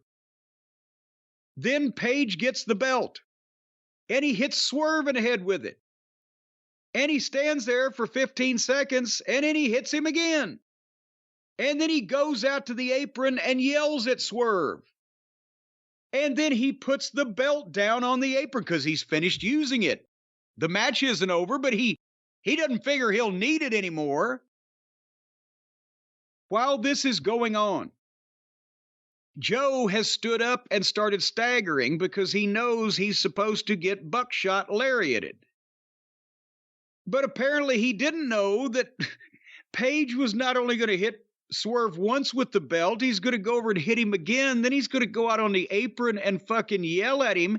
Then he's going to turn around and get set for the buckshot. And Joe has been having to stagger this whole time. And Page goes for the buckshot, and he hits it. He hits it. Joe just stands there and lets him hit it. And then another one. And then he covers, but Tony Schiavone, who, by the way, we've established is a year or two older than me, He's a 60-something-year-old white man who then screams, "There's no referee, dude." Brian, if I ever said the word dude while I was doing commentary on a major television wrestling promotion, I would want to be shot in the back parking lot like Old Yeller. I wish someone would shoot Shivani and Excalibur to the moon. They killed every broadcast they kill. They have the best time laughing at things when it's serious. And then when it's serious, you can't take them serious. Shivani just yells out compliments. And Excalibur is one of the all-time worst. Well, fortunately, a new referee came in about then. The old one had only been down for about 3 or 4 minutes. And the cover, but the 2 count because Joe kicked out. So then Joe ducks the third buckshot and gets a choke, but Swerve breaks it up. Well, then Nana gives Swerve the crown, and Swerve's going to use it, but then he thinks better of it and throws it back, and Joe gets a choke on Swerve. And Swerve rolls him up for a 2 count, but Page jumps off, or jumps in, rather, and instead of making the save, he jumps on the second referee and beats him up, just over and over, boom, boom, boom, and throws him to the floor. So then everybody lariats everybody, and Swerve dropped Page on his head, and Joe suplexed Swerve and got the choke on Page, and the original referee, who is finally conscious, comes in and Joe's got the choke on Page, and Page taps out. Another 20 unending minutes. And is Tony insisting on these finishes, or do these guys think that they're good? Because Joe knows better than this overbooked horse shit. That's what happened. So we beat the guy that shouldn't have been in the match to begin with and nobody wanted to see. So now I guess he thinks, well, we can still have Joe and Swerve, but in the meantime, we've seen plenty of Joe and Swerve now. The mystery is over there. What'd you think? I kind of agree with what you said. I'm not a big fan of these 3-way matches. Wasn't a big fan of this one. I wasn't a big fan of this feud and this build-up. At least Adam Page now is clearly a heel to anyone who was doubting it. Swerve is clearly a babyface, as he's been. And I guess with a manager. And I guess this all continues, or at least their hatred of each other continues, and Joe gets a new challenger, maybe Wardlow or someone else. Wow. Yeah. But we still have the main event. We certainly do. And isn't that sad? Who is going to challenge for the world title that we would give a shit about at this point? Well, they got bigger problems over in the tag team division, Brian, because there's big things on the horizon after this main event match of the pay-per-view, Sting's retirement. That's why they sold the tickets. That's why the crowd was there. That was the interest of the pay-per-view. The rest of this stuff has just been biding time. As I said a little while ago, they had one job. One job. Just give Sting a nice fucking send-off, right? Well, we shall see. The opening legend to enter was Ric Flair in Greensboro at the Coliseum. And down the aisle he comes, and he gets a nice ovation. I'm sure you heard it. Very, very nice. And then the second one to come out is Ricky Steamboat, and he got a bigger pop than Flair. Is it just that no one's sick of him? Well, I was about to say they've seen Flair so much on TV, even if it wasn't live, whereas Steamboat has the goddamn good common sense that God gave a goose, as Mama Cornette used to say, to stay out of sight most of the time and rest on his laurels as a retired legend. Steamboat never embarrasses you if you're a fan of his. No.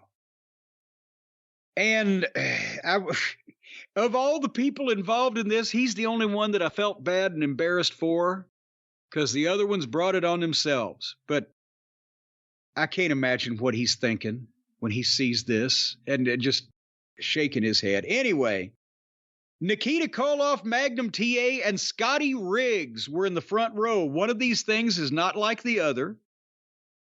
They couldn't even introduce them, and they were in the front row looking on. Reportedly, WWE turned down Kevin Nash's request, or at least when he asked if he could go, they said they would prefer if he didn't because he's under a Legends deal, and Sting wanted him to be there. Well, yeah, but would he have then been in the front row where they could do the parade wave for a brief on camera, or what the fuck? Nikita Koloff next to Scotty Riggs, yeah. Well, but Nikita and Scotty Riggs should have been in the front row. I mean, all do love and respect Scotty Riggs, but what does he have to do with this? Magnum and Nikita were two of not only the biggest stars to ever wrestle in the Greensboro Coliseum, but Nikita and Sting had some interaction. And anyway, they spent plenty of time on the Buckaroos entrance. Here come the Lollipop Guild. They had glorious music. They were wearing satin robes. Their hair was dyed black. They looked like two children cosplaying as Gomez Adams. And they had cannons to shoot off their business cards. So the robes were reminiscent of, in the days when Rocky was a hot movie, you might see some kids wearing these robes or whatever, but now they fancy themselves boxers, or was this just to get heat for looking as big a douchebags as possible? They've already got that trademarked. Yeah. So then, here came Darby. And he gets his entrance and his introduction, and then blackout. And piano music starts playing, and it wasn't Billy Joel. The longer it went, the more I believe that somebody's friend or cousin is taking piano lessons in the company. It wasn't me. What the fuck was that? It wasn't me. No, your shit sounds better. Thank you. Exactly. So then they went to the dramatic video where Sting is in a theater and he's watching on the screen, and they open you could tell Darby had to shoot this because, there's a germ of things there, but the curtain opens and he looks at all his career on the screen. They had pictures of him when he was in WCW because they don't own the footage. And then some highlights of him in Japan and stuff that he's done recently. And I just made the note, this looks so amateur hour for something of this magnitude or alleged magnitude. And the WWE would have made magic here with some kind of production, right? But this is, one of the guys that went to film school shooting it on his off day. I didn't think this was that bad. I thought this was all right. Oh, it was better than what you normally see on AEW television, but for something they need, if they're going to have a national television show, they need real fucking production. Again, can you imagine what this would have looked like on Fox on SmackDown or on any of their premium live events? They would have sent a crew and a few trucks, and they would have shot for a few days, and they would have come up with something that they could have nominated for an Emmy. And Sting says, it's showtime for the last time. Let's do this. And they go back to the arena. And they play the music again. But now it's Seek and Destroy, right? And out comes Sting dressed as Surfer Sting with the red, white, and blue, the Great American Bash 90 type of look, the blonde hair. And there was a germ of something here, but they fucked it up. Because it's Sting's sons dressed up as him, Surfer Sting and then Crow Sting at two different phases of his career. When he came out, it looked like, because they had the long shot, it could have been Sting. It could have been Sting dressed up in his old, and the people popped, right? But then they go to a close-up with one of the handheld cameras, and you can tell it's not Sting. And then the Crow Sting walks in. Well, now you know that the other one ain't Sting, and so that one probably ain't either. They botched their opportunity. If they'd have kept the long shot, then people would have thought that Sting, when Crow Sting walked out, the whole shit. Are they doing a split screen? And then when real Sting walks in between them, then they would have gotten that visual pop of the people couldn't tell that it were fake Stings. Obviously, one of them had to be, but then they could have said, oh, it's Sting's sons. But instead, they took a close-up of the first fucking guy out, and you could tell he had a fat face. They had the opportunity to do a little production sleight of hand, and they dropped the ball on it. Am I being too critical here? I mean, you're being critical. Was it perfect? Probably not, but it was a nice thing. And, you know, I will say I started laughing maybe for the wrong reasons when this was going on, because, again, it's a nice tribute, but where else would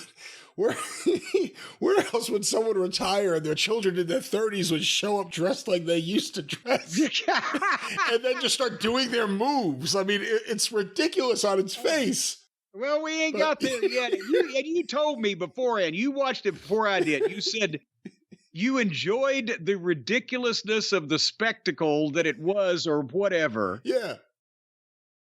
Well, let's get there then. It's, by the way, Sting's AEW record 28-0. He never put anybody over.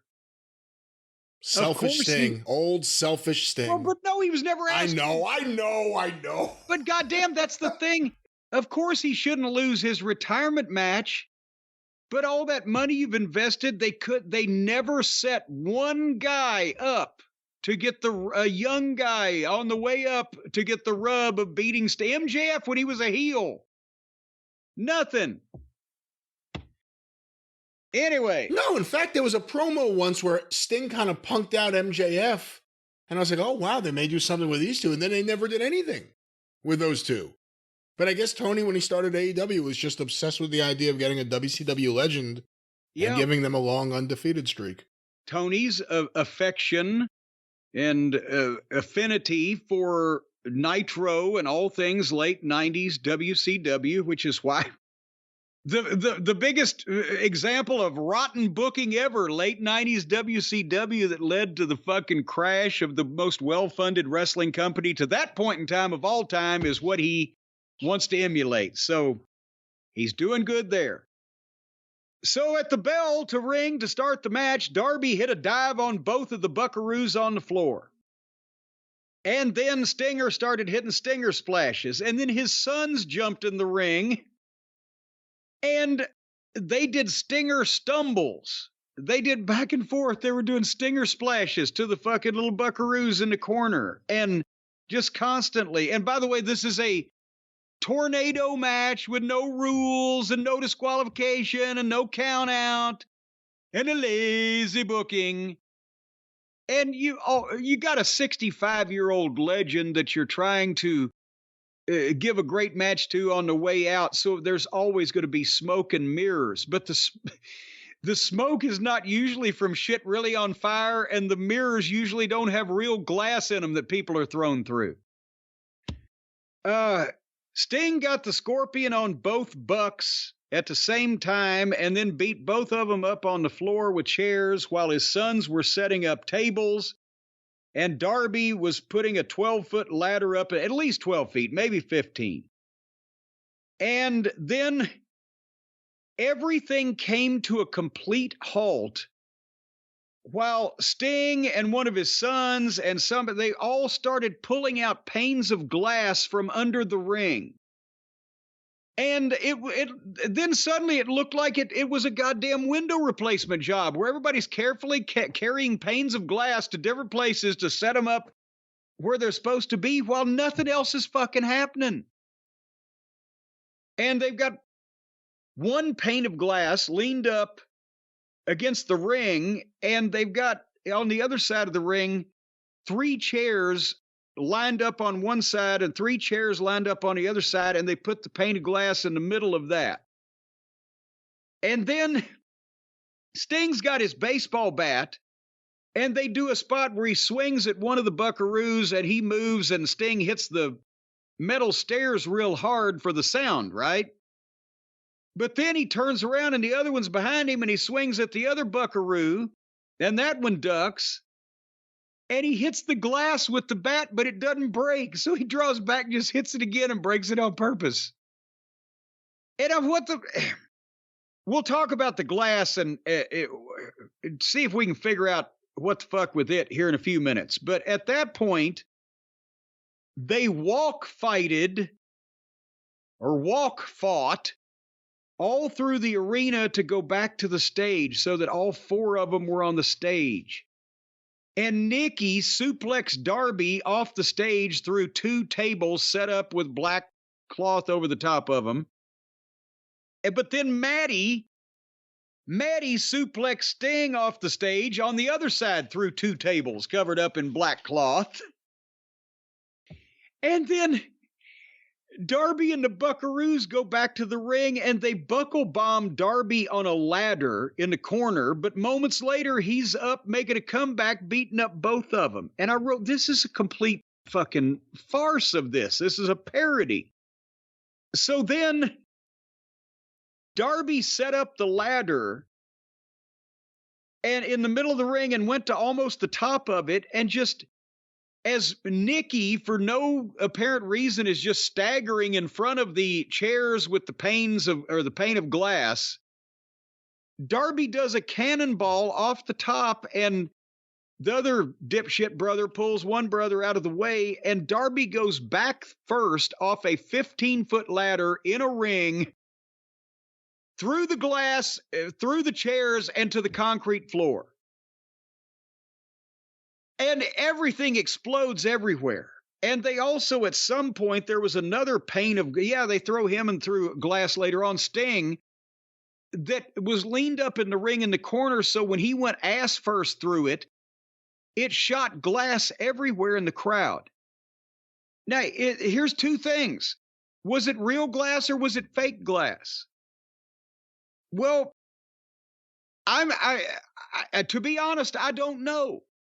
Because these people are stupid enough to use the real shit, but it cut Darby Allin's back open everywhere. He was punctured and sliced and whatever the fuck.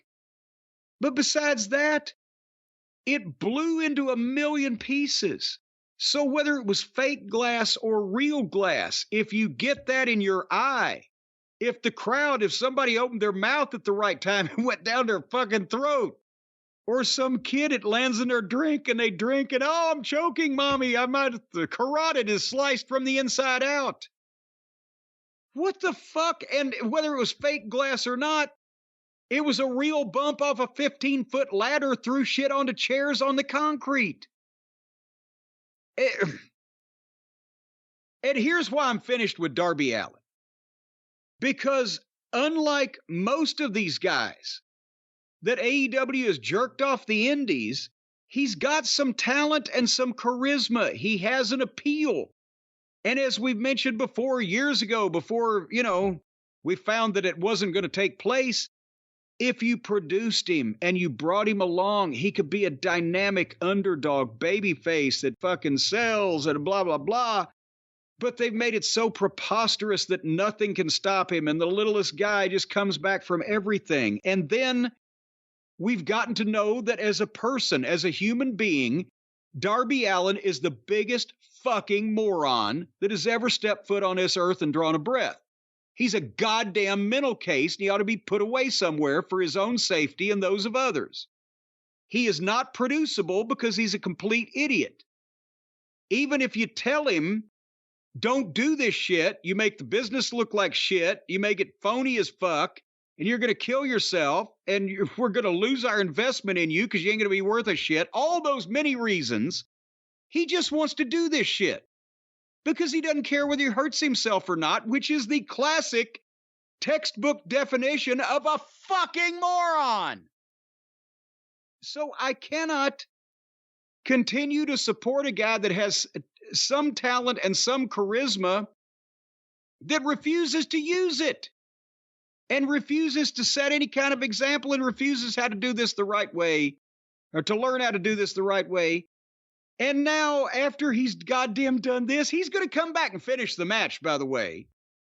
And then he got sewed up And he's put out on the internet that this shouldn't interfere with him leaving next month to go climb Mount Everest. I hope you do go climb Mount Everest, you fucking brainless twat. Stay as far away from me as possible so I don't have to keep telling you what a fucking idiot you are and what a golden opportunity that you're wasting, that some fucking Mark billionaire will pay you guaranteed money to go out there and jack off like a fucking moron. Like your goddamn Danny Knoxville or whatever the jackass guy's name is. You just want to get hit in the nuts over and over. Fuck you and your fucking nuts, Darby. It's worse to waste talent and opportunity when you have it than not to ever have it to begin with. So do you think, Brian, I've registered my complete disgust with Darby Allin as a human being for wasting goddamn things that he gets that almost nobody else ever gets in their life? Yeah, he's really good. I like him. I think he should just do what he does. Yeah, so then Sting came back and he beat up a bunch of them. And then he climbed the ladder. But one of the Bucks caught him and they powerbombed him through a table, but he didn't sell it. He just stood up and made a comeback. But then they threw him through the glass and gave him the scorpion death drop and got a 2 count. And then one of the Bucks tried to grab the belt from Steamboat, but Steamboat chopped him, so the other one hit him with a chair, and Ricky actually sold something. And then Flair rolled into the ring and covered Sting up so that the Buckaroos couldn't beat him up anymore with the belt. And this took forever. And then they finally decided to double super kick Flair and then Steamboat. There's more. The Buckaroos hit Sting with the belt and got a 2 count. They did another double super kick to him, but he didn't sell it. He made a comeback on him. Then they gave him the double knee lift, and he kicked out of that. Then they gave him another double knee lift, and he kicked out at 1. Then they gave him a double super kick. And then they tried to give him the big double team. It used to be the Meltzer driver, but now they've renamed it the Tony Khan driver.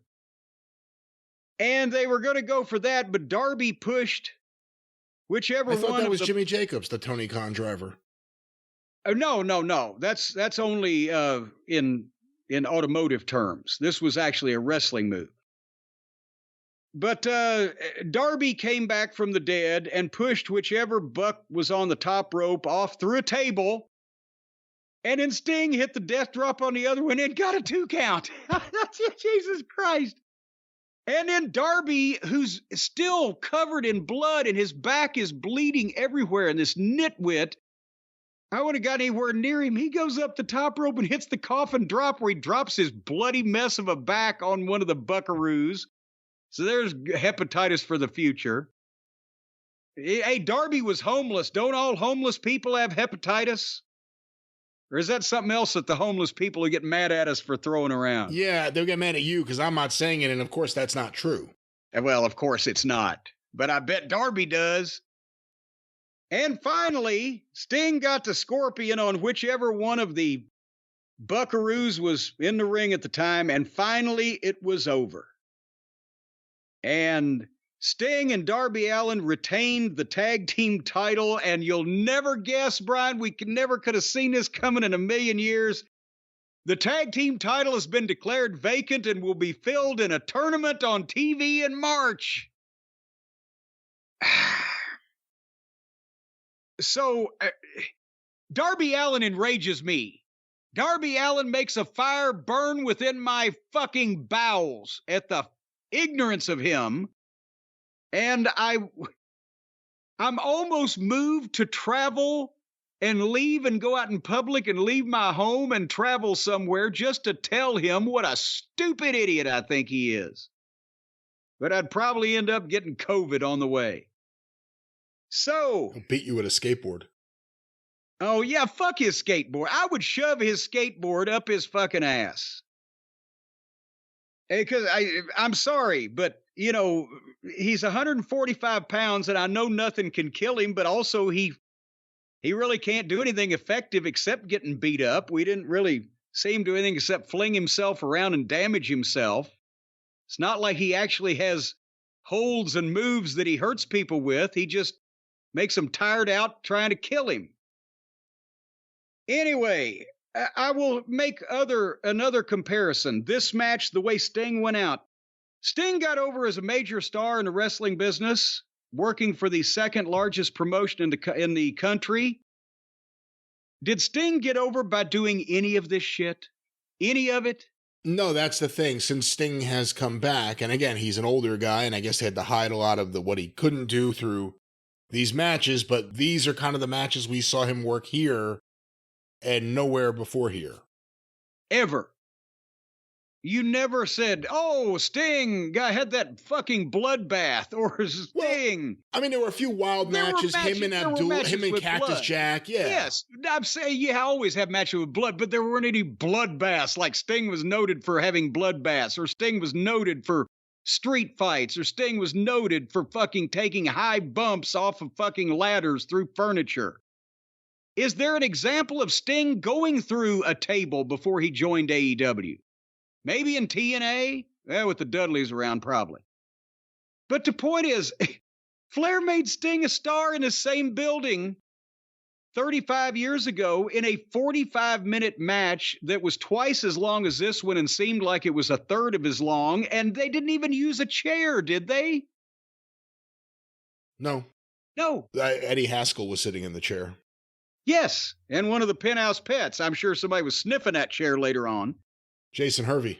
But yes, you do have to have smoke and mirrors when you've got a 65-year-old legend that you're trying to protect and make look good in a match. That's why you have great workers that can take bumps for him and put him in position for things and do everything for him, not when you resort to furniture and glass and fucking chaos of this and phoniness of this magnitude. Then you've killed everything, including something could have gone wrong and he could have fucking broke his neck with all this shit. And it's not like either one of the buckaroos are strong enough to move a grown man around and save him if his trajectory is off. So, again, before we get into the post-match, they have this match to honor and close the career of a guy who got over by doing everything except anything that happened in this fucking match. So then, he's got the opportunity now to thank everybody, right? There's chanting, thank you, and they played the music and let celebration go long enough for Sting to get some breath. And Darby, once again, is still out there. He's sliced her ribbons and taped up everywhere, but Sting starts his speech, and he starts with thanking the fans in Greensboro. You've always been here since the start to blah, blah, blah, in this same building and everything. And then he's starting to move on to the people that have supported him around the world, and just then, Darby leans over and whispers in his ear. And Sting actually says on the microphone, Darby's giving me cues. And then the copyright notice pops up and they go to black. They ran overtime on the pay-per-view. They cut Sting's retirement speech off the pay-per-view. We didn't say, did he hug Ric Flair? We don't know. Is Flair still breathing? We don't know. Where's Steamboat? What happened to him? What did Sting have to say? How did he end it with farewell? Did he say it's showtime for the last time? We don't know what he said because it wasn't on the air. You had to be in the building to see it. It was like one of Dick the Bruiser's old TV shows. They'd get you hooked and then say, well, folks, should have been here live. We're out of time. That is the ultimate AEW goodbye, isn't it? They go off the air because they run over during your retirement speech. If it had been the WWE, we would have seen the fucking pyro go off and everybody standing and applauding as the triumphant hero went up, and then we'd have seen the highlight video of everything that happened in the match and the fucking fade out on his face with the fans chanting, we've still got it, or whatever, thank you, Sting. Instead, we got copyright 2024 AEW Wrestling and black.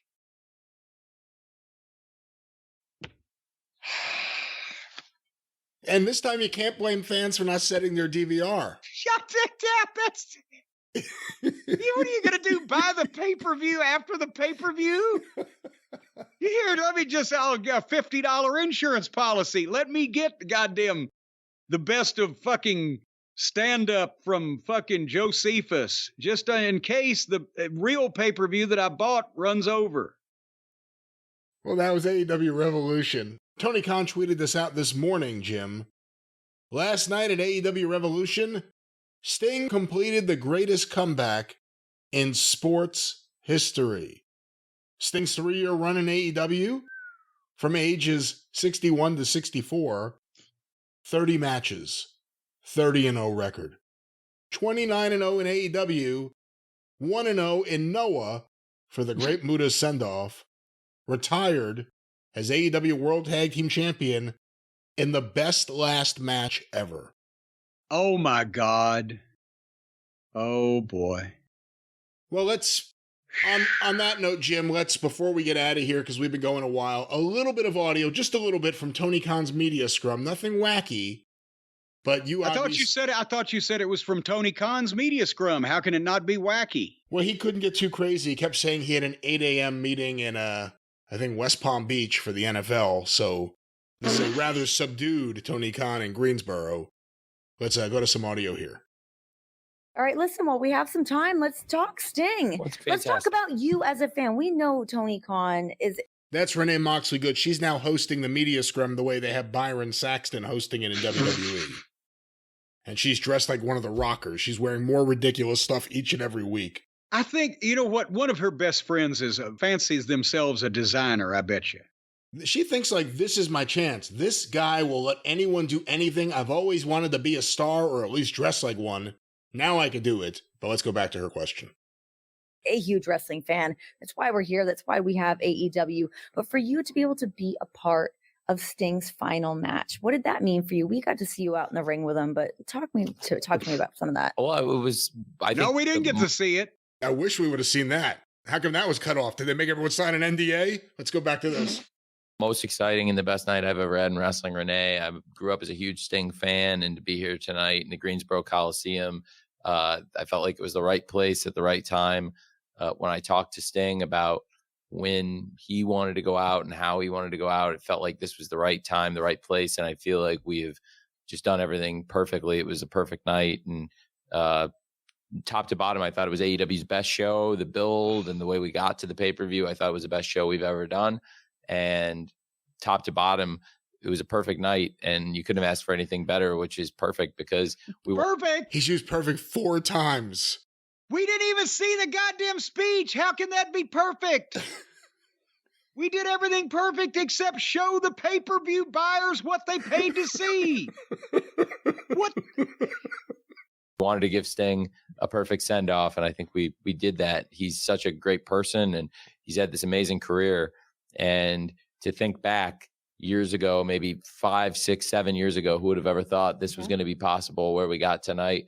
I mean, you know, I certainly, in 2020, when Sting first reached out to me, I was really hoping to give him a great run. I didn't know it would be quite this long, and it's been amazing. It's been everything we wanted to do, top to bottom. It's exactly what I think we were looking for. And honestly, you know, it wasn't like Sting's.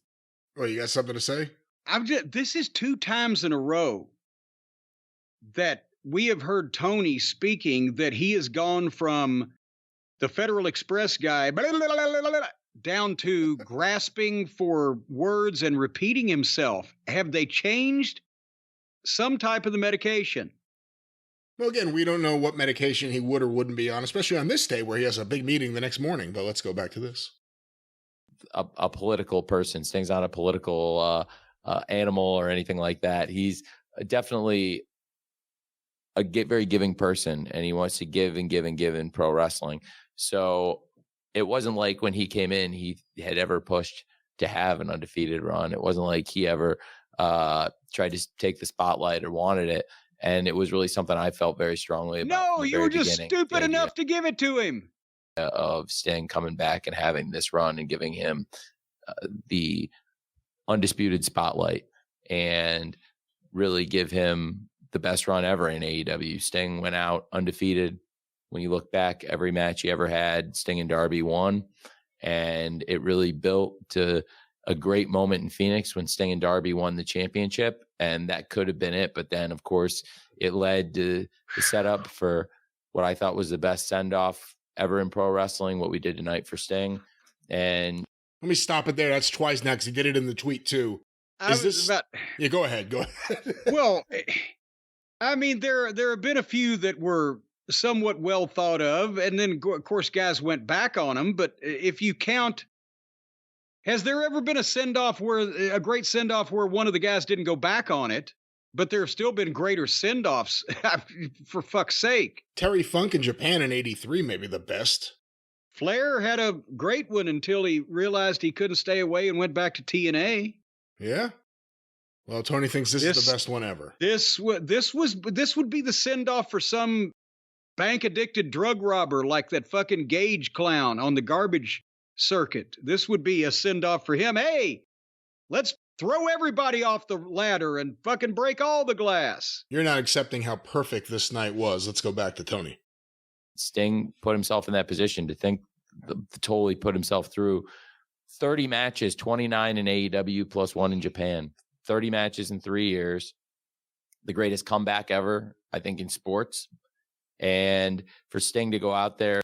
I mean, Michael Jordan returned to the NBA after leaving it to try to play baseball.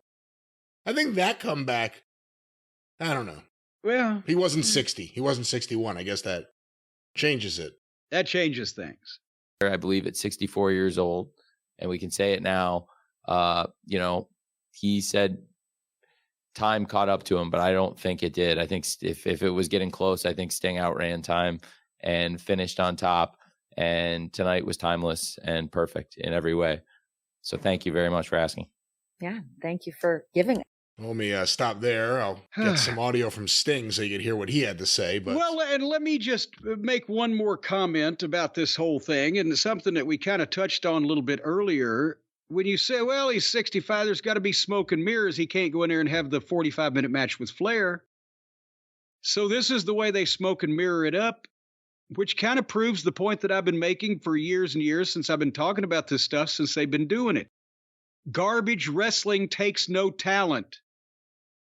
If you are willing to take the increased risk of getting hurt, you can have these garbage matches, whether you can work or do anything or not, because they're admitting it by saying, okay, the easiest thing for a 65-year-old man will be able to do to cover up for the fact that he can't do what he used to do is have a garbage match and fall through furniture. So they admit it.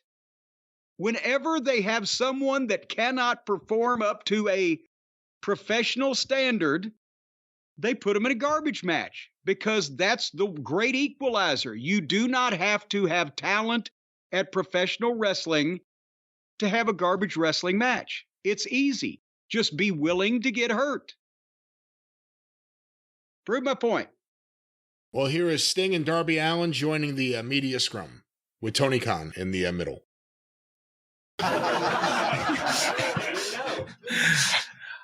I'll worry about that in a minute. We'll worry about that later.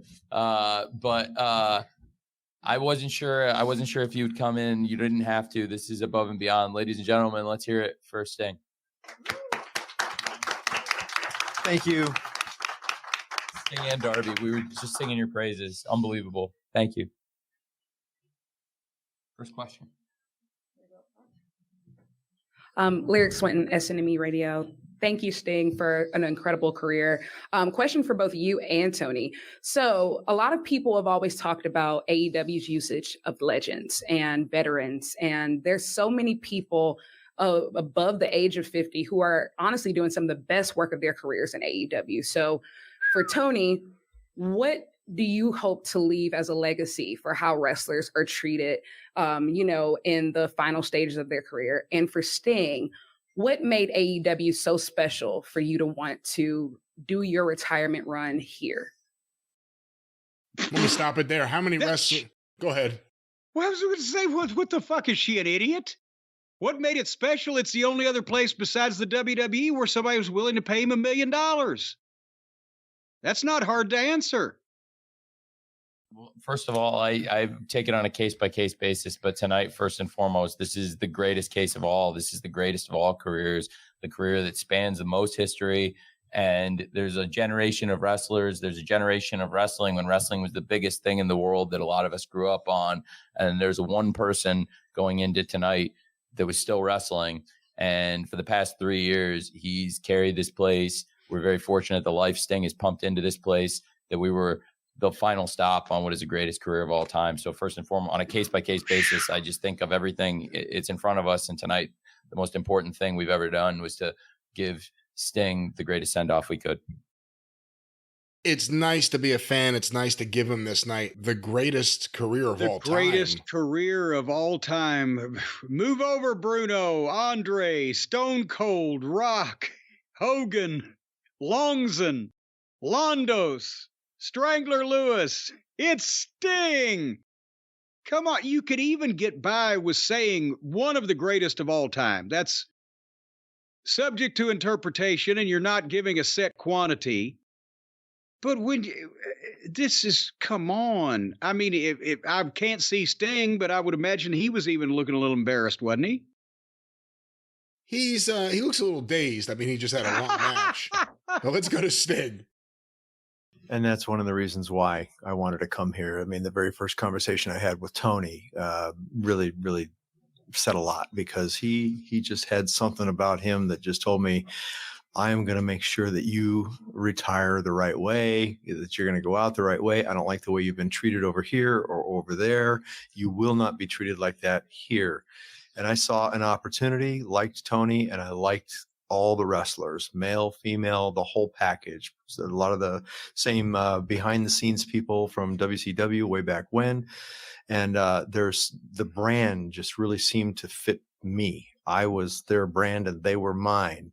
It's like, with WCW all those years, and then to be with TNA, it kind of felt that way, but not really. It never really fully got there for me. And then WWE, it was never quite fully there for me. Can I stop you for a second? Or can I stop Sting for a second? I was in TNA between 2006, 2009, right? And I remember the last 2 years that I was there, both years, about whenever time Sting's contract would come up, I would hear from Dutch Mantell or somebody, well, Sting wants to finish up. He wants to quit, but Dixie keeps giving him a raise. She was paying him, and this is 15 years ago, $500,000 a year to come to fucking TV and do the pay-per-view and not even wrestle on all those tapings. So that was 5 days a month and not even that many matches. And here we are, 15 years later, this fucking guy has given him exponentially more money than that for exponentially fewer matches. No wonder he hadn't quit till now. Let's go back to the man called Sting. Here, the whole package. I had just a great appreciation for the whole package, and what a good fit. And I was right. Hi, Joel Torres from Contralona. Congratulations. What a great retirement tonight. This question I asked Tony last Thursday on the media call. I want to ask you this question. Now that you've retired in ring action, what are your plans? Obviously going home, taking your break with your family, but are you wanting to be involved in AEW at some other capacity? Thank you. Well, Tony has mentioned me staying on board in some form or fashion. We haven't really worked anything out there yet, but I'm sure we'll have some kind of conversation. And I am saying, maybe we'll see what happens. I have no interest in, being a manager or anything like that, or an agent. I don't want to do any of that kind of stuff. So So what is he going to do for all the money that Tony's about to throw at him? What would there be left? And that's the thing. Sting has never had any interest whatsoever in booking, agenting, matchmaking, far as I know, announcing, nothing else, and nothing other. And I mean, we worked closely together in TNA, he wouldn't even question the booking when it was shit stain. He was the only one of the top guys that would just, oh, well, whatever Vince wants. He wouldn't question anything. He has no interest in any of that shit. See, that's why he was the guy that fit in so well here, because he wasn't someone who got it. He didn't give a shit. Yeah, exactly. Yes, he didn't care. Do what the fuck you want. I don't take this shit seriously. I mean, that's just the way he is. But what if he has no interest in and doesn't want to be, and probably wouldn't be good at being agent, producer, a trainer? How the fuck? Can you imagine Sting as a trainer? He barely learned. I mean, and let's face it, Sting's been a huge star, but his in-ring has never been praised as being revolutionary. He learned the things he could do to get by. It's not like his work is fucking. So what is Tony thinking? I want to pay him to hang around with me. I can't bear not to see Sting once a week. What the fuck is he going to do? What does he need him to do? Well, let's see what he says here. He doesn't need to do anything. He's got millions of dollars that people like Tony have given him to do very little. I'm not sure what I could offer, but well, you're one of the greatest legends, not only certainly the greatest legend ever in AEW, and I think one of the greatest wrestlers, if not the greatest wrestler of all time. Nobody's ever had. What? Wait, what the fuck? He's now the greatest wrestler of all time?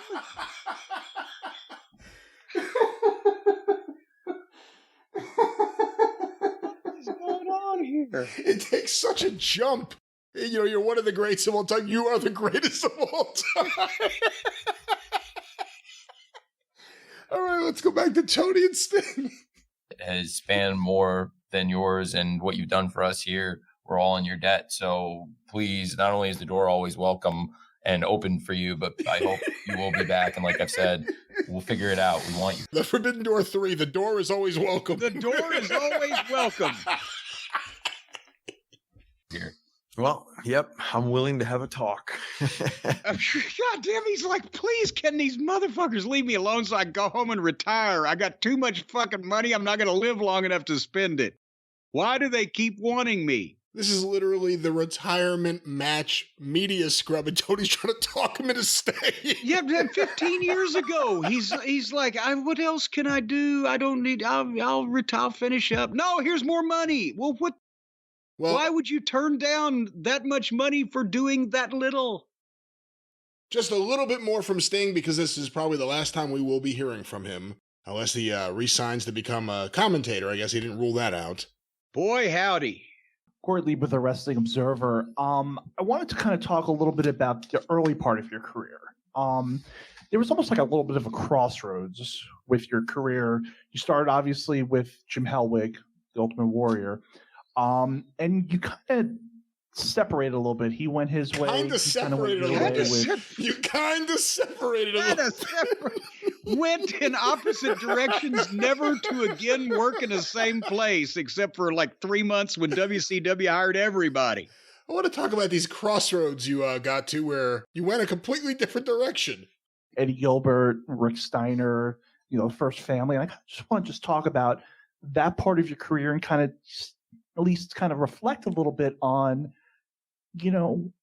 now with hindsight, was obviously, was in the right thing to split up and do different stuff. And basically just reflect on that portion of your career. Just reflect. What a question. What question? Just reflect. Can we have some reflection here? He's like, a little more reflecting. I need to get this guy to talk about the Ultimate Warrior, and I have no question in mind that I can't come up with one. Let me just throw words together and ask him to reflect. Here's Sting reflecting. Well, I think it was definitely good that we were both together to begin with, because, he looked like a freak. I was 265 pounds and I looked like a little kid compared to him. But both of us together were pretty intimidating. And, we had a lot of people saying, Maybelline Road Warriors. I don't know if you remember any of that, but yeah, but we thought, who cares? We get a match with the Road Warriors, we hit the big time. And so But, you know, I think it was good that we ended up splitting up. It was good that he went his way and I went mine. We were not meant to be together. We were meant to start together, and it got us in the door for sure. But he needed to be on his own, and I needed to be. We were going to kill each other, literally, on the road. Two roided out young men. Denise Salcedo, Instinct Culture. Well, that's what it was then. Two roided out. And by the way, I appreciate him admitting that, but they were two completely different personalities and people. You can't deny that. I've never said Sting was a bad human being or a bad person, and definitely Warrior was. But can you imagine, he just gave me a visual, and I realized it never happened, did it? Was the Ultimate Warrior ever in the ring opposite Hawk and Animal ever in history? Opposite them? No, Yes. He teamed with them. I don't know about opposite them. I don't think so. He teamed with them once in the WWF, right? Survivor Series 90, they were on a team. I think they had a few other 6-man matches against Demolition as well. I would pay any amount of money to see the Ultimate Warrior in the ring against Hawk and Animal, because if Warrior had tried to pull that bullshit with them, they would have beaten him to death. Working with him. They would have just worked with him like they worked with the fucking job guys in Georgia in 1983, and the Warrior would have been squealing like a pig stuck under a gate. Because I don't care what else you did not no-sell Hawk and Animal shit. And I would have loved to have seen him try to pull that fucking puffy face bullshit on them. But anyway, I digress. I just like to still to this day to see somebody kick the shit out of the Ultimate Warrior for principle. But go ahead. Well, here's Sting finishing his steroid talk. Guys, I mean, just shooting straight here. Yeah. That stopped in 1990 for me. So, yeah, it didn't stop for him, but it stopped for me. Jesus Christ. All right. Well, there's what we're going to hear today from the media scrum. Tony, as crazy looking as ever. Buy a comb. God damn it. Just get a comb or a brush. Or a Flowbee at this point. A Flowbee may work. He's been going to Kyle O'Reilly's fucking barber, apparently. You know, it's like that thing when guys would come up and they say, how do I get over with Vince? And Heyman would be like, change your name to Kennedy. He'll love you. If you're coming back to AEW, how do I get over with Tony? Get the Tony hairdo. Just show up looking all frumpy and you get a push. Look like you've been on some kind of fucking binge for 7 days. Yes. Show up looking like you have NFL meetings in the morning. That's the look to show up with. But Jim, that was it. That's some kind of code. They're calling it NFL now just to avoid people knowing what they're talking about. That's the kids' code these days. I got an NFL meeting in the morning. Well, maybe so. And we hope that meeting went well for Tony and the Jacksonville Jaguars. But there it is, the retirement of Sting, AEW Revolution. I'm sorry. I don't know what to say. And again, I stand by everything I said on Darby Allin. Some of it might actually make the air because he's an idiot.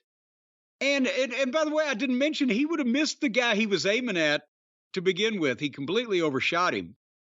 But this whole company, Tony being a mark in the worst meaning of the word, has led them to realize that they can do whatever they want. And the old timers are going to get these guaranteed contracts that are going to have them being paid until they're in their 60s or beyond. Jericho already has. And the young guys are going to be allowed to let loose and do all this stupid bullshit because they think they're in a video game. And they don't care if they get hurt because they'll get paid either way.